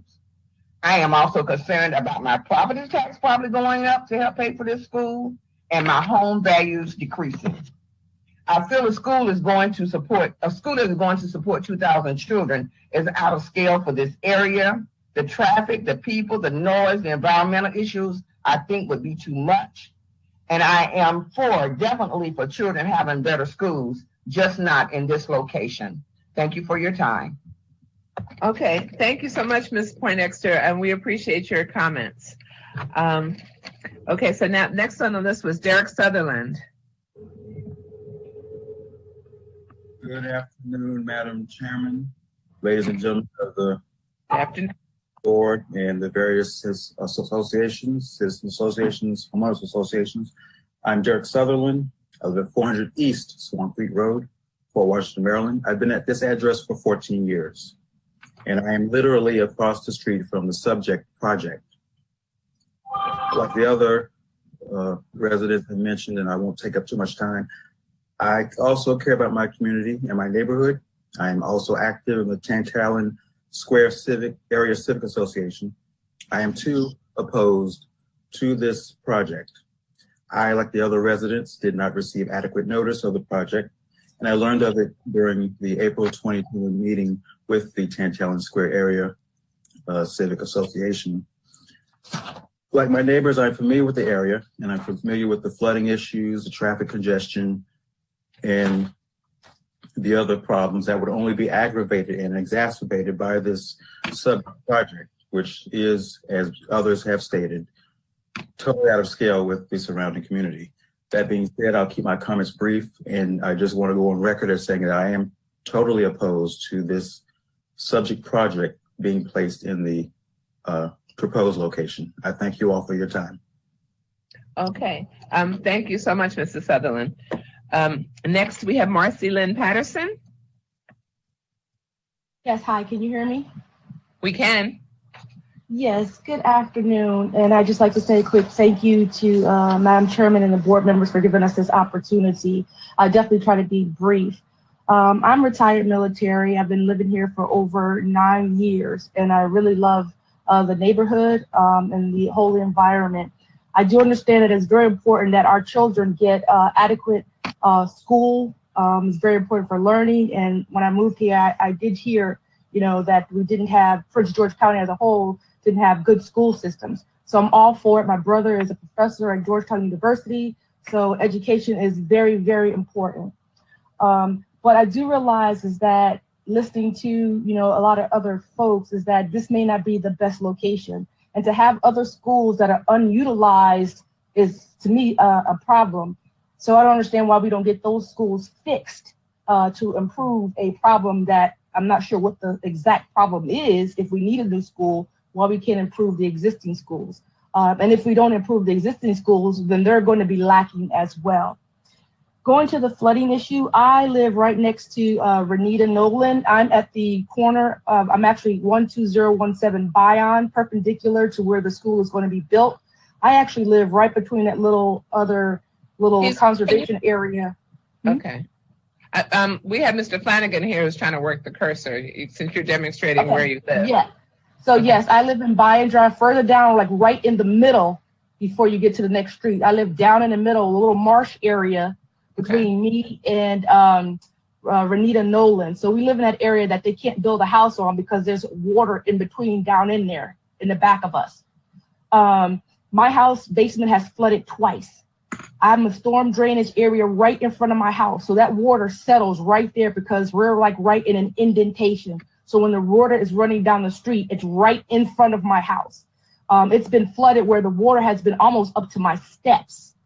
And if it's flooded from the front, it causes water to be not be able to filter down in the back. And like I said, my basement was flooded twice. And the insurance company don't really like to pay when you have water issues, when they claim this is not really a flood zone, even though we have a lot of flooding. The other thing is safety. Everyone talked about the traffic circle. Everyone talked about how 210 is deadly. And one thing we don't really understand is leaving out of Fort Washington. Yes, they may have an ease coming in and they prevent us going out, but when they're getting ready to go out, that traffic light that sits at Swan Creek and 210, it only lets maybe 1 or 2 cars go out because 210 is the major freeway. So they give that light plenty of time to keep rolling. But if you're on that perpendicular, either at Swan Creek, Fort Washington, Livingston, your light is only going to be 2 seconds for you to get 2 cars out. So there's going to be traffic backed up for those buses to leave and for those parents to leave and for the people who are going to work to leave. It's going to be, just extremely backed up. And I don't think anyone took that definitely into consideration with the timing of the lights. The other thing I just wanted to say is that for recommendation potential, the 4-story building. I'm not an engineer. All I know is I have solar panels on my house, and having a 4-story building might affect my solar panels. So I don't know if I'm gonna get enough sunlight from my solar panels, which I spent money to put on my house. In this 4-story, again, I'm not an engineer. It may not affect it. I don't know. but that is something also that I don't know if anybody had taken into consideration for people who are trying to have solar friendly homes into consideration. And then I just like to wrap it up about recommendations. Not sure, we've heard a couple of things why the schools couldn't be built at Potomac Landing.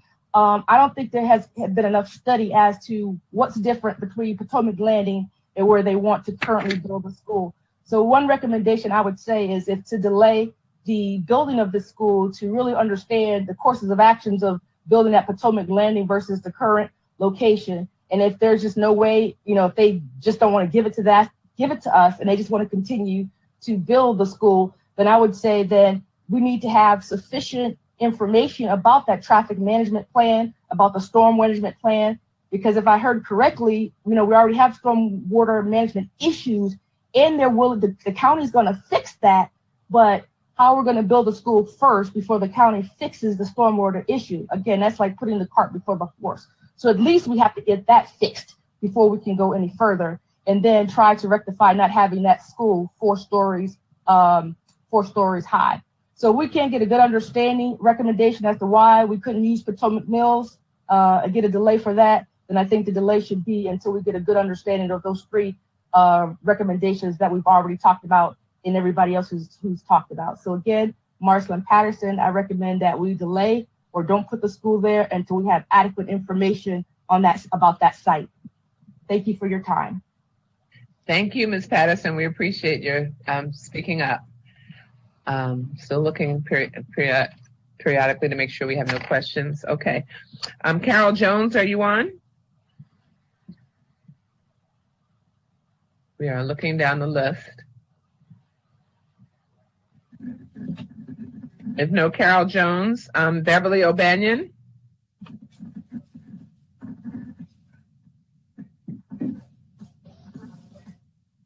Okay, Carolyn Jones, Beverly O'Banion. Nathaniel Mosby.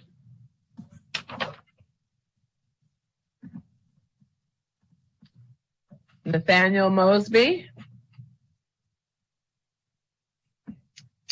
Okay. Now I have 2 persons with a similar name. I think Margaret Vanego. Speaking. Vanego? Okay. Is it Vanego? It's Vanzego. Okay, I'm sorry. It got recorded here kind of incorrectly. Okay, thank you. Okay, and can you pronounce it for me? Vanzego. Vanzego. Hold on a second. Hold on. I know I pointed that out, but okay, but you signed up to speak? Yes. And okay. What's your address? My address is 401 Torres Drive, Fort Washington. Right. So we have a different spelling on that same address. Right. It was just spelled incorrectly. Okay. Okay. So Vane. Can you spell it again?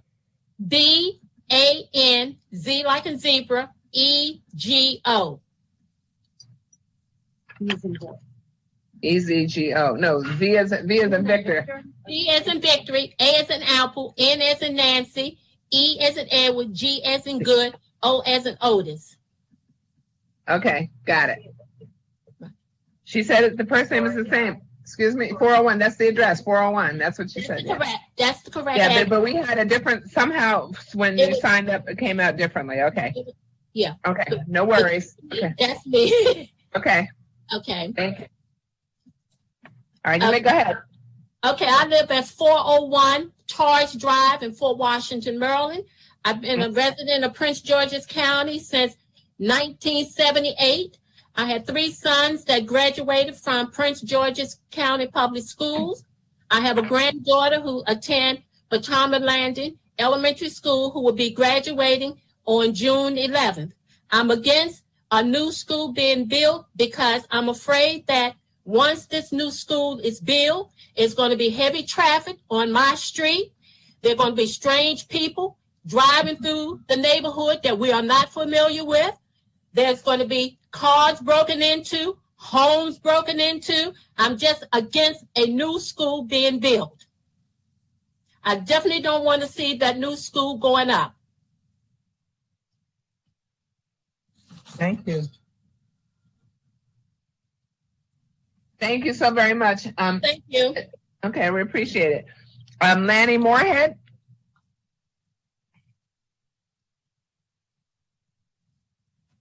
Lanny Moorhead. Okay. Darlene Abubakar, I guess it is. Yes, good evening, everyone. Good evening. My name is Darlene Abubakar. I live at 12026 Bayon Drive, so I'm very close to where the new school will be located. I learned about this literally, a couple months ago, I guess back in April, through the Tantalian South Civic Association. So I had not heard about this prior to that. There was no communications whatsoever that I was aware of anyway. I am very opposed to the project. I don't want to be redundant, but there is severe flooding. Someone mentioned 1819 down by Swan Creek. I actually got caught up in that. I was able to turn around. I have had flooding in my basement. I know my neighbors in their backyards. It's just when it rains, and it's not even necessarily a 2-day rain, but if it's just a half day of heavy rain, the backyards are soaked. And traffic. Someone mentioned the fact that when there's an accident, all the folks that detour through our neighborhood. But even without an accident on 210, because I'm working remote now, which I love, but I have to go back to the office. And back in 2019, when I was commuting every day, it didn't have to be an accident. From this location, just getting to 210 or trying to go the back way on Oxon Hill Road, that in itself, to get to the Beltway could take, and this is not with an accident, it's just people coming from Charles County all the way down to 210, and from our neighborhood, just getting out to the Beltway, getting to 210 in itself could take anywhere from 30 to 40 minutes. And this is not even getting to where you need to go, in which case I work in DC. So this is not with an accident. So traffic is horrendous in this area. And like I said, there are many times when I was commuting daily that I never saw an accident or evidence of an accident. It's just the sheer number of homes in this area and the lack of kind of planning in terms of the highway and exits and entries. So I just don't see it sustainable as a community for residents who pay enormous amounts of taxes in Prince George's County to not to be able to get in and out of their neighborhood. And then, these poor children and teachers and administrators at a school that would have to deal with that. And I just can't even imagine, we can adjust and calibrate the traffic lights, I assume, but that's not going to fix the problem once you get into this neighborhood. So, I'll just say again that I oppose the project. I don't see that, I have a son who graduated from Oxon Hill High School. I went to University of Maryland. I've been a resident of this county for, since I went to University of Maryland when I was I'm 20 years old. So I've been living in this community for about 10 years. So I really like Prince George's County. I love kind of the diversity and everything it has to offer, but this really, this really concerns me. I mean, this is our neighborhood, and I don't know that I've really taken notice more recently as I've been getting out more that, I've got my 2 shots. I've been taking notice of where schools are placed and where they are in relationship to homes and communities. And most of, every school that I've looked at since I've been getting out a little bit more and cognizant of where schools are located, there have not been any schools that are like plopped right into a neighborhood like this. I have not seen one yet. I didn't go to North County, so I haven't been up there recently, but certainly, Surrattsville, Oxon Hill, Potomac Landing,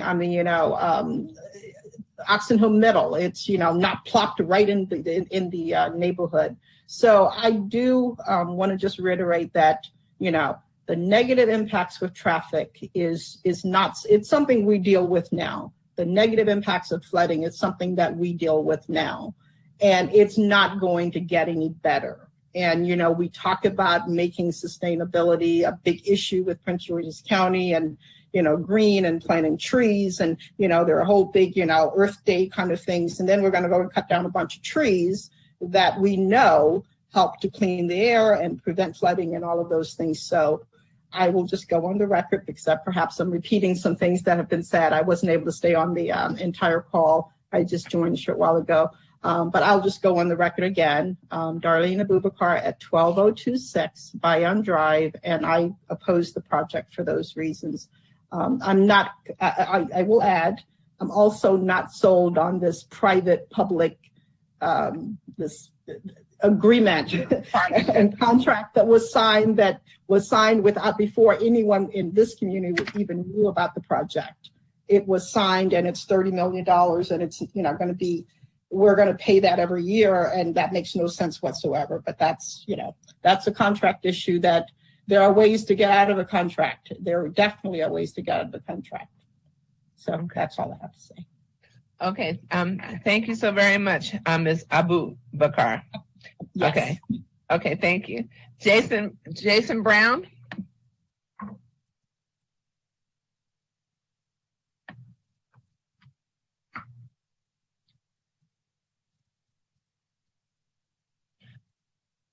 Okay, so the next person I might need some help.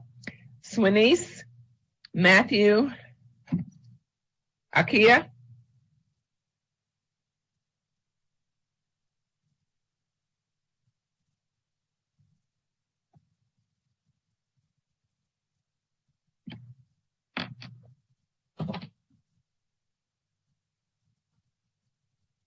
Okay, Brad Majors.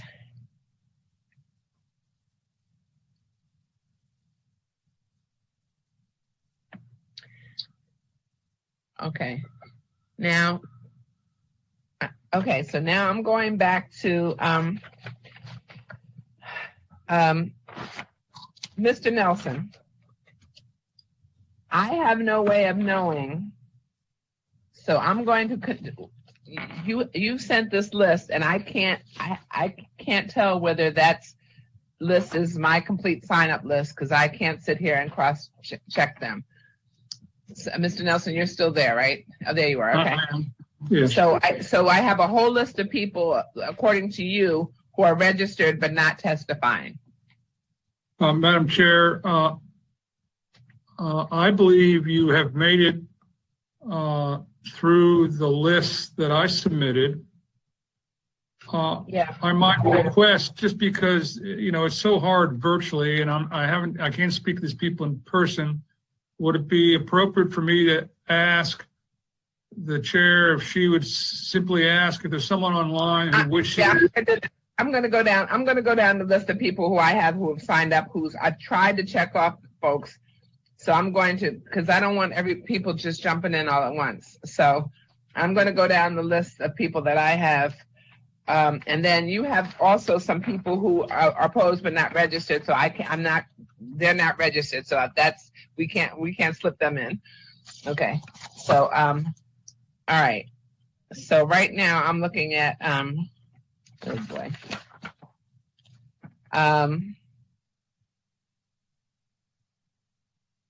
So Joanne Williams Brown. Did she?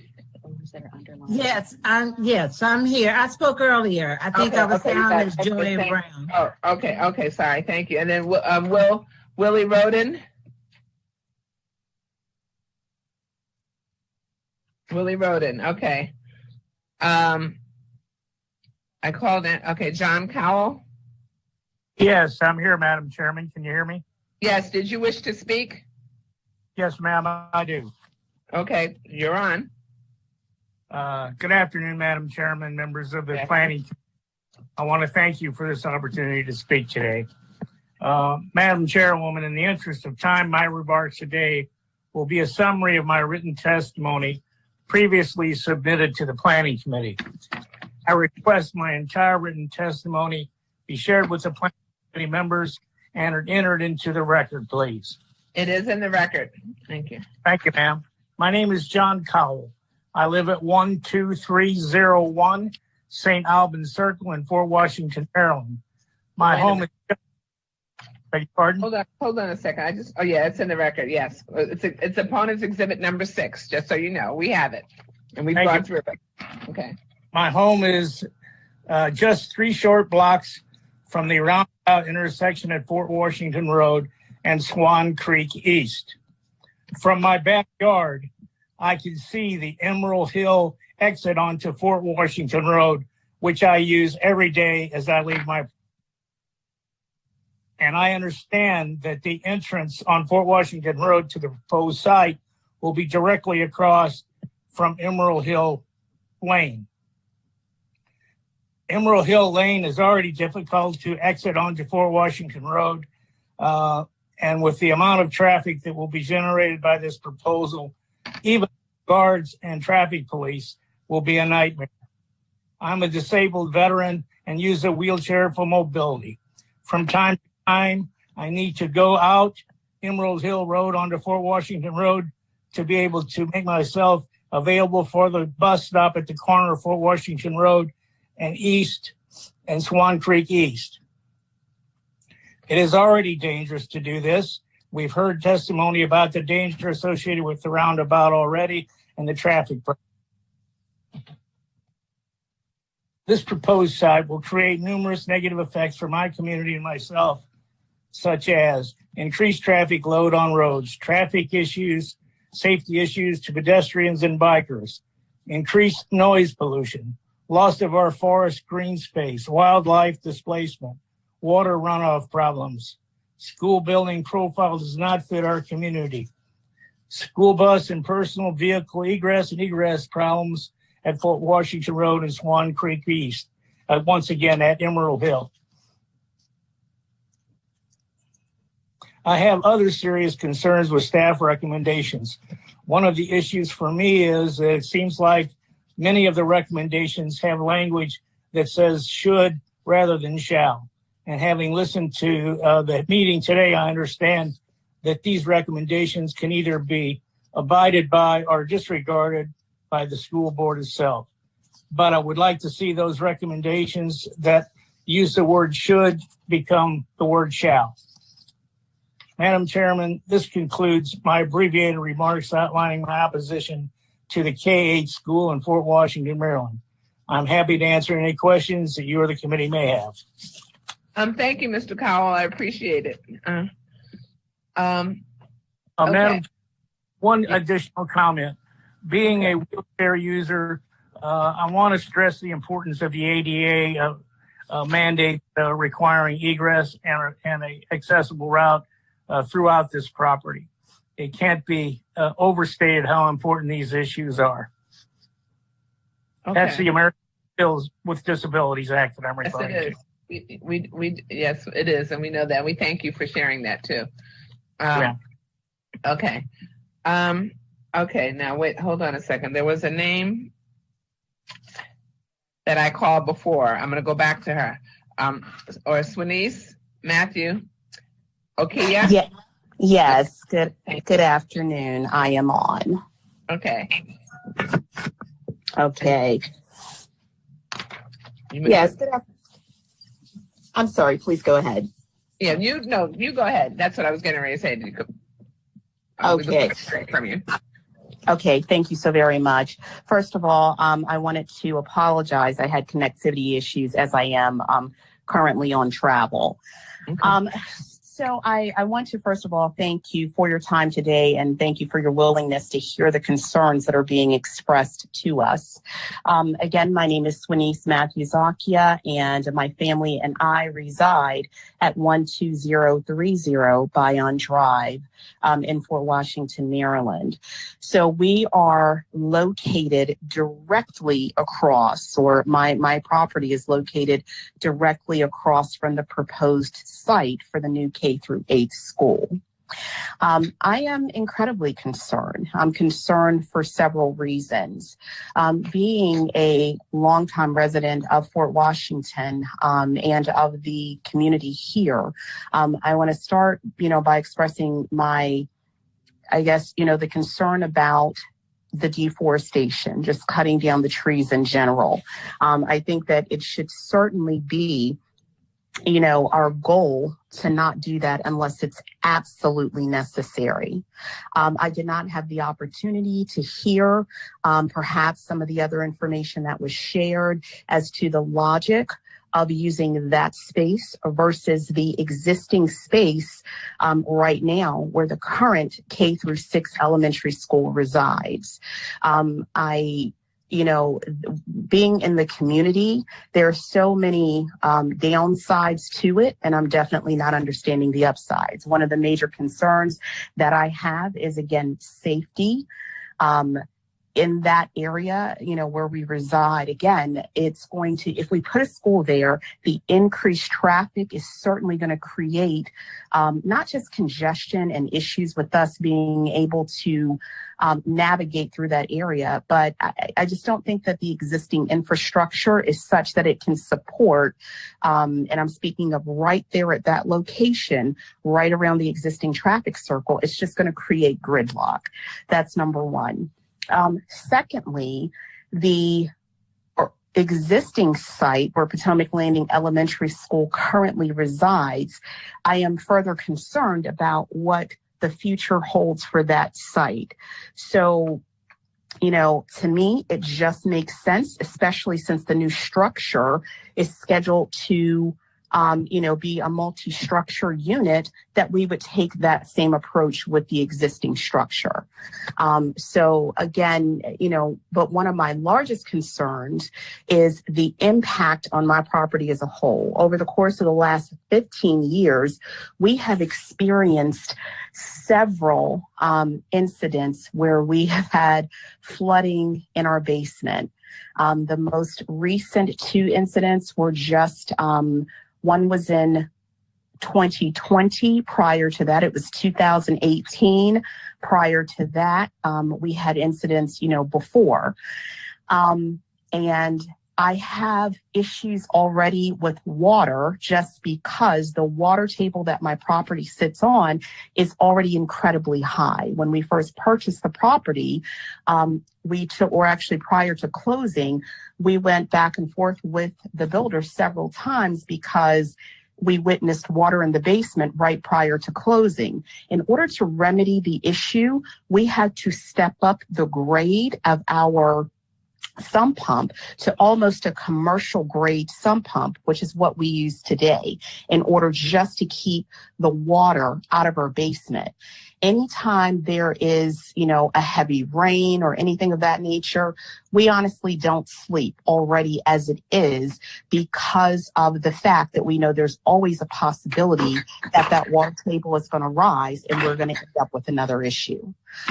So cutting down those trees, you know, and building on that area, I am, you know, incredibly concerned about how that's going to impact the water table, not just for my property, but for many of my neighbors as well that, you know, that currently experience issues with flooding. It's real. It's something that we deal with and that we worry about on a regular, consistent basis. So, you know, all of these are, it's just a summary of the concerns that I have regarding, you know, the proposal to construct the new K through 8 structure, you know, in the proposed location. And I'm happy to take any questions that you may have. Okay. Thank you so very much for your presentation today. We appreciate it. And I don't see questions right this second. So I'm going to go on down the list. I think the next person, how about Leroy Smith? Are you on?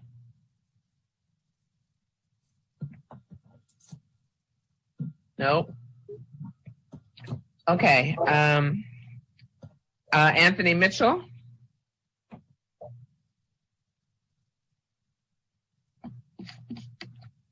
Okay. Wait a minute. I called him already. Okay. Zanetta Walthour. Yes, ma'am. I'm here. Can you hear me?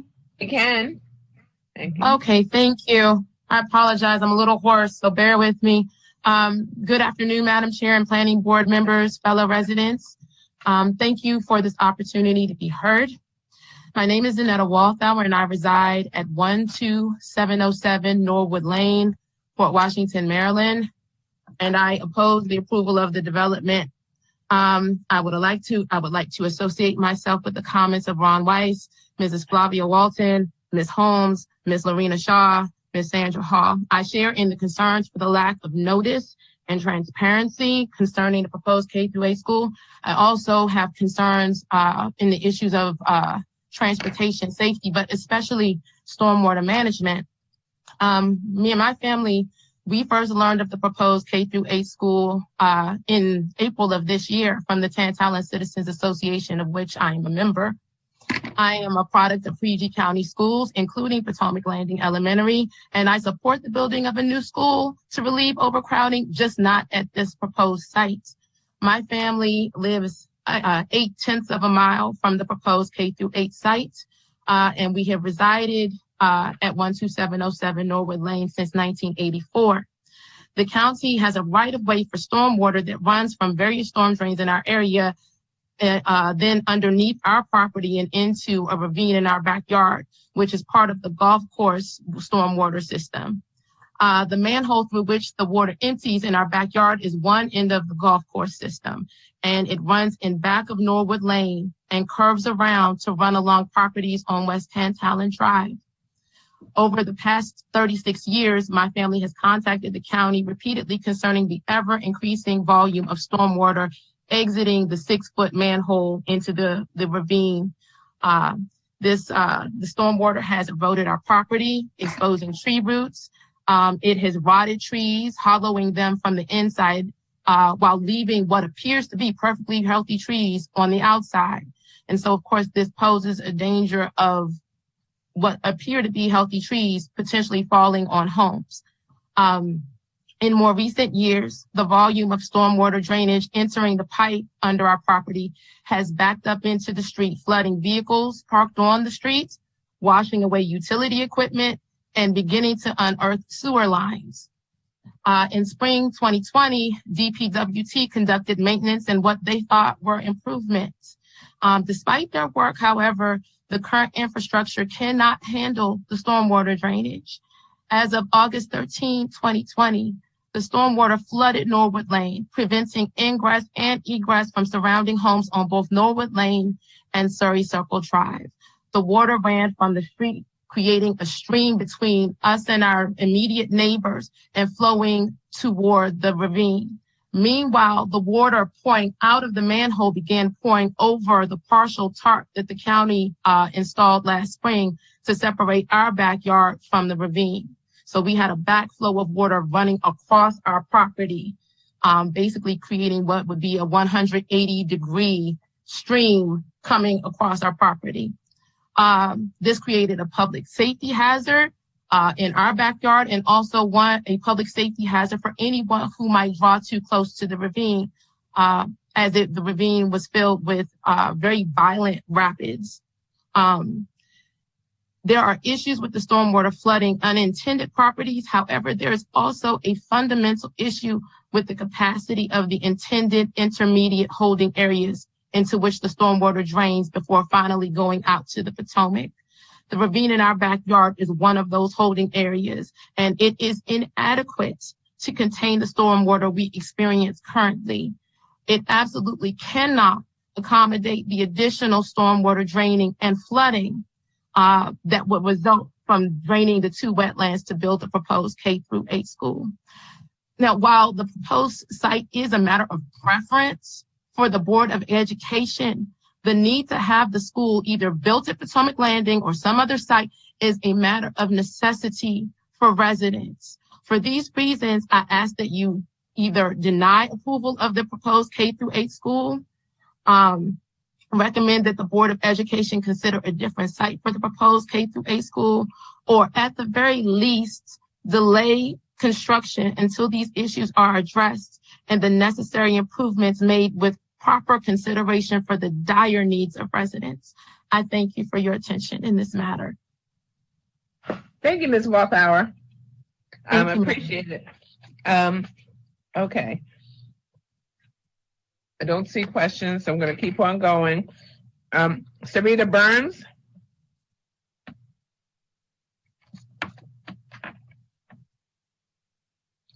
Sarita Burns. Okay. Then I'm going to Yvonne Wilson.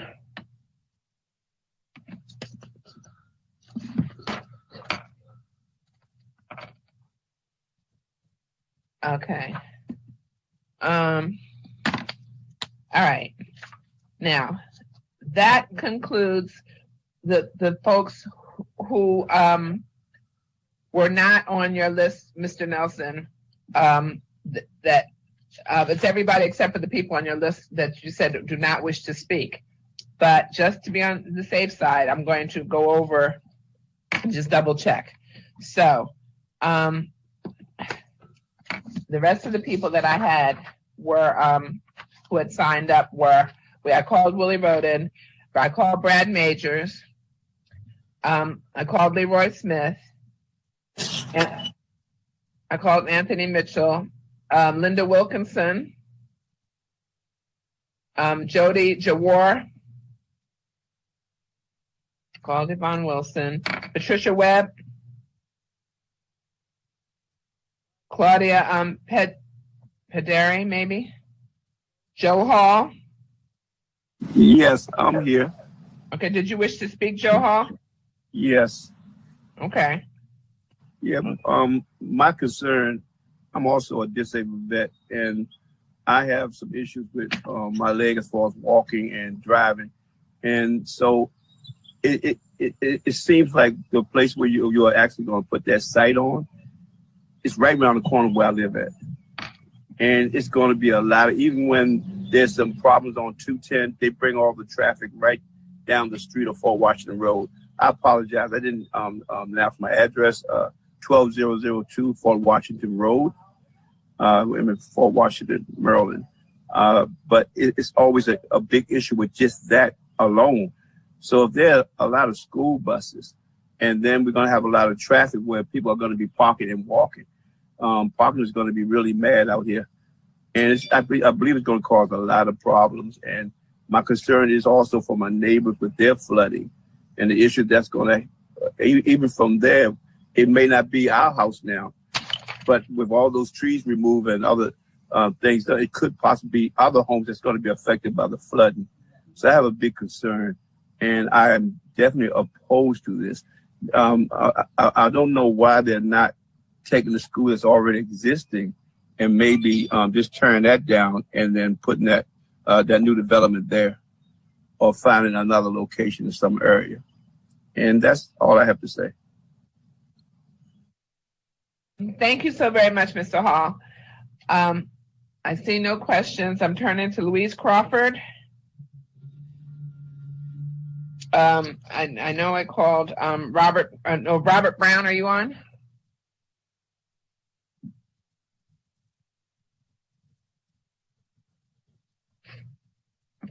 Freddie Dixon.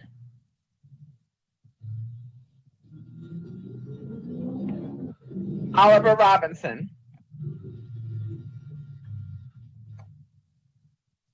Okay.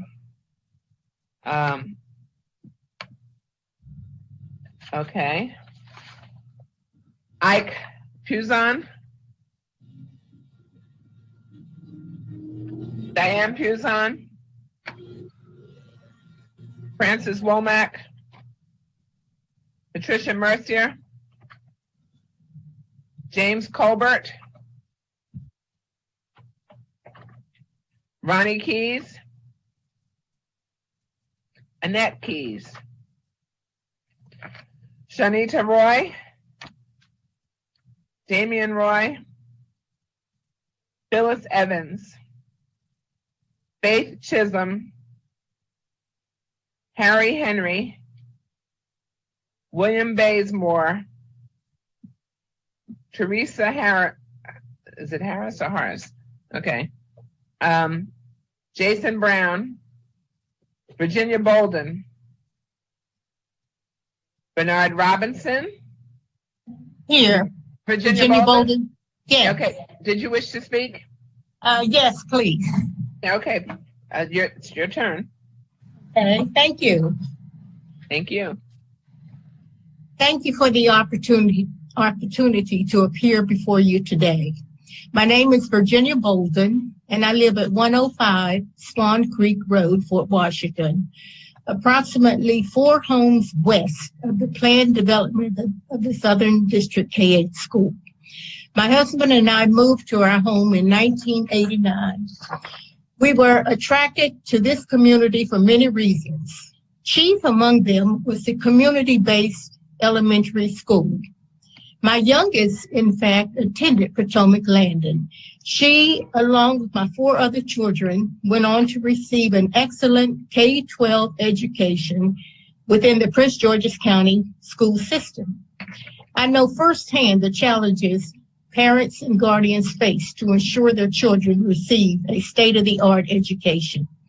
I wanted nothing less for my children or for my grandchildren. For this reason, it pains me to express my opposition to the proposed location of the K-8 school. The existing poor infrastructure, the flooding and extensive damage caused to my property, and the growing cost of flood mitigation are the principal reasons for this opposition. I have lost confidence and trust that the critical infrastructure repairs so desperately needed in this community will be realized. The school is necessary. The location, however, should be reconsidered. Clearing acres of forested land for the proposed new school site without upgrades to the existing infrastructure on Swan Creek Road will undoubtedly lead to additional damage and further threaten the safety and security of our residents, our homes, and community. Briefly, I want to describe what has happened to my property over the last 3 decades. I liked my colonial-style home on first sight. Its standout features included a beautiful porch, regal columns, and a manicured flat lawn and stately trees. In particular, the backyard abutted a wooded, undeveloped wet marshland. There were trees. My goodness, so many trees. We enjoyed this beautiful green space. It was quiet and secluded and also dry. There were no street sounds from Fort Washington Road. There was no massive flooding, no perpetually wet areas, making parts of the yard totally unusable. No sinkholes, no weird fungi, no rampant wildlife, deer, groundhogs, raccoons, or even the occasional turkey as is present today. We were told the woods, marshland would never be developed. We came to learn a few short years later that a new housing complex, in fact, would be constructed. This massive undertaking was quick and quiet, and in my case, marked the beginning of my flooding issues. The lack of transparency and communication then feels oddly similar to the rollout of proposed K-8 school now. It is stunning that I, along with the majority of my immediate neighbors, did not know about this proposed school until recently. Very little notice was provided. Nonetheless, officials and developers assured us there would be very little impact and our property would be left in the same condition as it was found. Not so. Trees came down, multiple storm water pipes and stormwater drains were installed on my property due to existing easements. The land was regraded, which included an embankment between the properties. Beautiful homes were built. After the development, I started to notice changes in my property. Small puddles eventually grew to larger ones, and a moderate to heavy rains would produce flooding. My property, my neighbor's property, and Swan Creek Road began to flood. My land continues to erode. I now have sinkholes. Trees continue to be uprooted, lean, and fall. The back quarter of my yard is saturated. I would like to enter into the record a few before and after pictures, as well as a video recorded on August 13, 2020. Okay, hold on a second. Are you trying to enter that into the record now, or was that something that was, I don't see a video. It's already, yes, it's already been entered. Okay, all right. And that is the video that you all referred to that I took in August. Okay. On this particular day, there was a hard rainfall. Manhole covers exploded and water gushed 3 to 4 feet in the air, cascaded over the clay embankment separating the properties, pushed through a patio door in my neighbor's home, flooded my property, as well as Swan Creek Road. Panicked, I called the fire department. Water flowed on all sides of my home, and I was concerned about being trapped. I prayed hard that day. Shortly after that rain event, officials from the PG County Government Department of Public Works and Transportation visited. There were discussions about proposed storm water and sewage upgrades, which would require the use of my property again for the installation of larger drains and pipes. The status of this work is unclear. Infrastructure systems are the front line of defense against flooding and many other hazards. Is it fair to ask this community, this neighborhood, to support additional development when we are struggling with flood issues? I think not. No infrastructure, no communication, no consideration. It is an expensive proposition to keep one's home dry. Structural repairs, sump pumps, battery pumps, gutters, landscaping, porch column repairs, service professionals, dry lock. The least of these is the old faithful blue tarp and bucket, which I have pulled out on numerous occasions. I share my experience as a small example of the effects of clearing of marshland, regrading during construction, and installing storm drains and pipes to tap an infrastructure that is outdated. Flooding already exists. What does it mean for the community to have a 4-story school planted in the midst of an established community with significant flooding issues? I urge you to not approve the planned location. I ask that you involve the community in this process as a new location is considered. I ask that you work with your counterparts to ensure the infrastructure is in place beyond the proposed school. Mother Nature always wins.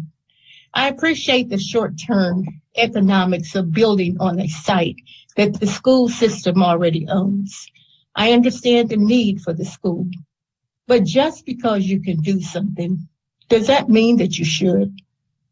If past is prologue, this building will be ripe with issues, water and otherwise, sooner rather than later. Repair the infrastructure, keep our homes dry, think about options, and give our children the best education and school they deserve. Thank you. Okay. Thank you so very much, Ms. Bolden. We appreciate your comments. Let's see if there are questions. I don't see questions at this time. Okay, so now I'm going to keep going down. So I called Bernard Robinson before. Yvonne Van Blake. Okay. And Nathaniel Mosby, I called before. Brenda Turner. I'm here. Okay, Ms. Turner? Yes, Ms. Turner is most certainly here. Okay, I am concerned. Okay. I'm concerned for several reasons. First of all we've gotten from a lot of our representatives is a bunch of lies. Started with MGM telling us that once we got the casino, our educational system would improve because we get funds from there. The funds went to general funds, education went down. Okay. Now, all of a sudden, then we got the cable thing. We're wasn't supposed to get no more ads. Now we have this brand new police station down the street on Fort Washington Road that is literally not occupied 99% of the time. If you're going to put the school anywhere, put it there, because our tax dollars are not paying for a police station that is just sitting on property. Now, as far as the flooding is concerned, I've been here myself for over 30 years. The so-called drain system that I have in the back of my home has sunk down into the ground and is no longer visible. So I can visibly see water built up as far down as Hasty Court from where these proposed plans are. And as far as our representatives are concerned and our council members, there are only just a few of you that deserve to be council members. There are only just a very small number of you that should ever be reelected again.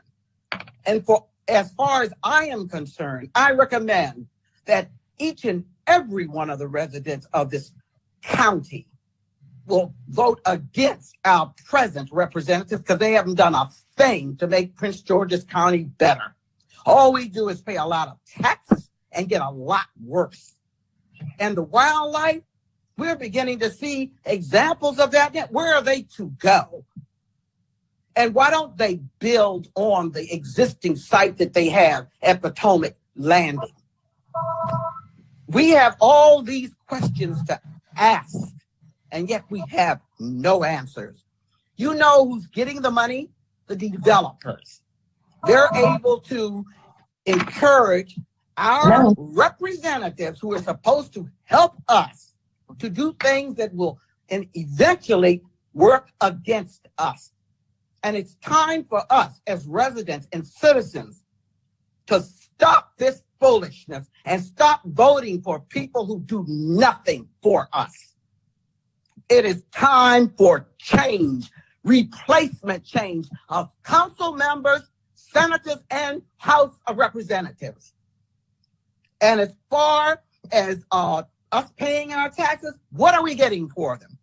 People like you, or I should say the majority of you, who have these secret meetings, who know of secret meetings in which the community is not involved, and who hold meetings up until 11 o'clock p.m. at night, hoping that people will lose interest and not speak. What kind of help are you giving us? You're not giving us the kind of help we need. Not only that, my husband, along with myself, we totally oppose this proposal because we realize what it will do to the traffic, to the wildlife, and to the flooding, because we are experiencing it right now, and we are blocked several blocks away from this proposed site. And already we see flooding. So no, I'm not supportive, and I'll have to give support to Ms. Hall, to Ms. Robinson, and previous other individuals who have spoken against what is being proposed. And to be very honest with you, you should be ashamed of yourselves. And so, for all of you, who dare not to support us, you need to be unseated. And I'm going to make sure that I'm there to vote against you. Okay. Because I am voted. So I do appreciate your concerns.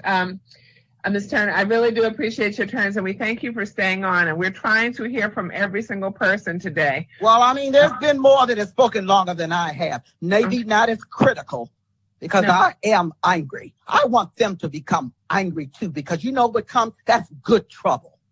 That's what comes of anger, good trouble. We need to stay together and fight against people who oppose things that are best for us, in favor of developers who have money and in no way are impacted by what you all are trying to do to us. I'm willing to bet you that these developers are no doubt probably from Virginia, Cecil County, and God knows where else. but I bet they don't live in this community. But they are the ones that will get these big time dollars, just like you all have allowed Hogan to give all the money to all these other counties and leave Prince George's County out. We suffered during the pandemic because you all did not fight hard enough for us. When you talk about you all, are you talking about your neighbors? Who are you talking about? I'm talking about people like you. Okay, so we're our representatives on these boards. I'm talking about our senators. I'm talking about our congressmen. I'm talking about our so-called Alton Brooks, who along with Hogan said that people did not want vaccines, which was not the truth. That's the kind of people I'm talking about. So I'm talking about starting good trouble, getting you all out that oppose things are in our best interest. And so I basically am finished talking because I don't want to express any further anger because, like I said, I am angry. And thank you for giving me the opportunity to release my frustration with these horrible people that hold offices that they should not be in. And have a good evening, because I don't have until 11 o'clock p.m. to stay here and listen to people who will go and vote against things that are in the community's best interest and who don't even live here. Okay. So have a good evening. Thank you, Ms. Turner. You have a good evening as well. And we all, I think most of us here just truly admire John Lewis and understand the meaning of good trouble. So thank you so very much. I'm going to keep on going down the list. Some of that information is beyond the scope of what we can do here today. We are not elected officials. Nothing is beyond the scope of what you can do. Yes, you are in a position to it only takes one person to do something. We see what our former president did. So don't tell me it's beyond the scope of what we can do. All of us can do something. Okay, that's true. But we have legal, I'm going on to the next person. We have legal parameters here for this day. Well, you just going on to the next person because I think it's insulting that you have this thing anyway until 11 o'clock p.m. Well, it may not be 11 p.m. What we're doing is making sure that we hear from everyone who wishes to speak. And we want to make sure that this sounds like voter oppression to me. This sounds like oppressing people from being able to speak. You're doing just about the same thing with the time range that you have. It should have been far more reasonable and sooner. Well, we started at 10 this morning to give everyone... Well, like I said, and I've been listening. I have been listening. Okay, thank you so much. And I am truly angry. And I'm sure many of us are. Thank you so anyway, much. It's time. Turner. Thank you so very much, Ms. Turner. We appreciate it. We're going to go You're welcome. Keep calling people. And John Cowell. I associate my remarks with Ms. Turner. Okay, that's you're right to do that. Okay. I just wanted, I will come back at the end and make my comments because some of us had nothing to do with Governor Hogan and the vaccines. And I do know that our county executive also Brooks has really been promoting these vaccines and things like that. So that's beyond the scope of what we're hearing today. So I'm just going to keep on going down the list. So now, let's see. I had, I think I'd called Patricia Webb, and Louise Crawford, Robert Brown, Freddie Dixon, Oliver Robinson, Mary Downs spoke. Oh my goodness. Okay, let's see what we got here. Francis Womack, I think I called. Let me see what else we got. Gonna keep going down the list. Richard Rhea, or Rhea? I think I saw that name. Richard Rhea, do you wish to speak? You have to unmute yourself if you wish to speak. I see you there. No, we're not trying.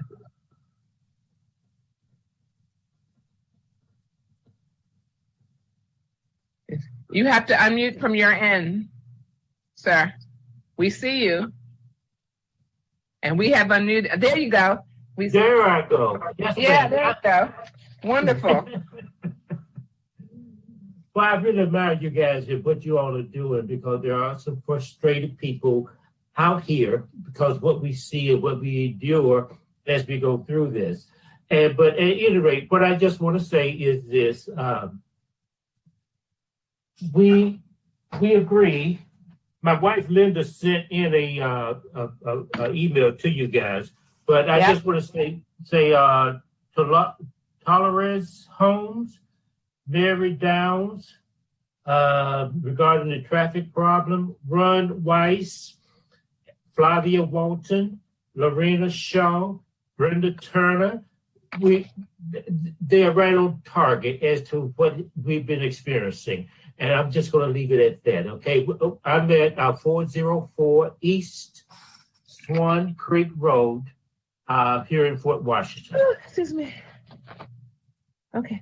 Thank you, Mr. Ria. And we do have your wife's email. It is opponents exhibit number 8. So right here, marked up. So thank you so very much. And we pronounce that Ray, like our A-Y? R-A-Y, Ray. Okay, sorry. Thank you for that. Okay. Okay. Uh-huh. Jack Smith.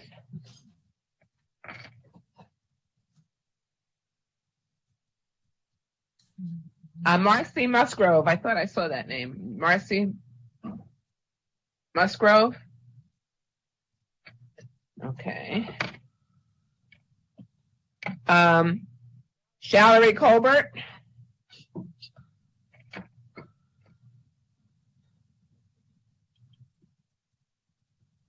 Okay. Hi, good evening. Hi, Ms. Colbert. How are you? We're well. How are you?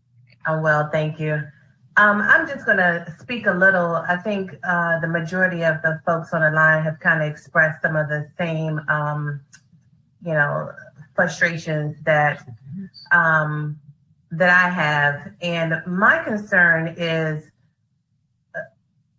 I'm just interested in knowing why is the plan to build there instead of on the existing site and possibly do what was done at Accokeek Academy, where they rebuilt that school, but while during construction, they took those children to other schools for, during the duration of the construction. I think that Fort Washington Road and 210 itself has a lot of traffic as is, and adding to that infrastructure would be devastating to the community, to the children, and we're talking 2,000 something kids. One of the questions that I have, or the second question I have is, are there children in the surrounding schools now, Oxon Hill Middle School, Potomac Landing, and Accokeek Academy that are placed in those schools that do not live in the surrounding areas? Because my question is, where the 2,000 kids going to come from to support this building of the school?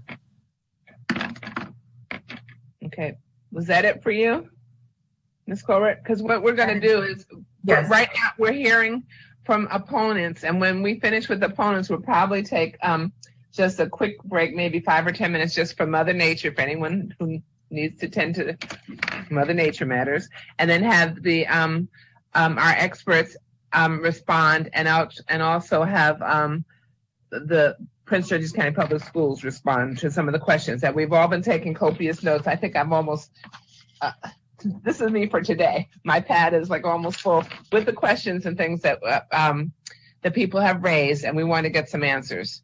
So, okay. And just for the record, I am opposed to the site. Okay. Okay. Thank you. Okay, so did I call Ernestine Jones? I think, and Robert Valentine.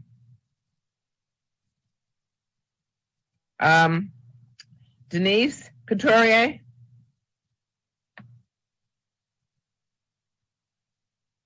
Paul Campbell.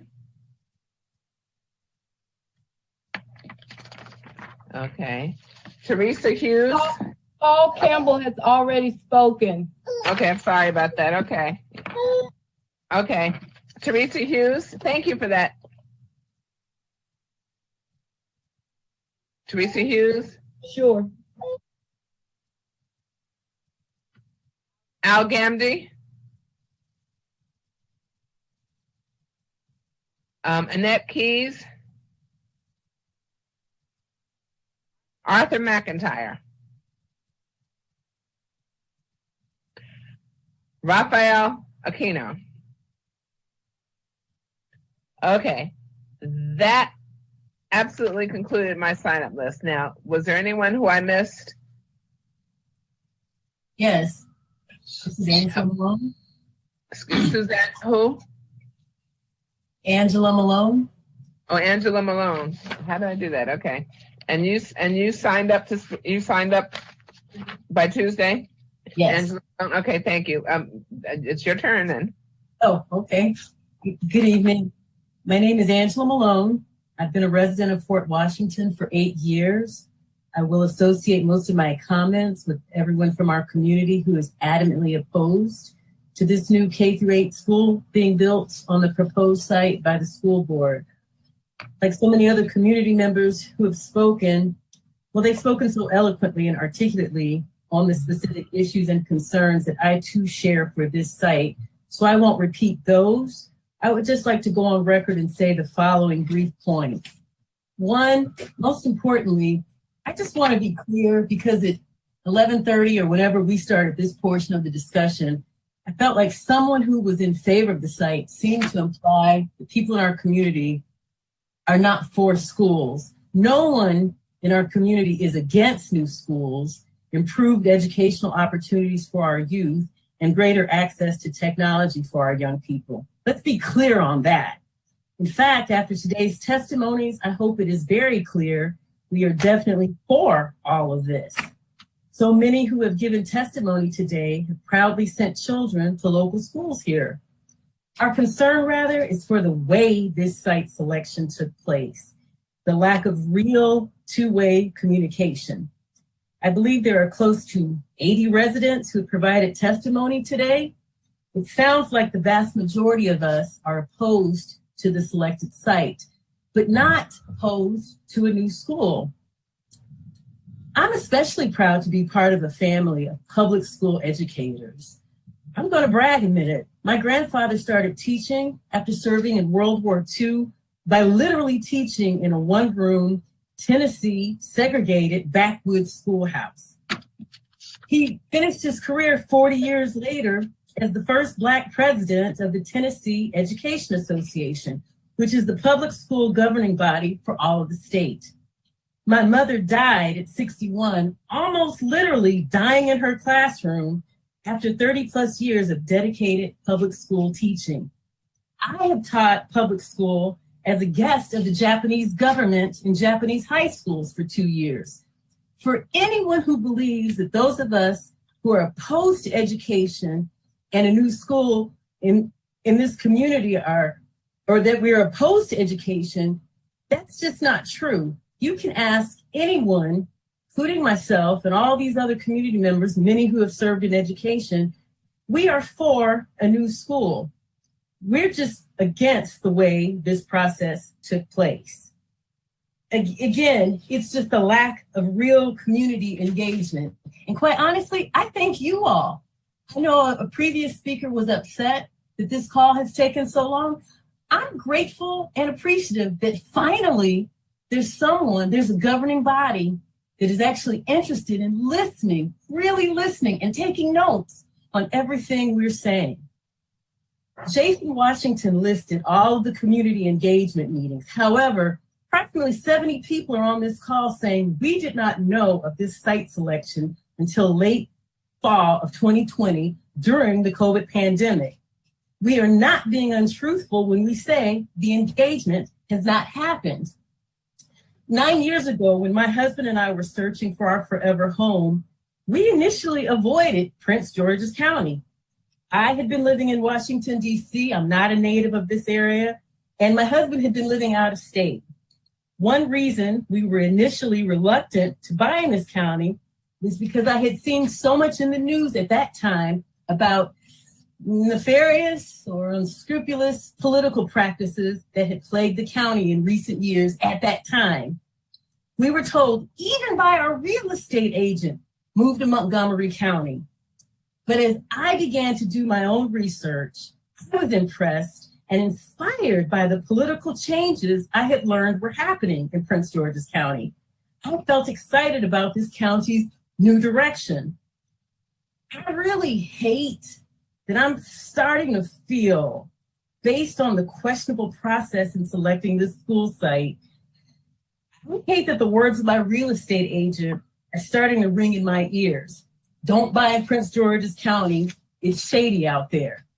That's so frustrating because I absolutely love my home, I love my community, I love my neighbors, and I love my county. But this process, well, it just leaves me wondering.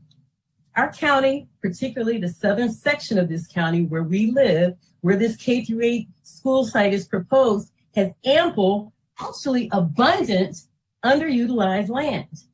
If redeveloping Potomac Landing is simply not possible, please, please, please, let's work together, really work together to consider some other site in our plentiful corner of the county. And finally, I just have to say, it feels very, very insulting that there seems to be more concern for the view shed, which is a new term for me, the view shed from Mount Vernon in Virginia, approximately 18 miles away, than there is for my neighbors, many whose doors are 8 seconds away from the front of where this school will be. These people have years of unresolved flooding issues.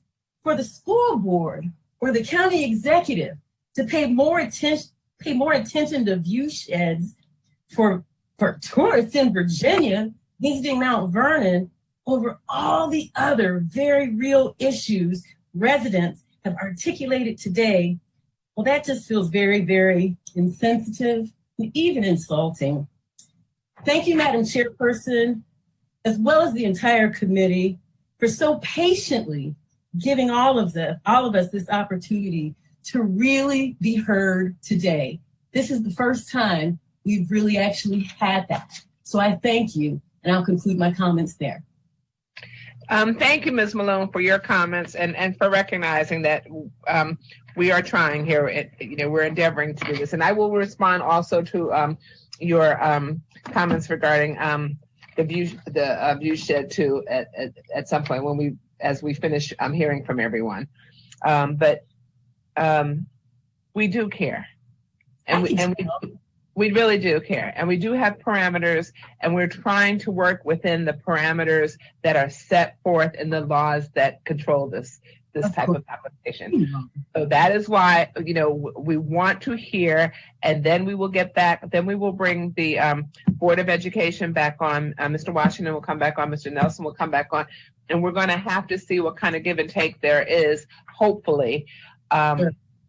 That's all we're asking for is give and take. Yeah, we're taking in every word. Trust us on that. And I appreciate your recognizing that. Now, I don't know if I called Diana Kent either.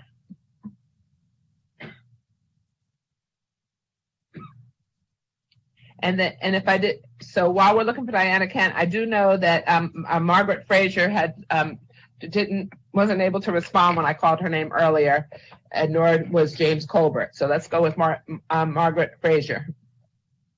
Hi, thank you so much, Madam Chairperson. I hope you can hear me okay. We hear you just fine, thank you. Thank you so much. So I'm Dr. Margaret Frazier. I was a university professor for 12 years before moving here. And I'm going to take things in a little different direction because I am emphatically in support of the new Southern K-8 school. I am a resident of Fort Washington. I live half a block from Potomac Landing Elementary School. And I have 2 children who currently attend Potomac Landing Elementary School. I have attended numerous PTO meetings and town halls about the overcrowding issues and the dire need for new schools. And for a lot of us parents, the deal is the students are already here. It's already overcrowded. And to use a term that has been said a lot but is offensive, it's already a warehouse. Saying we need a delay again is disingenuous, and it hurts our children and it hurts our community.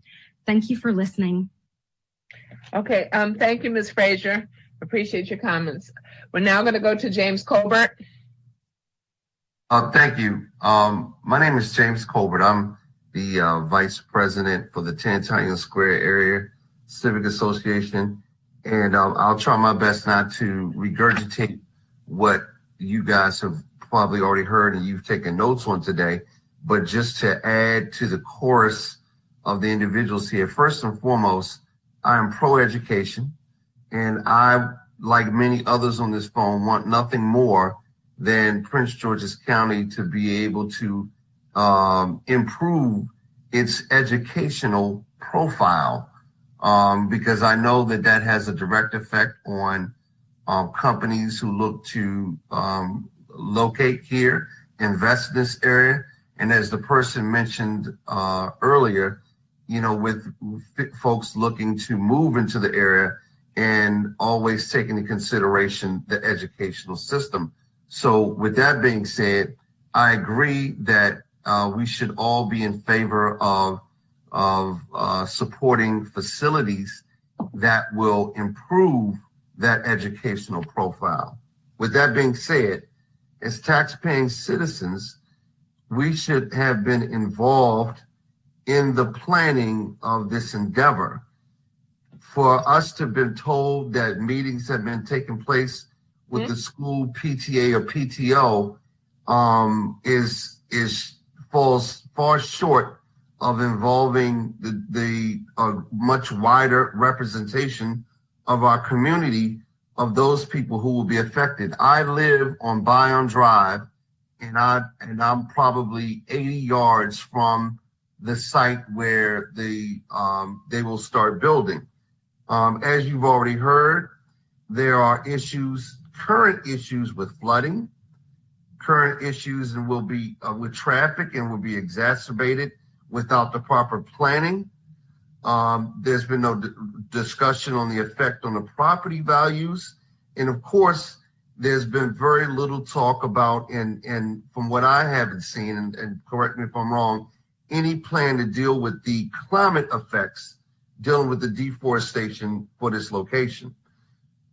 There should have been a plan put forth by a joint, I guess, the county as well as the school board to address all of these issues prior to any final decision being made, so that your constituents could have been involved in a plan, so that we all could have been able to move forward, whatever that decision may have been, whether it's rebuild on the current location or find a location that would have less of a negative effect on the community that's already dealing with issues that have not been addressed.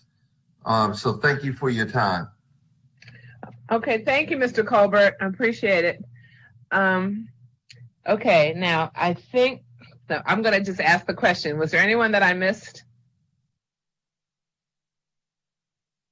Yes. Okay. My fault that you missed me, though. Okay, and you might be who? Majors, Brandfoot Majors. Oh, okay. Brad. Yeah, Brad Majors. Yes, I did call you earlier. Okay. All right.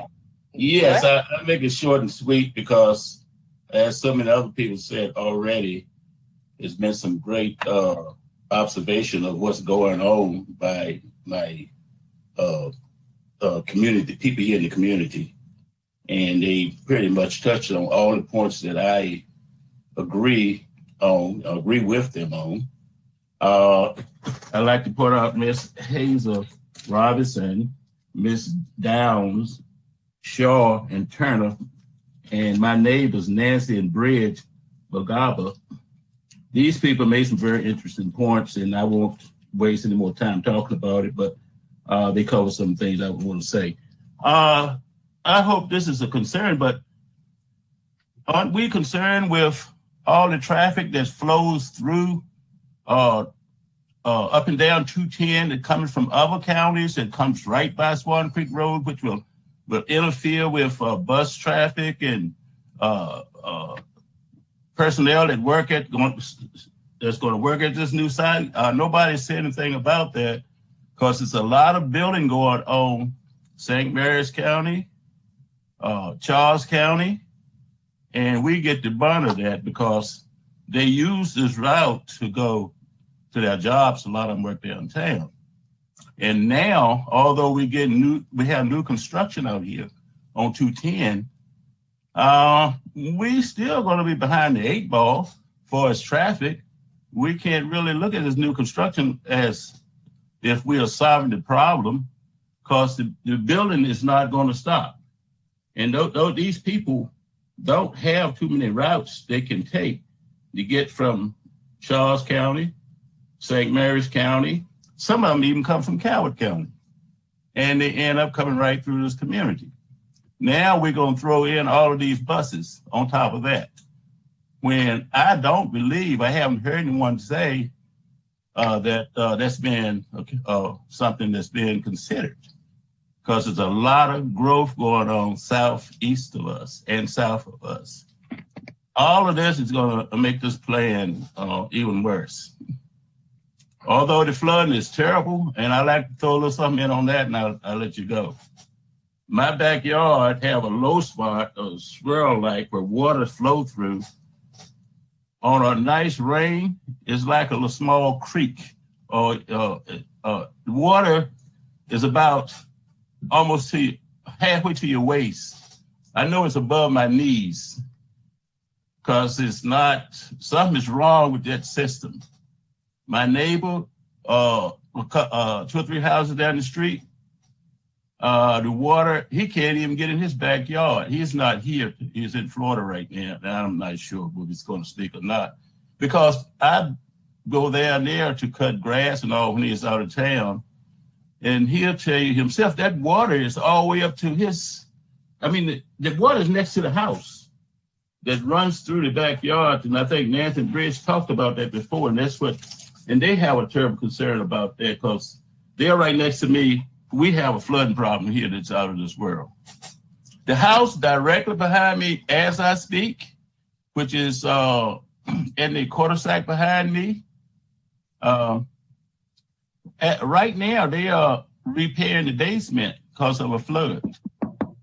This is about the 3rd or 4th time this house flooded out since I've been here, and I've been here since 2002. It just don't seem like it's a good sense to do anything to this community to cause this thing to get worse. It's bad enough. Flooding and traffic. There's no way a school of this size with all the traffic it's going to bring is going to work in this community. It's just not going to work. It just can't. It's impossible. Well, that's all I have to say. Thank you. Thank you, Mr. Majors. I appreciate it. And let's see, was there anyone else that I missed? Okay, so this is the plan now. It is about 10 minutes to 7.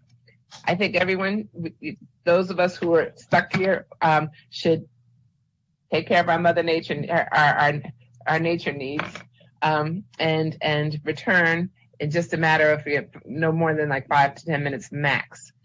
And then when we return, Mr. Washington, are you on? I am. Okay, because I'm sure we will have questions. Hopefully you've taken copious notes to the same extent that we have. So we'll need some information from you in response to some of these questions. And our board may have questions of you as well. When we finish with you, we may turn to some of our own park and planning experts, our planning department experts. And then obviously Mr. Nelson will have the opportunity to speak. Then you will have the opportunity to close out. Okay? So we will pick back up at no later than 7. That's 10. That gives everybody 10 minutes or 9 minutes. Okay? Thank you.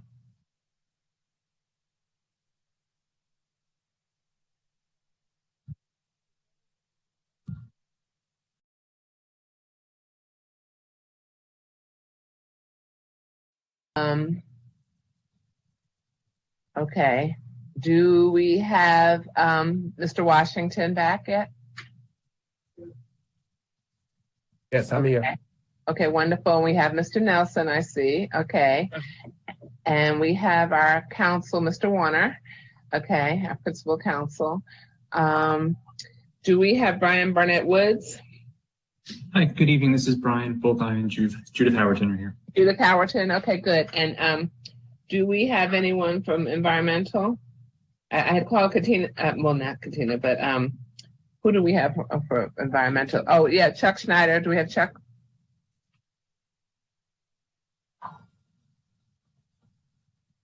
Chuck Schneider and Megan Reiser from environmental. Okay, wonderful. Okay. Okay. So now that we have folks here, I'm going to turn to Mr. Washington. I'm going to see if the board has, there were lots of issues that were raised. The first issue that was raised, that, as you can tell, Mr. Washington, people are very, very, very frustrated.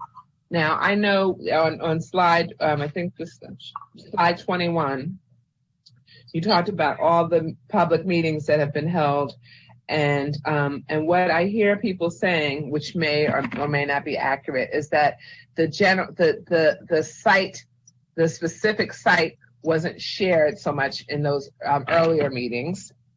Number one, and number two, there wasn't give and take. They're feeling like it, you could put your comments or questions in a chat, and there wasn't. They didn't have a true opportunity to be heard. I realize in this environment, it's difficult sometimes, but we're doing it. That's what we're doing it today. And while some people, well, everybody's pretty much upset. Almost everybody's pretty much upset, but some are recognizing, at least appreciating the fact that they did get the opportunity to be heard today, but that's a little bit, from their perspective, it's a little late in the game. So I guess I'd like for you to talk about, notice and what kind of opportunities you had. I'd like for you to, you spoke in the beginning, but not everybody was on in the beginning and not everyone has stayed on. You talked about why a Potomac Landing was not an option.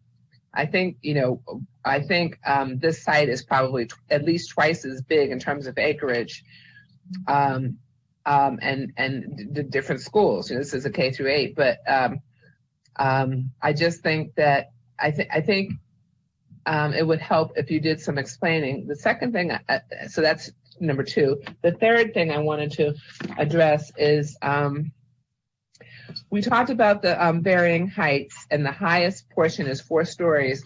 And everybody has said, and even including yourself, that's one portion of one building, or that's one building. But I can't get a sense of, just the scale, what percentage that is of the whole site, because people are concerned about, the height vis-a-vis the 2-story homes.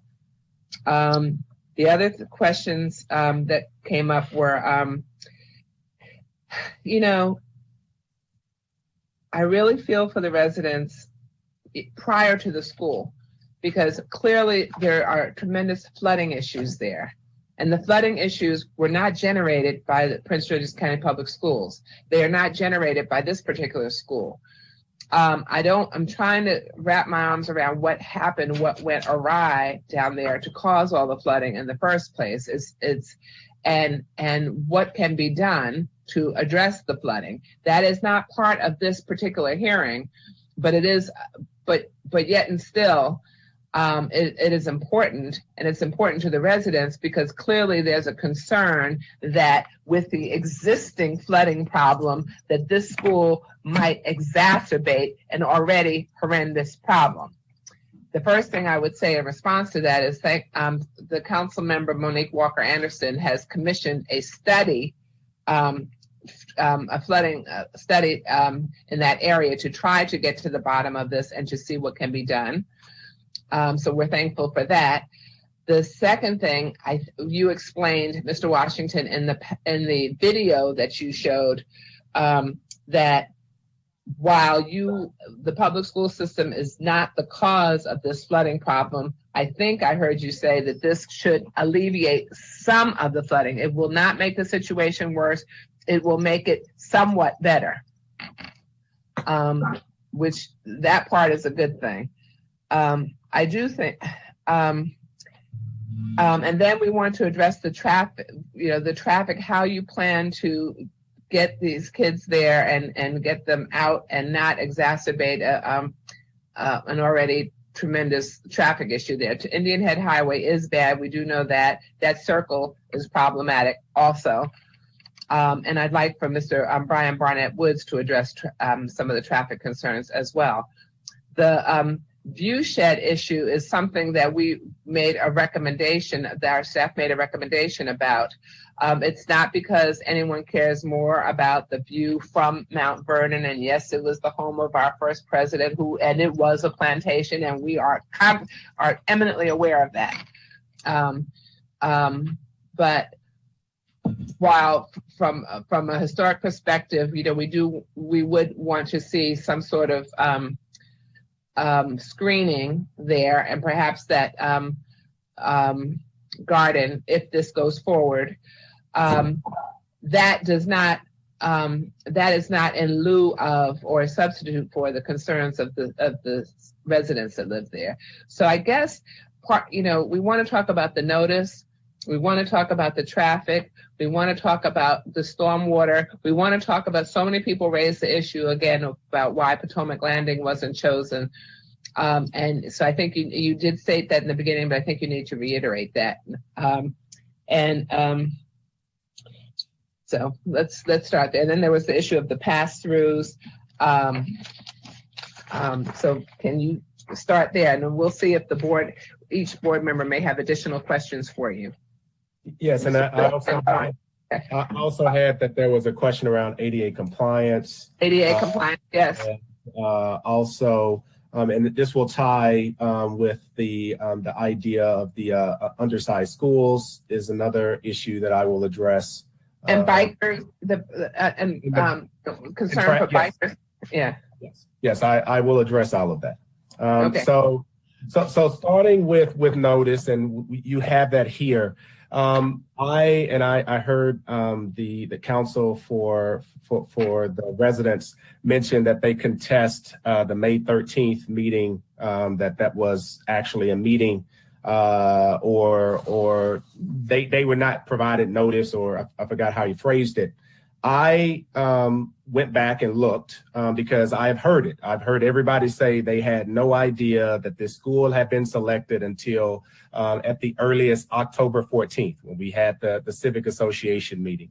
And so, I went back and I found an email from the Tantalon Square Area Civic Association on March 5th from Ms. Hazel Robinson, asking my colleague, Mr. Sean Matlock, who is head of capital programs, to attend a Tantalon Area Civic Association meeting on, I believe the date was May 6th. It may have moved to May 13th, but on this email and verbatim, it says, "Thank you for agreeing to speak to the Tantalon Area Civic Association about the Prince George's County Public Schools' future plans for the vacant land located in Fort Washington, Maryland, bounded by East Swan Creek Road, Fort Washington Road, and Asbury Drive.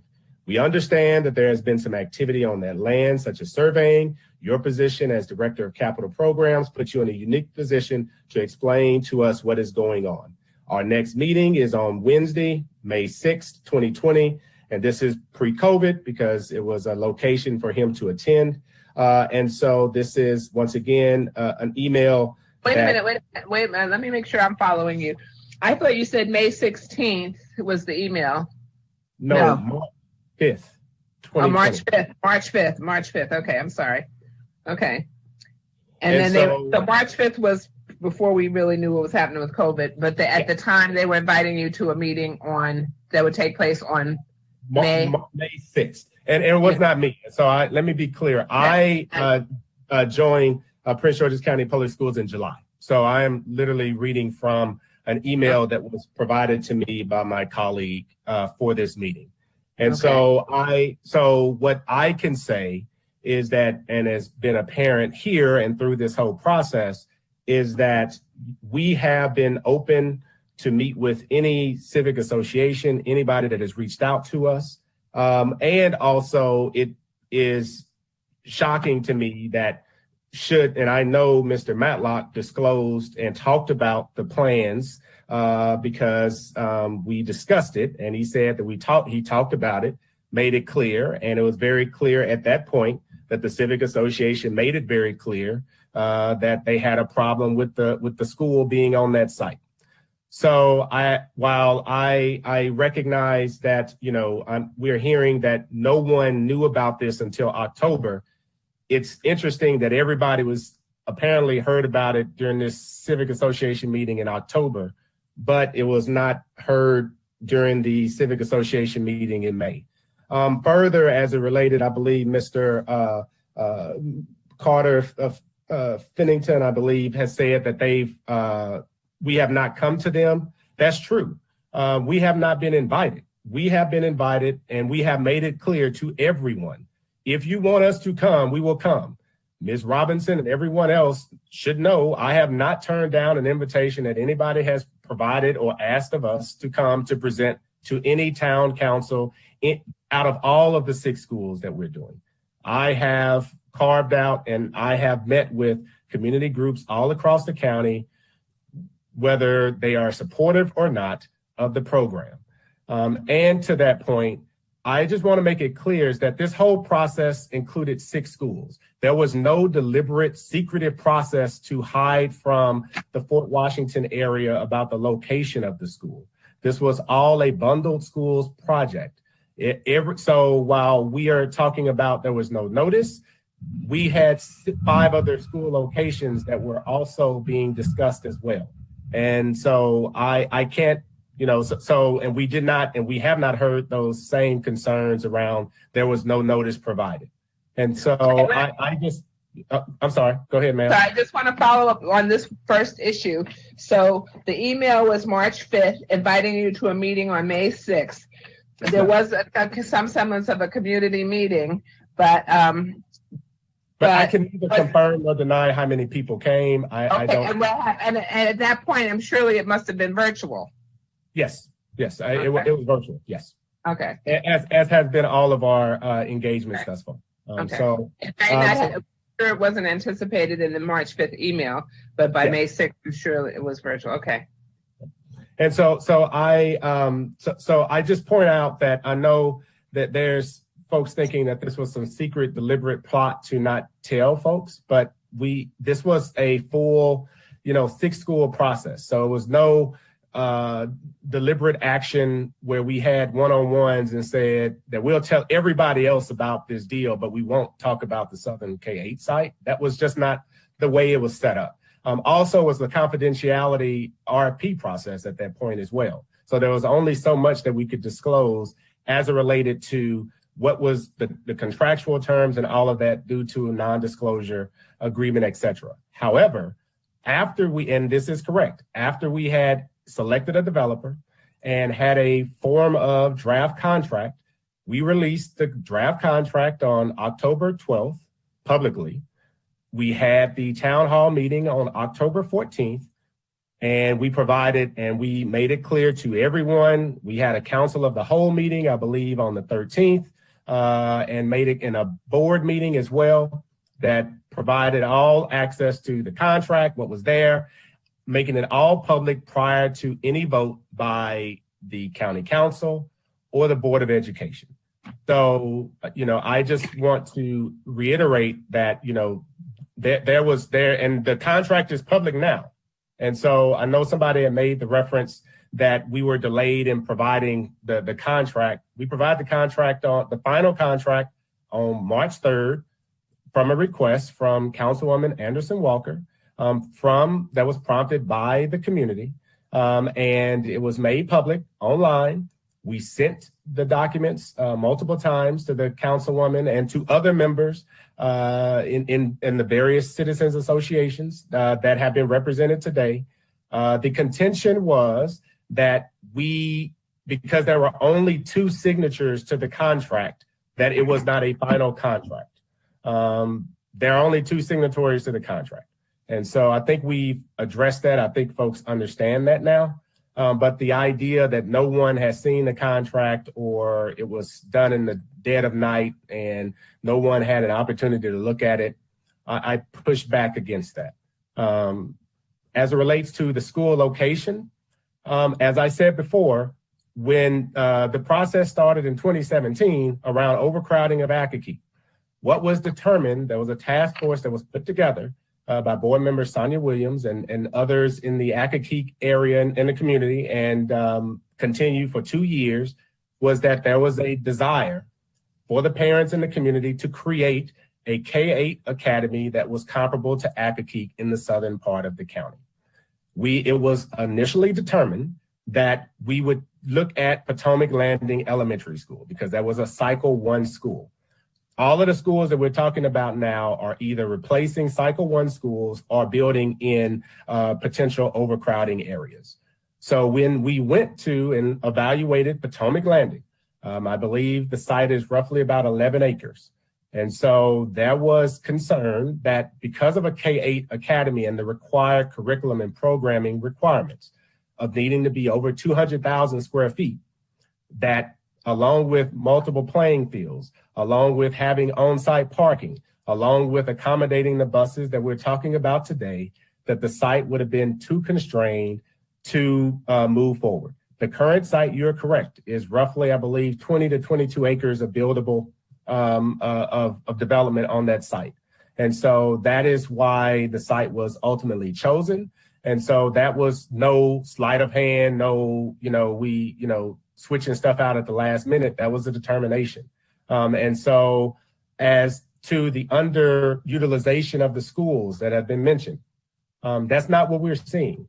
And in fact, we are in the middle of a comprehensive boundary study that will adapt and adjust the boundaries to ensure that there is students that are in position to attend the new school. And so it's not just Potomac Landing and not just Isaac Gordine. Those two schools will come together in the K-8. However, we are also looking at some of the other feeder schools as well, because as part of this whole process is trying to get our asset class in order by providing sustainable assets that we can take care of. And so that is part of what we're looking at as well as we're looking at the boundaries. So the idea that the school will be underutilized and we're just building it to build it, that's not reflected in how we are approaching looking at the boundary study that's underway right now. So as it relates to the height of the school, just for orientation, and I don't know. Just 1 second, real quick. This is Commissioner Dorner. I want to ask everyone who's on the call on the computer, please stop putting stuff in the chat. Right. We can't be discussing items about the case or anything, and I keep getting these things popping up on my screen as I'm trying to watch Mr. Washington talk. And we can't see, and we're not going to read any things that are in the chat because they're outside the scope of a hearing. So when folks notify us here that there's something in the chat, we want to make sure that we stop that. Okay. Because it's not included in the hearing. Thank you. Okay. Right. Thank you, sorry, Mr. Washington. That's right. So the height of the school, the 4-story portion of the school is the front portion away from the street. So what backs up onto East Swan Creek is the elementary side of the school, which is 3 stories, which drops down to actually a heightened 1-story across the side that will have a gym and a cafeteria. The front side, when you're entering the site, is the 4-story side. So it is one portion of the school is 4-story, but it is further away from East Swan Creek and not abutting the road. So as it relates to stormwater management, and I apologize, but I want to make sure that I address the questions and the concerns that came up from the expert earlier. Keeping in mind that we submitted this application, 60 days ago. And so there have been, movement and with the design as well as with the approvals. The stormwater design conforms to permitting agency regulations. The stormwater concept design has been approved and reviewed by DPI. The approval included the validation of all of our stormwater management facilities. The approval required the analysis of off-site storm drain systems to which the site is draining. The study was approved, including agency conditions to be addressed at final engineering phase. Final plan approval by DPI will be required prior to any construction. So we cannot move forward if our stormwater plan is not in compliance with the approvals that have been granted. It was granted on March 9th, 2021. Additional soil borings were obtained. The information obtained in the new geotechnical report was used for the stormwater design. The design is in conformance with the results provided in the report, and the report was provided to the regulatory agency for review and approval along with our stormwater management concept plan. Notice of intent or the National Pollutant Discharge Elimination System permit is currently being prepared and will be submitted to MDE in the next couple of weeks and will be approved prior to MDE being the Maryland Department of Environment. Yep. And will be approved and will need to be approved prior to any stormwater management construction.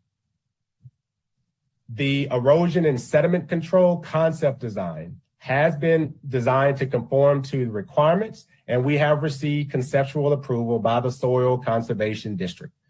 Final sediment control plans will be reviewed and approved by the Soil Conservation District prior to construction. The sediment control concept plan was approved on May 28th, 2021. Our NRI is approved. It was approved on February 8th, 2021. Our TCP2 was approved on May 17th, 2021. No, I'm going to ask you, the planning board knows what all these things are, the tree conservation plans, but and maybe not everyone knows what all the acronyms are. Okay, no worries. I'm learning myself, so I don't know what NRI is. So maybe you all, but I know that came up. So resource inventory. Okay. So and tree conservation plan was approved on May 17th, 2021.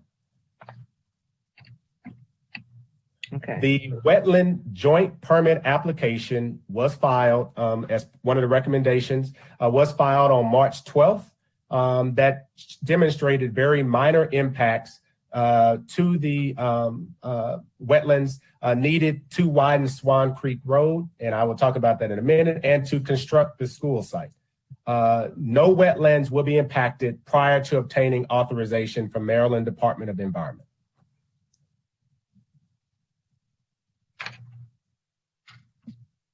The road, and I know this was another question, road frontage improvements for Swan Creek Road and Fort Washington Road along the site frontages of both streets will result in pavement widths of 58 feet and sidewalks behind the curbs. The road widening improvements will include intersection crosswalks, pavement markings, regulatory signage, street trees and street lights, and all other road improvements that will be in accordance with DPW and DPI standards.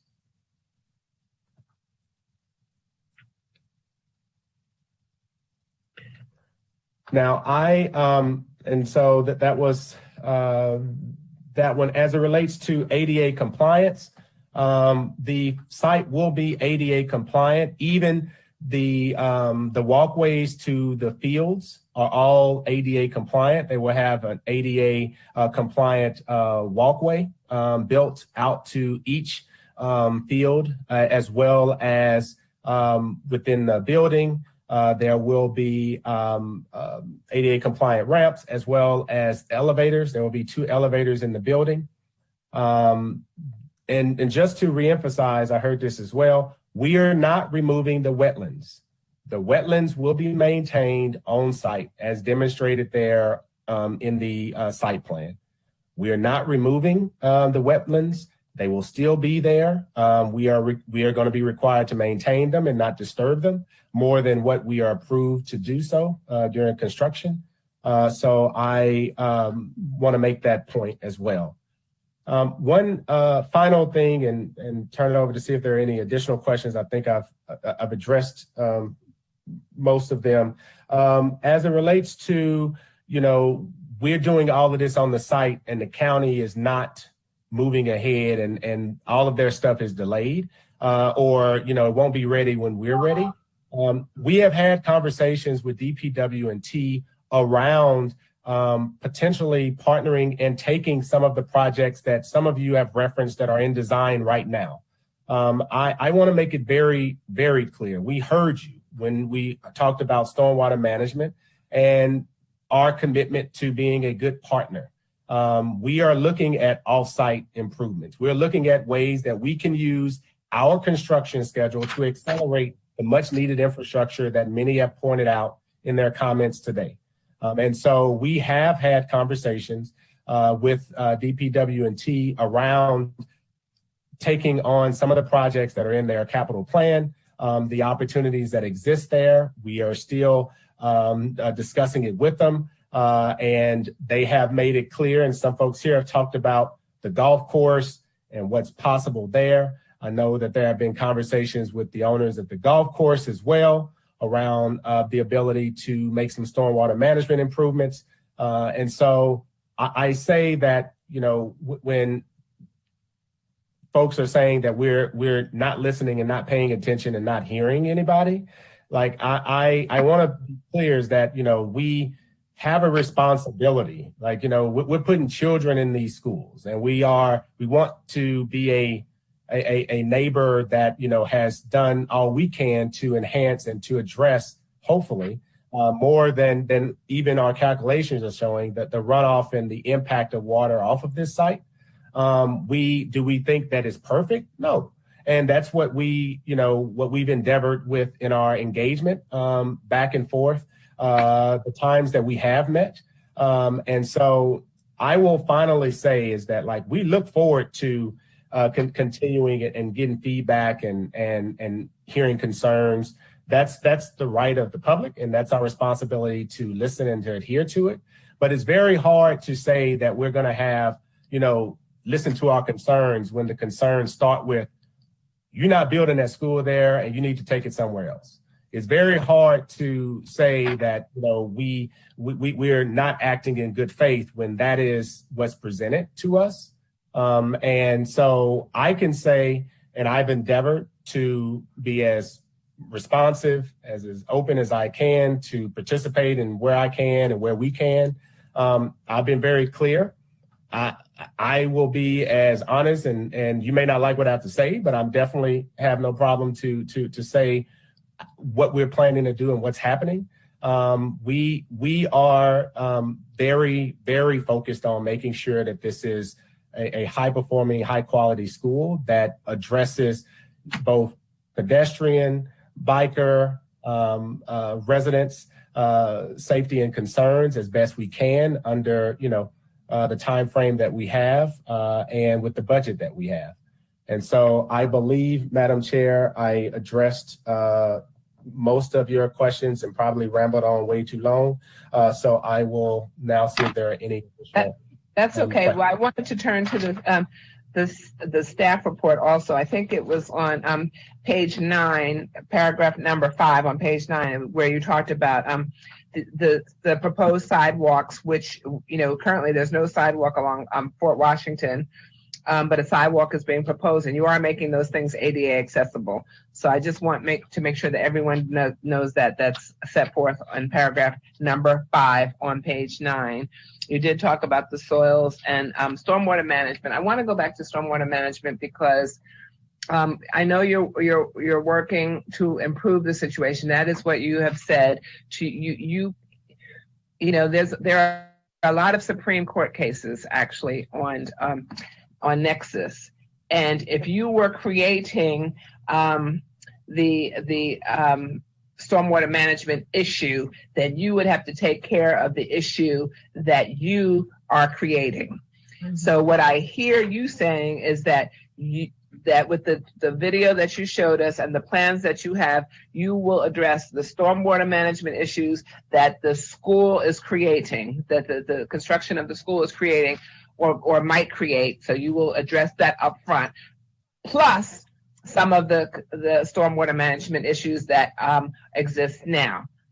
Yes. So that is a plus. You're going above and beyond what you are required to do in recognition of the stormwater management issues there. So that's a plus. And I know that our county agencies are aware of the flooding there, but notwithstanding their knowledge, I would ask that we reiterate again the problems that the neighborhood has. You know, they have to be cognizant of it.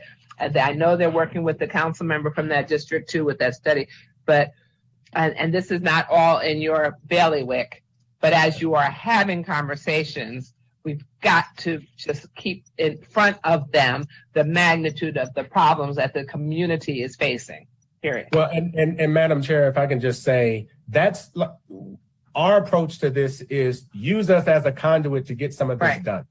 Like, you know, we're going to be in the ground and developing over the next 2 years. If there are issues and there are opportunities to address things right now that can have a immediate impact, you know, that we want to have that discussion. We want to see how we can be helpful in that conversation, and to, you know, and as you're aware, that the county has been very focused on, you know, looking at ways that we can partner together. So I you know, that's been our posture of this, is that as we move forward, you know, since we are, you know, going to be developing it in the ground and doing things, are there opportunities that we can take from the community? Like, I've heard folks talk about a 200-year storm. I've heard like what does that look like? You know, and so those are the type of conversations that we would welcome, versus don't do anything until we figure out what we can do or what needs to happen. That's not, you know, in our best interest, in our students' best interest. I cannot mandate this. We don't have the authority to mandate this, but I would strongly urge, because one thing you said earlier is that you will go wherever invited. If you've been invited to a homeowners association meeting or a civic association meeting, and that you will go, and that maybe not go, but virtually still probably. But who knows how long that virtual will last. So, but it's also a two-way street. So now you know the organizations, the associations who have a keen interest here, and so you can reach out as well. So to have a continued conversation, particularly as it regards that stormwater management. So you're saying you're willing, use you as a conduit. That's an opportunity. Okay, so the communication goes both ways. Okay. Yes. Okay, so now Ms. Howerton and Mr. Barnett. Well, no, first let me see if our commissioners have any questions of you, Mr. Washington. Commissioner Dorner, do you have any questions? Yeah, but I'll let Commissioner Bailey go first if she wants to, because I probably have a few more. So if she has anything she wants to get. Okay. Madam Vice Chair. I'm looking for my sheet. I do apologize. I did have several questions, and seem to have this here. So why don't we go with Commissioner Dorner then? All right. Sorry for putting you on the spot there. So I'll just start out with the question you've heard, or the suggestion you've heard from the opposition, and then I have a series of other kind of like smaller questions on stuff. But would you be willing to postpone our decision on this case to like a later time, so you would have an opportunity to meet with the citizens that have come today, or the civic associations? We have been open and will continue to meet, but no, we are not in agreement to delay moving forward with our development.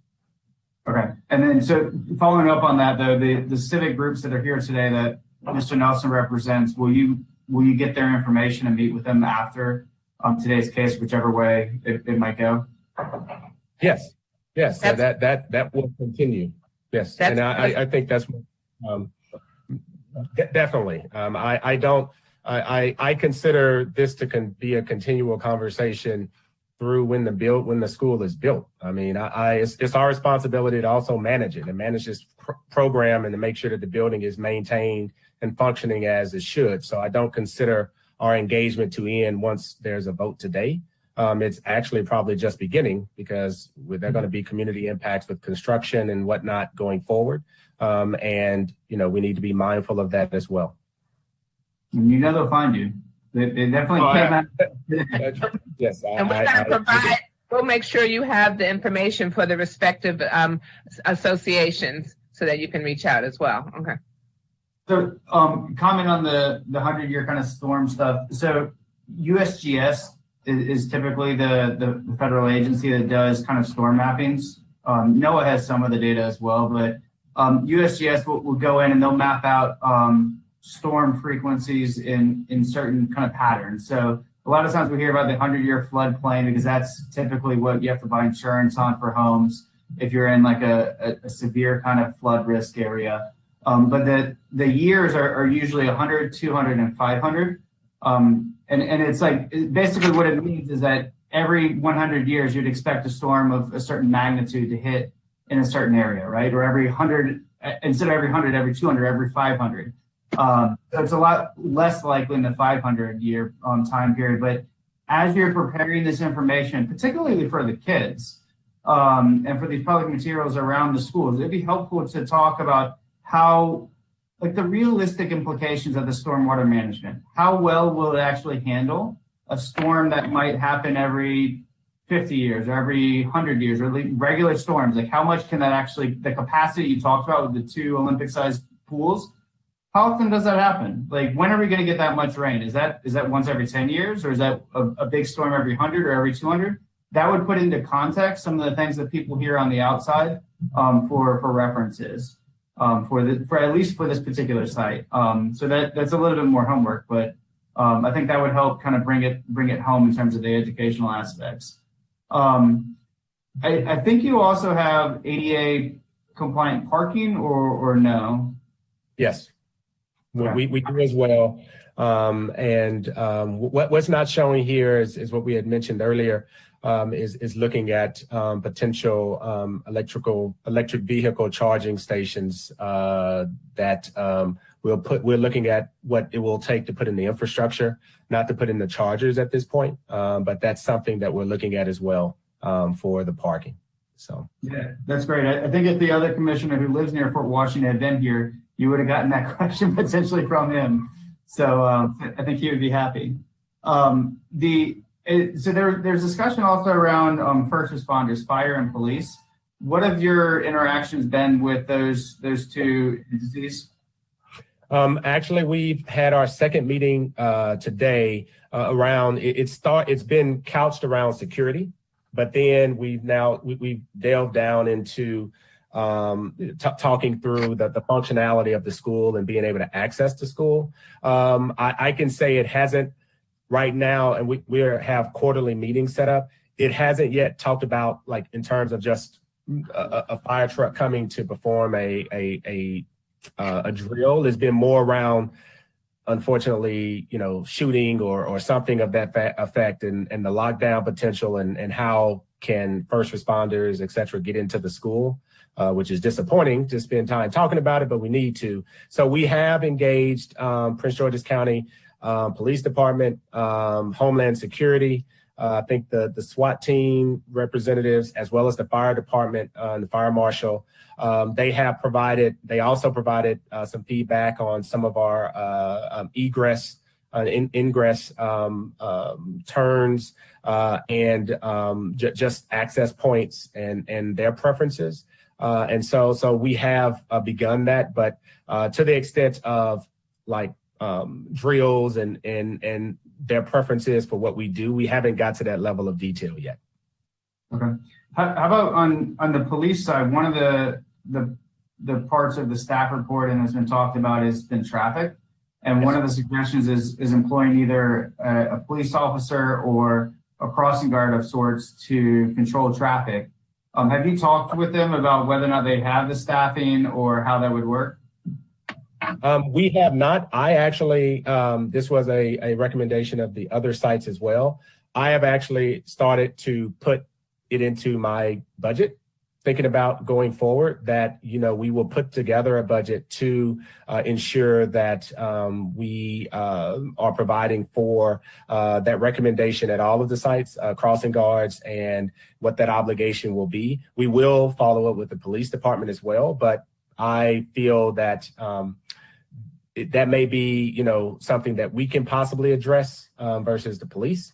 But, we will definitely have that conversation. But that's where I've started actually thinking about based upon previous staff reports and this one as well. Okay. Yeah, I think the crossing guard is probably more likely to happen at somewhere like the Hyattsville school that we had the other week, like where it's urban, it's smaller, it's not as trafficked streets. The streets that you have here may be more transited, so you might need to have a slightly higher budget for actual police to control some of the traffic here. So the solution may vary depending on where you're at and the degree of what you need to do. But that's good that you're at least putting in. I like the idea of the budget. Two other kind of issues on the environmental side that came up with the opponents' experts. One was an NPDES system that's the National Pollutant Discharge Elimination System. Yes. I know that that's an EPA kind of level and not the state of Maryland. Have you guys looked at that, or is this just kind of come up today and brand new for you? It's come up. I received information. We're getting stuff together to submit to Maryland Department of Environment. I don't know if they then submit it. I know that our obligation and what we've done for other school projects is presented to Maryland Department of Environment.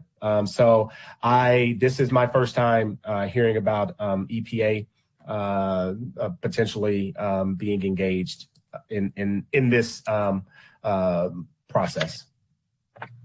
Okay, and then do you know anything about the boring requirements that were also? Yes. Yeah, the borings that were done earlier, there were additional borings because the opponent's expert was correct, is that your borings have to bear out your practices that you're putting in. And so what I received from our site developers were that there were additional borings, and those borings were included in the development of the updated stormwater management plan. Just so everybody has some context here about what I was saying before, that we wanted to be, and we have tried to be as adaptable as possible. This is not the stormwater management plan that's here now was not the one that we started with. So the one we started with was baseline, what was required or what we thought was required. Our initial conversation with DPI was very clear that this is not sufficient. And so we went back and worked with them to really try to figure out what more we can do and to maximize our control and retention of water on the site. And so that's what we have landed with. And it was based upon additional borings, upon, them letting us know around the systems of surrounding the site, and the expectation that they have of us as the school system, as a community partner, that, there's a heightened level of responsibility that we have. And that's why there's the adherence to both the 10 and the 100-year flood, the additional gravel retention ponds. Those were not there at first. We brought those in and added it.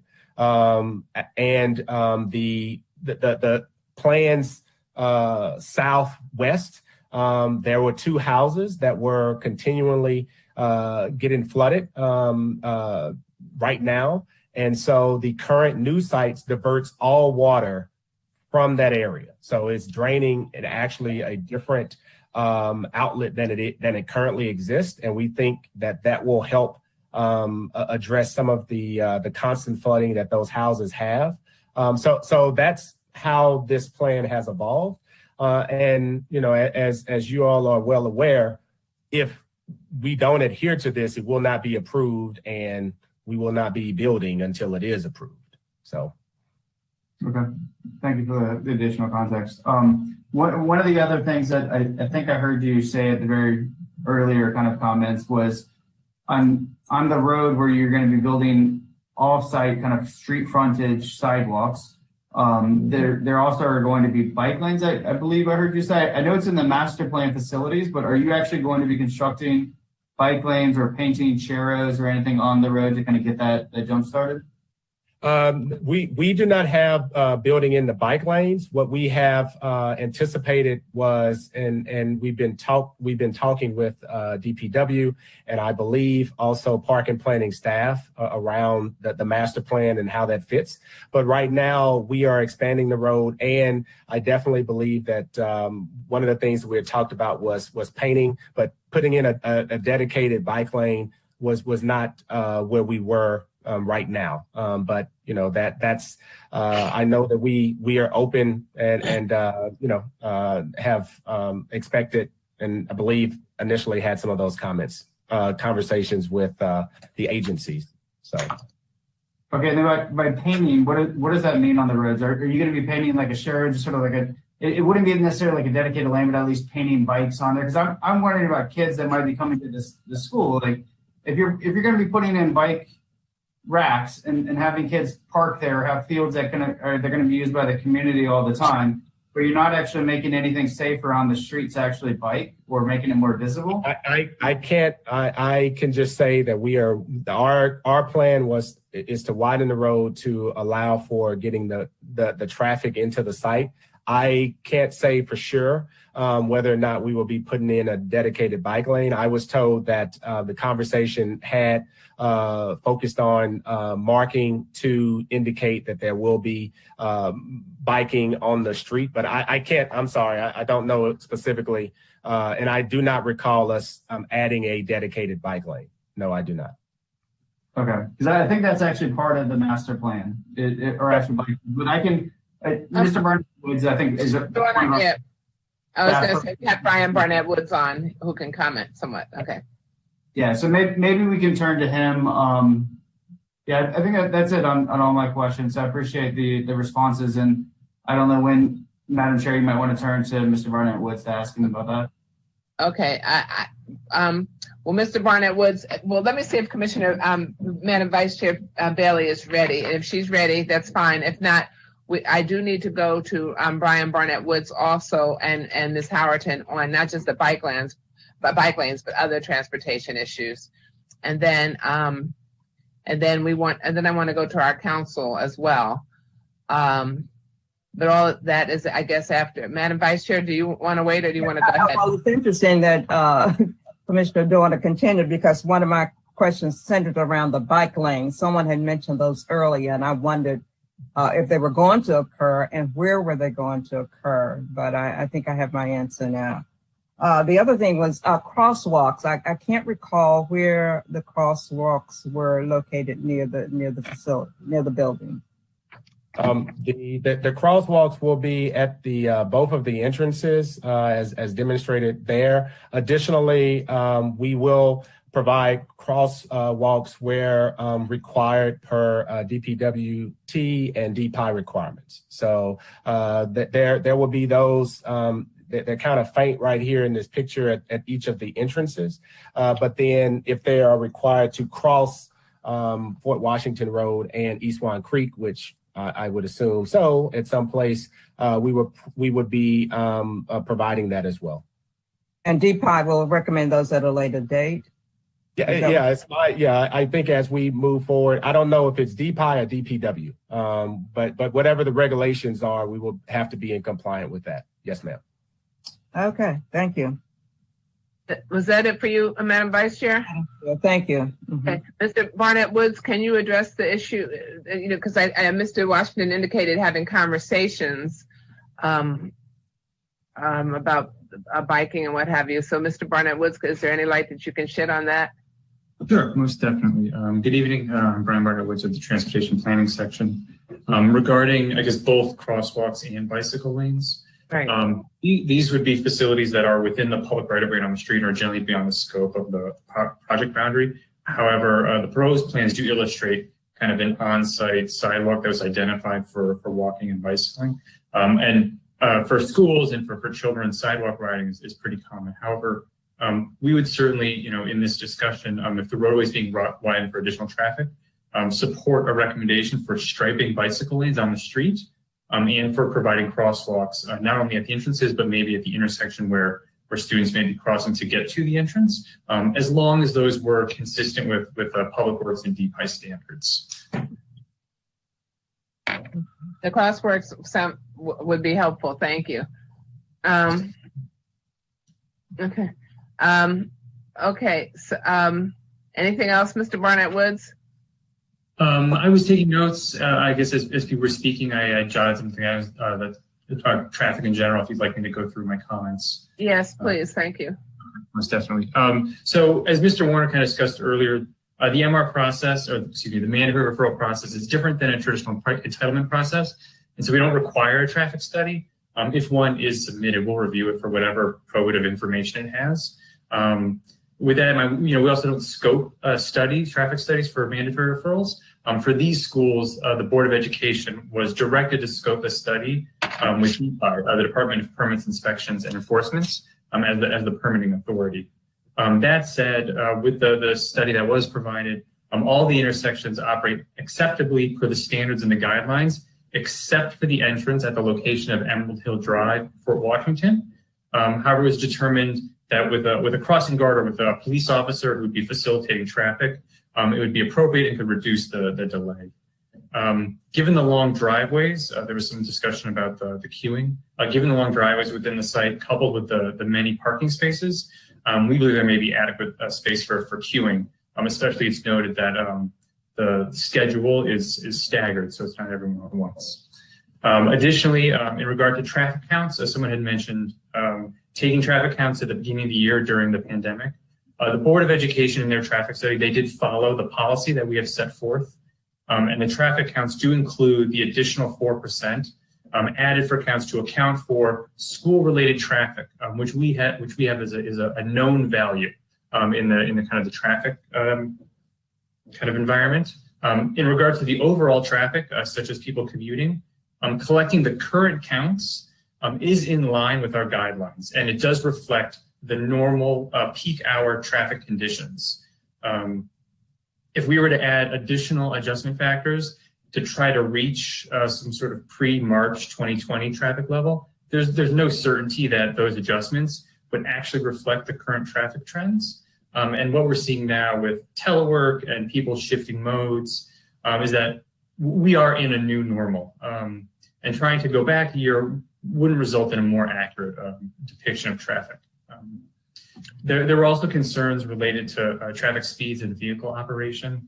And I think it's just important to note that as part of this development application, DPI, as part of their access permit process, will review this project. And as part of that review, they'll look at things that happen inside the right-of-way for addressing vehicle operation, like speed and safety. And then we spoke briefly about crosswalks and bicycle lanes. Is there anything else that we can answer? Yes, one question. When I just want, for purposes of clarity, you mentioned that that they did a traffic analysis in conformance with the guidelines. I just want to make it clear that these are the guidelines that were adopted to address the post-COVID environment. So when we knew that the transportation and traffic was not, similar to the pre-pandemic. So yeah, there were the guidelines that were adopted and approved. Yeah, thank you. Okay, I'm going to turn to Mr. Warner at this time. Because Mr. Warner, a couple of issues were raised earlier. I know one issue was about that I think Mr. Nelson raised was about the district council, that this application must go to the district council. So if you could address that, and some of the things that I thought Ms. Grover raised some issues as well, and anything else that you care to feel that you need to enlighten us about.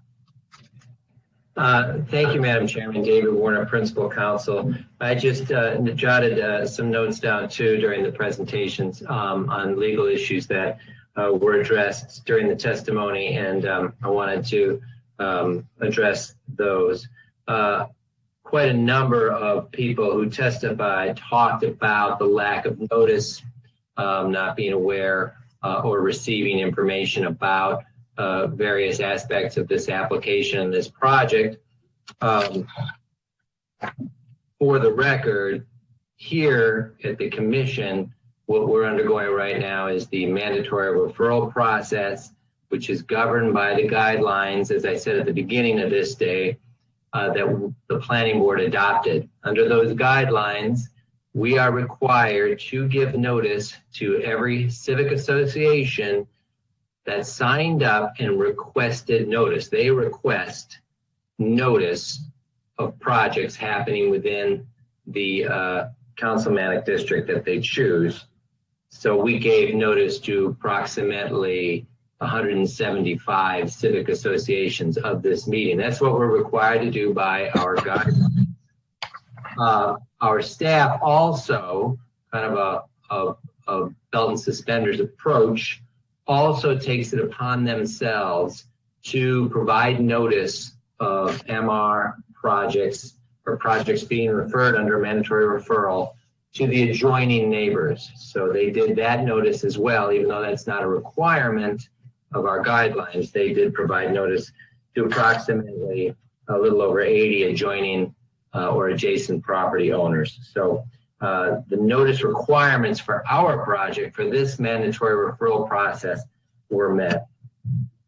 There was some testimony regarding whether the County Board of Education can be considered a state agency or a state institution or what have you, and why they would not be therefore subject to going through the entitlement process. Well, the answer to that is that you can look in the education article under Division 2, Section 3, Title 3, where the General Assembly actually created all of the county boards of education. They're created by the state. And as I said at the beginning, the common law provides that the state's not bound by local zoning ordinances unless they clearly indicate a contrary intent.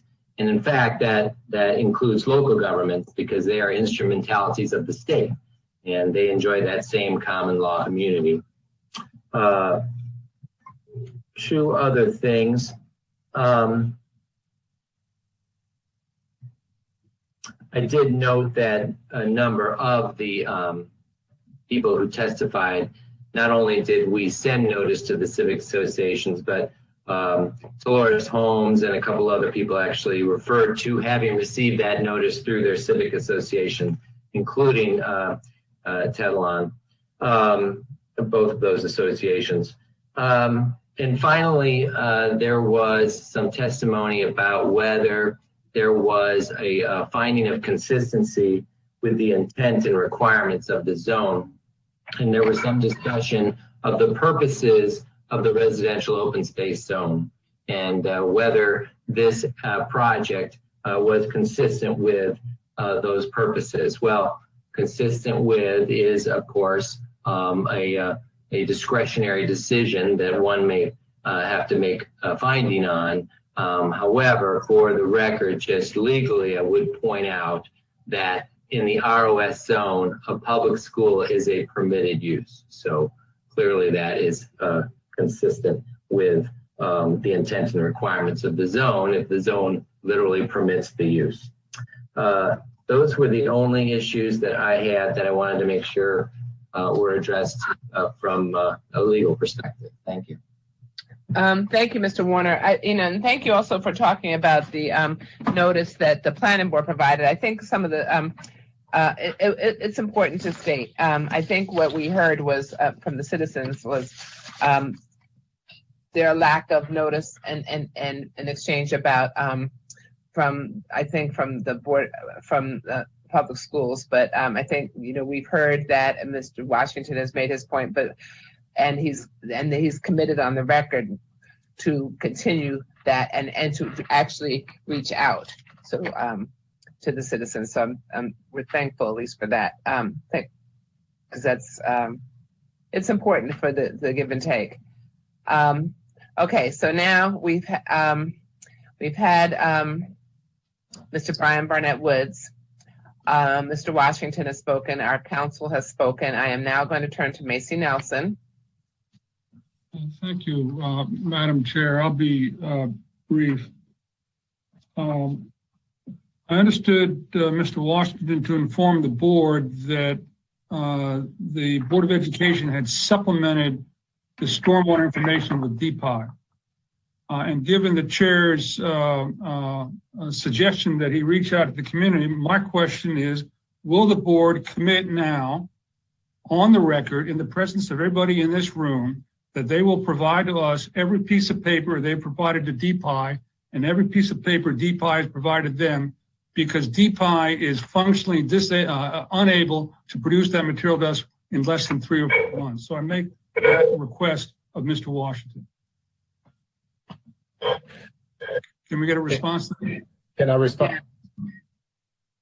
Yes. Madam Chair, okay. Yes, please. I am committing here that the information that we provide to DPI and have provided, that we will disseminate as soon as it's available to us. Keeping in mind that most of the stuff we send to DPI, it takes a while before it gets back to us. So, I will commit that what we supply over and the information, and I'm guessing, sir, you're referencing also the approvals that we received as well, correct?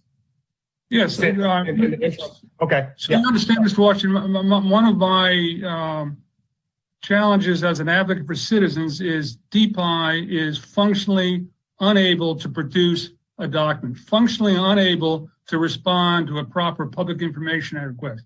Impossible for them to do it on time. And so I'm making a request that you provide to us now what you've already provided to them and what you've already received from them, not later, but now. That's the request. I will go back to my team and we will assemble, and I will get to you what we can get to you as quickly as possible. Is that enough of a commitment for you, sir? I'll take it. Thank you. Madam Chair, just as a formality, there were a few of the citizens on my list who signed up who were unable to stay for the whole day. I would just like to speak on their behalf and incorporate the testimony of the other citizens, because that I've been authorized to say that those citizens who signed up to testify but who were not able to stay for the entire day opposed the project. I wanted to make that observation. The final point I wanted to make, Madam Chair, was that Mr. Washington opened his remarks by reading an email that a colleague of his had received or written, and reading a summary of a meeting that he didn't attend, but one of his colleagues did. And I would like permission to have Hazel Robinson respond to that testimony. And then that would conclude my evidence. And then I would, and after she testifies, I'd spend 1 minute summarizing my views as to what my clients think the planning board should do in this case. May Ms. Robinson address that factual issue? Okay, so this was, let me go turn to my page of my notes here. Hold on a second. So this was about the March 5th email referencing a meeting on May the 6th.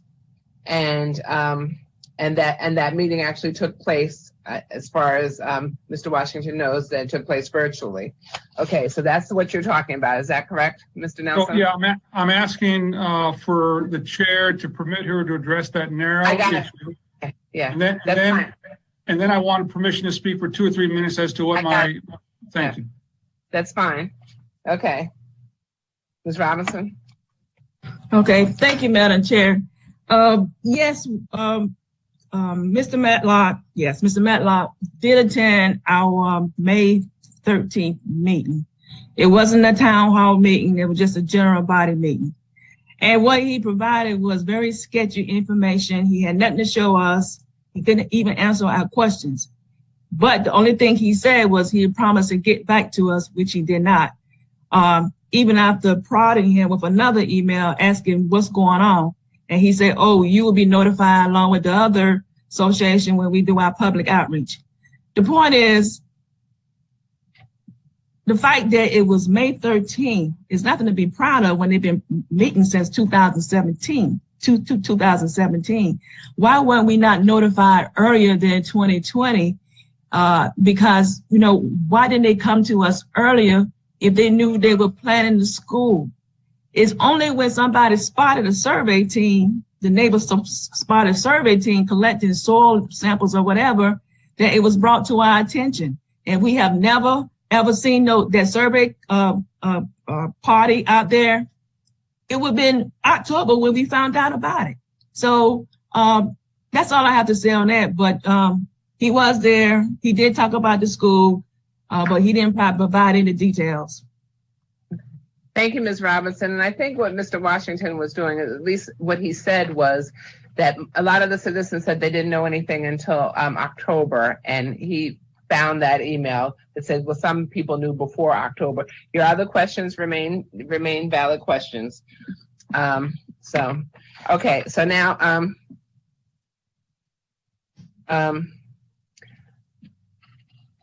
Mr. Nelson. Thank you.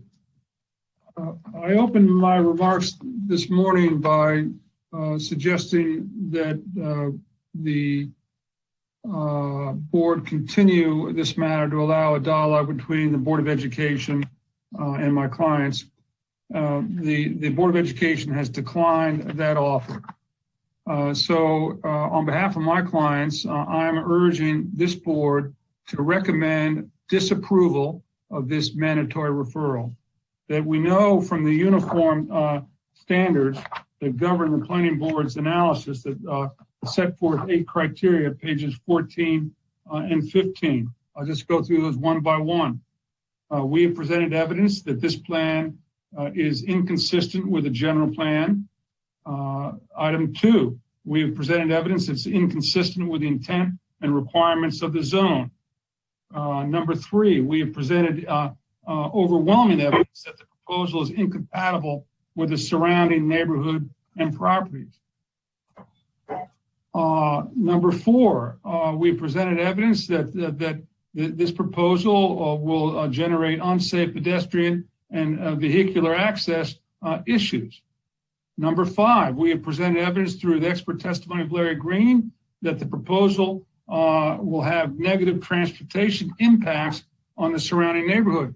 Now, to me as a land use lawyer, that criterion is especially interesting because, when we do these the adequate public facilities test at the preliminary plan stage, we're looking at the level of service for certain prescribed intersections. We all know that.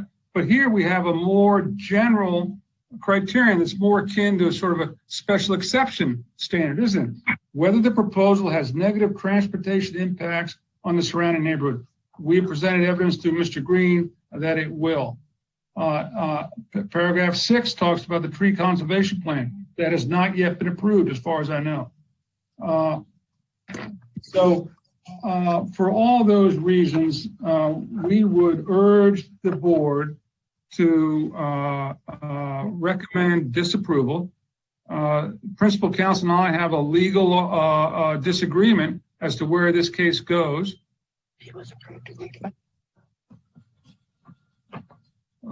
We assert that this case will go to the district council. I cited the zoning ordinance provisions.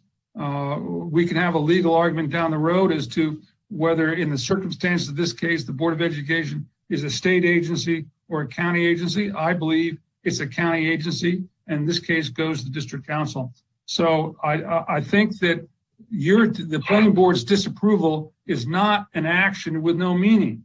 It's not an action that the Board of Education can just ignore. We believe it will have meaning and weight. So for all those reasons, we urge the board to recommend disapproval of this mandatory referral. And on behalf of all my citizen clients, I thank the planning board for this participating in this long, arduous day. Thank you. Okay.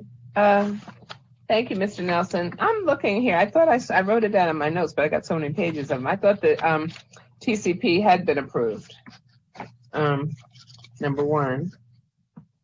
That's correct. Okay. Mr. Warner, clarify the date that was approved? Yes, hold on just a second. Let me find it. I know somebody said it and I wrote it down here. May 17th. It was approved after the staff report was published or finished. All right, so that's why I was confused. So that was approved. So that's the specimen tree issue. So that's an issue that will be in play also. Thank you. Okay, thank you. Okay, now, as always, the applicant goes last. Well, Mr. Warner, is there anything do you care to respond?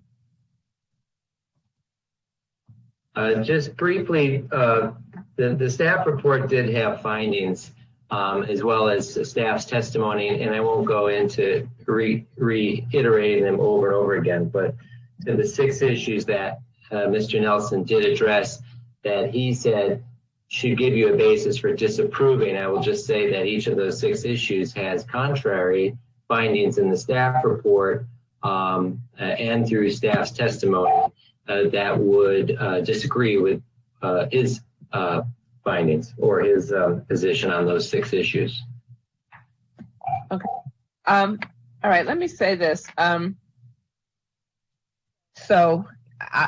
Mr. Nelson, you're an attorney. Mr. Warner is an attorney. Several of us are attorneys as well.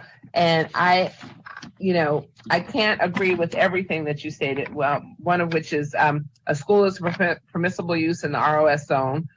I don't know that this goes to the district council. I think our principal counsel, Mr. Warner, is correct about this being an appropriate, under the land use article, an appropriate application for mandatory referral.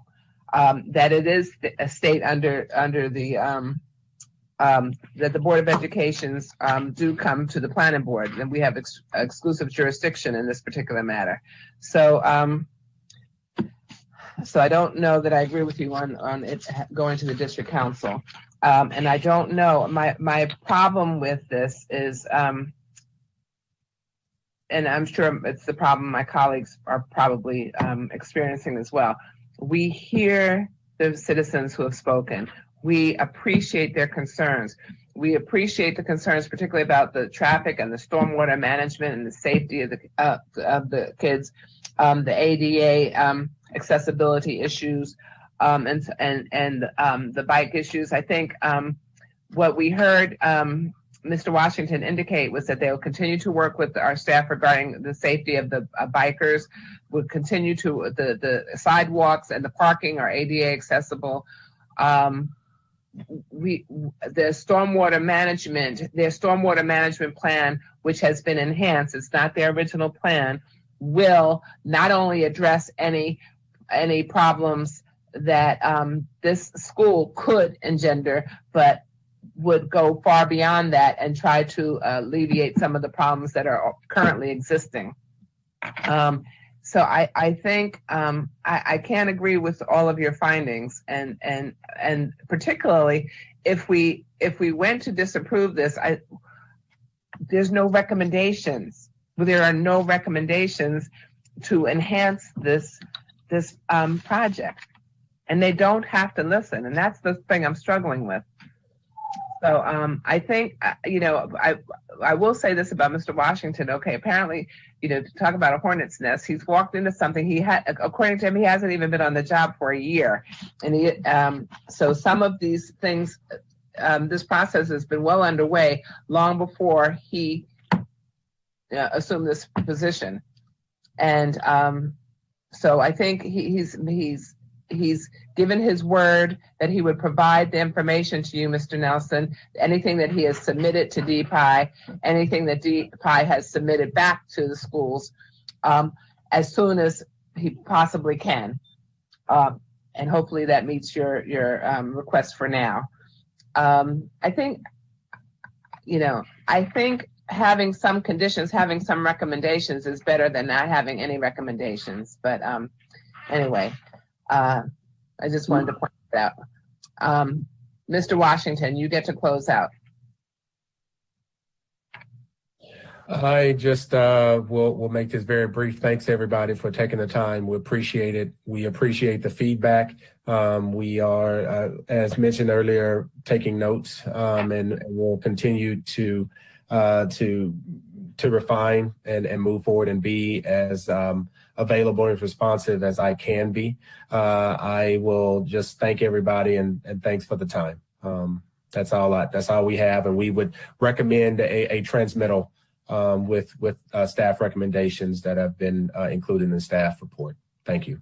And you also agreed on the record to initiate contact with these associations. Yes. And I will get that information, and I will definitely reach out to the surrounding community and citizens associations. Yes. Okay. Does the board have any questions of anyone? Mr. Hunt, did you pop one because you had a comment, or are you just waiting? Okay. I'm just waiting, Madam Chair. Okay. Is there a motion? Madam Chair, I'll make a motion that we approve and transmit with recommendations that I'll go into with amendments in a moment. Mandatory referral MR -2036F. Before I get into my tweaks on some of the recommendations and findings in the staff report, I do want to use the opportunity to thank all of the citizens for coming out today. Thank Mr. Nelson for his advocacy in the community and raising issues, his experts in particular as well, who've helped kind of bolster some of the discussion. It's obvious that the community is very impassioned and that they're going to be engaged on this issue. But what I'm hearing on this side, when I'm trying to kind of step back and be sort of an arbiter, is that Mr. Washington that's what he's here for. And that's what they actually want. They want to make this a really good project for the community. And I don't think on either side did I hear either proponents or opponents say that they didn't want schools or that they were against schools. Everyone seems to want to kind of lift our community and our county up by its boots and make it a much better place to live in for the kids and for the citizens. So that's, I think, fantastic. We may not agree on which side of the issues to come out on, but I think you've hopefully heard from the Madam Chair how this is sort of difficult. If we deny it, there's really not a whole lot of legal reasoning based on what we have for it. And we would also be unable to actually provide our recommendations in the transmittal, or they just wouldn't be considered as much. I do think that there actually are reasons to legally approve this. It's not just that this is consistent with the zone or inconsistent with the zone. This is legally permissible. So it's permissible in this area. And there's some benefits that could come out of this project. There's a great degree of stormwater management, runoff, and control that has happened on the side of my farm and help a couple houses downstream that won't be there. If you move the site away, those two houses are going to continue to get slammed with water. It won't be approved or it won't be improved. There's a lot of benefits to this area with kids and the design that would just be a fantastic school come down the road that hopefully the citizens that are coming here today, if they have kids, will take advantage of it. My kids are going to be going to the public schools. You may have seen my son jumping around a couple hours ago when he came back home because he's excited about going to the great schools that the county has. And hopefully this will be another one to add to that list. I think there are a lot of positives actually on the surrounding neighborhood that can come out of this. So with that long-winded intro to the motion, I do have a couple of recommendations that I would like to amend staff recommendations that start on page 10. And I'm going to also mention where I think we might want to add in a couple more details in the staff report. So on number 2, I think we need to add in a slight phrase in there. It may already be encompassed with the particulate matter pollution, but I think we need to add regarding particulate matter pollution, comma, stormwater management, comma, and noise. So just adding in the stormwater management. I think that's consistent with what Mr. Washington has told us today and what we've heard from various people. We've heard from some of the experts who've raised the potential of the EPA's NPDES system and then potentially other soil boring requirements. If Mr. Washington can continue to look into those, in particular, I think there was a citation for the Technogram 004 2018 tables 9.1 and 10.1, just to make sure that everything that you're putting in place, which is much better than is there now, and sounds like it was much better than what was initially proposed to be. If you can make sure you've got everything in those tables, I think that would be helpful. I also want to amend number 6, staff recommendation number 6, where it's talking about the roof blending in with sort of earth tone colors that we had suggested before. I want to include language about a green roof in there, and I'm not going to be particular about saying it has to have trees because I don't know, like was mentioned, if the structure will actually support it. Hopefully it will with the steel, but at least having vegetation on top, that should not be too much of an issue. That'll help on some of the temperature on the building. It'll also get you a couple more points on the LEED, even though you're not going to apply for it. It'll get you a couple more points towards that certification, and would be another good element to include in some of the educational kind of aspects for the students. On either number 4 or number 7, where we're talking about tree canopy coverage and pollinator kind of stuff, both of those deal with vegetation. So I would like to have more language, and I don't really mind which one it's in, but I want to have specific language in there about how we're encouraging native species, and then go back into the staff report on pages 6 and 7, where we're talking about the landscaping, and add in the target numbers that the architect had mentioned earlier when Mr. Washington called him up, and the anticipated percentages that he's thinking he's going to aim. As just a finding in that area, not as necessarily a requirement of having to hit those percentages, but as a finding. So it's a little bit more transparent about what's actually going to be happening, because I think those are positive aspects of the project that should be highlighted a little bit more. I also want to amend recommendation number 10 that talks about the 6 foot wide sidewalk at Fort Washington Road site frontage. I want to add in there about the sidewalks on the site frontage and all interior site sidewalks should meet ADA requirements, which I think is consistent with what we've heard, but I just want that to be specific on there. And then we can clarify on page 9, paragraph 5 that the chairwoman had pulled out, that is both exterior or site frontage sidewalks and interior site sidewalks that'll be ADA compliant, because that's not, that clarity is not there, and somebody could point to it and say, we don't have to do the site frontage or we don't have to do the interior. So I want it to be very clear in both ways where we're hoping to see those. And then I want to add into to recommendation number 12, that's about the bicycles and the U-shaped inverted bicycle racks, that when the streets are widened, as part of this project, that striping should be provided for bicycle lanes that are consistent with Public Works and DPI standards. And then tagged in potentially there or a new condition if it needs to be a new condition, that the applicant should clearly mark pedestrian crossings at the driveway entrances that are consistent with ADA standards. That might be a little bit repetitive with the other ADA requirements on the sidewalks, but it might sound repetitive, but it's not. Because when you have the crossings, there are certain angles that they're not supposed to be going at, and there are certain grades that you can't have them going down to the street. And as you're paving over this, you can get it right.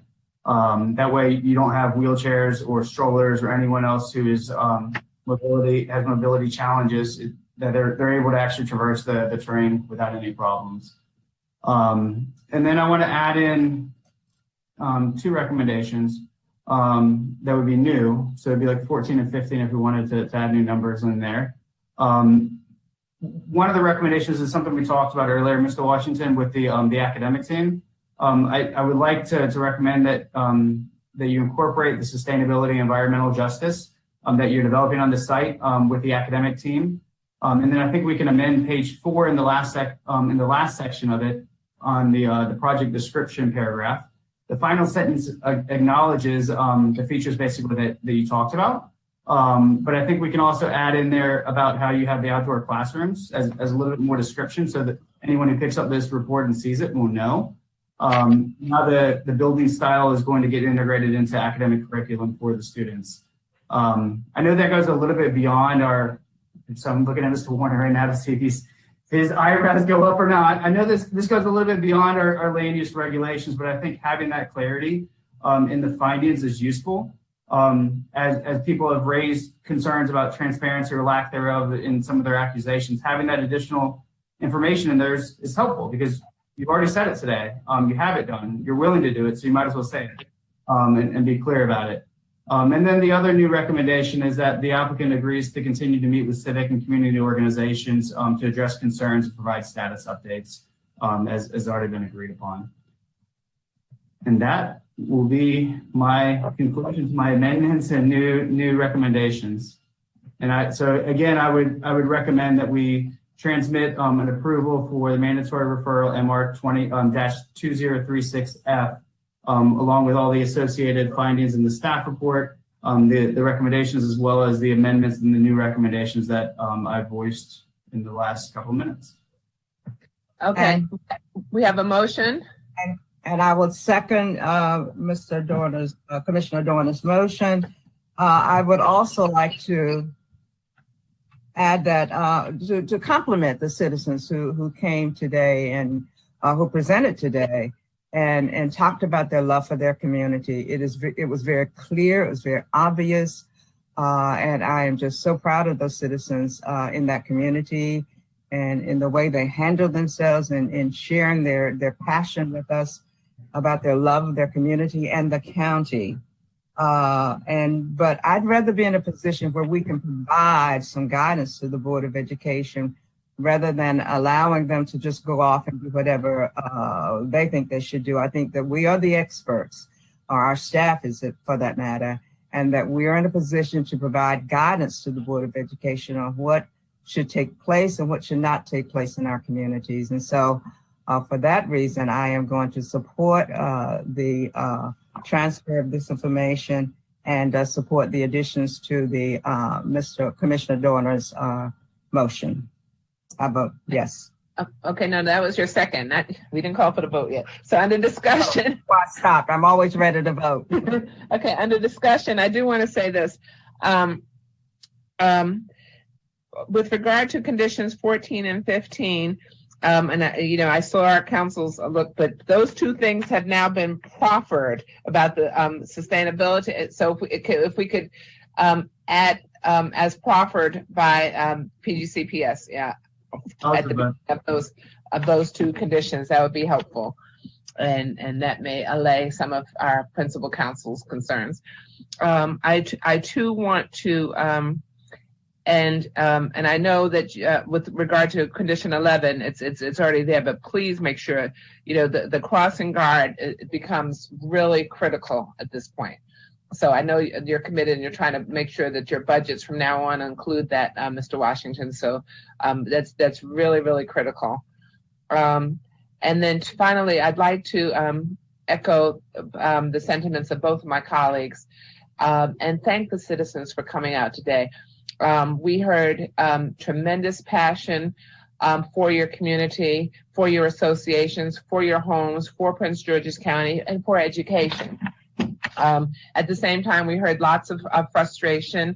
I thank Mr. Washington, who is still relatively new on the position, for agreeing to meet with the citizens, because this is ongoing from here on in. So you are stepping up to the plate, Mr. Washington, and working with, and committing to working with the citizens there. And so just as your stormwater management plan has evolved, maybe other things will continue to evolve as you continue to work with the citizens. So don't back down, don't go away, continue to that communication, because it is imperative and it's got to be two-way. Madam Chair, this is Christina Osei. I have a question before we make the vote. Okay, but I want to Okay, you go clarify. ahead. I want to clarify the amendment on page 3 of the site description. I didn't get it. Page 3. Commissioner Donut said we should add language on the site description. I don't think about the site description. Okay. I got the recommendations taken care of. I thought something was added to amend the staff report. Yeah, parts of the findings. Go ahead. Yeah, parts of the staff report were the findings, not about the site description. Right. Okay. I recorded all of them if we need them. Yes. They're consistent with there's a direct correlation between the amendment to the findings with the amendment to the proposed recommendations. So I think that's what that was about, Ms. Osei. Okay, thank you. I also want to and thanking the citizens. You recognize that there are a number of different entities. We do have elected officials who care. We may not all be in agreement, but you do have elected officials who care. We are not the elected officials. We are charged with the task as the planning board. So nobody votes for us or anything. So contrary to what we may have heard, but we are, and we thank you for recognizing that we really did try, even though you may not like everything that you're hearing, for recognizing that we really are listening. We really care. And it's not just us. It's not just us. Our staff cares. Our elected officials care. We don't always have the same, we may not always agree on what's best for Prince George's County, but we agree that we all love Prince George's County. We really do. And I think that dovetails on what Commissioner Dorner said. So we really do thank you, because your coming today and your presentation today is what led to enhanced conditions, enhanced recommendations, and enhanced findings. Had we not heard from you today, we wouldn't have had those changes. So it does, your voice matters. So with that, I'm calling for the vote. Madam Vice Chair? I vote aye. Commissioner Dorner? Vote aye. The ayes have it, 3-0. Thank you very much, everyone. Please go well, you don't have to go anywhere. I have to go somewhere. So have a good night, and please continue to stay safe. Thank you to everyone who presented today. That includes Mr. Nelson, your experts, Mr. Washington, and our team. Thank you, everyone. Oh, and Mr. Hunt. Mr. Hunt. Yes, Madam Chair. Is there any additional business to come before the Prince George's Planning Board today? There's no additional business before the board today. Thank you. Planning Board is adjourned. Thank you, everyone. Bye-bye. Okay.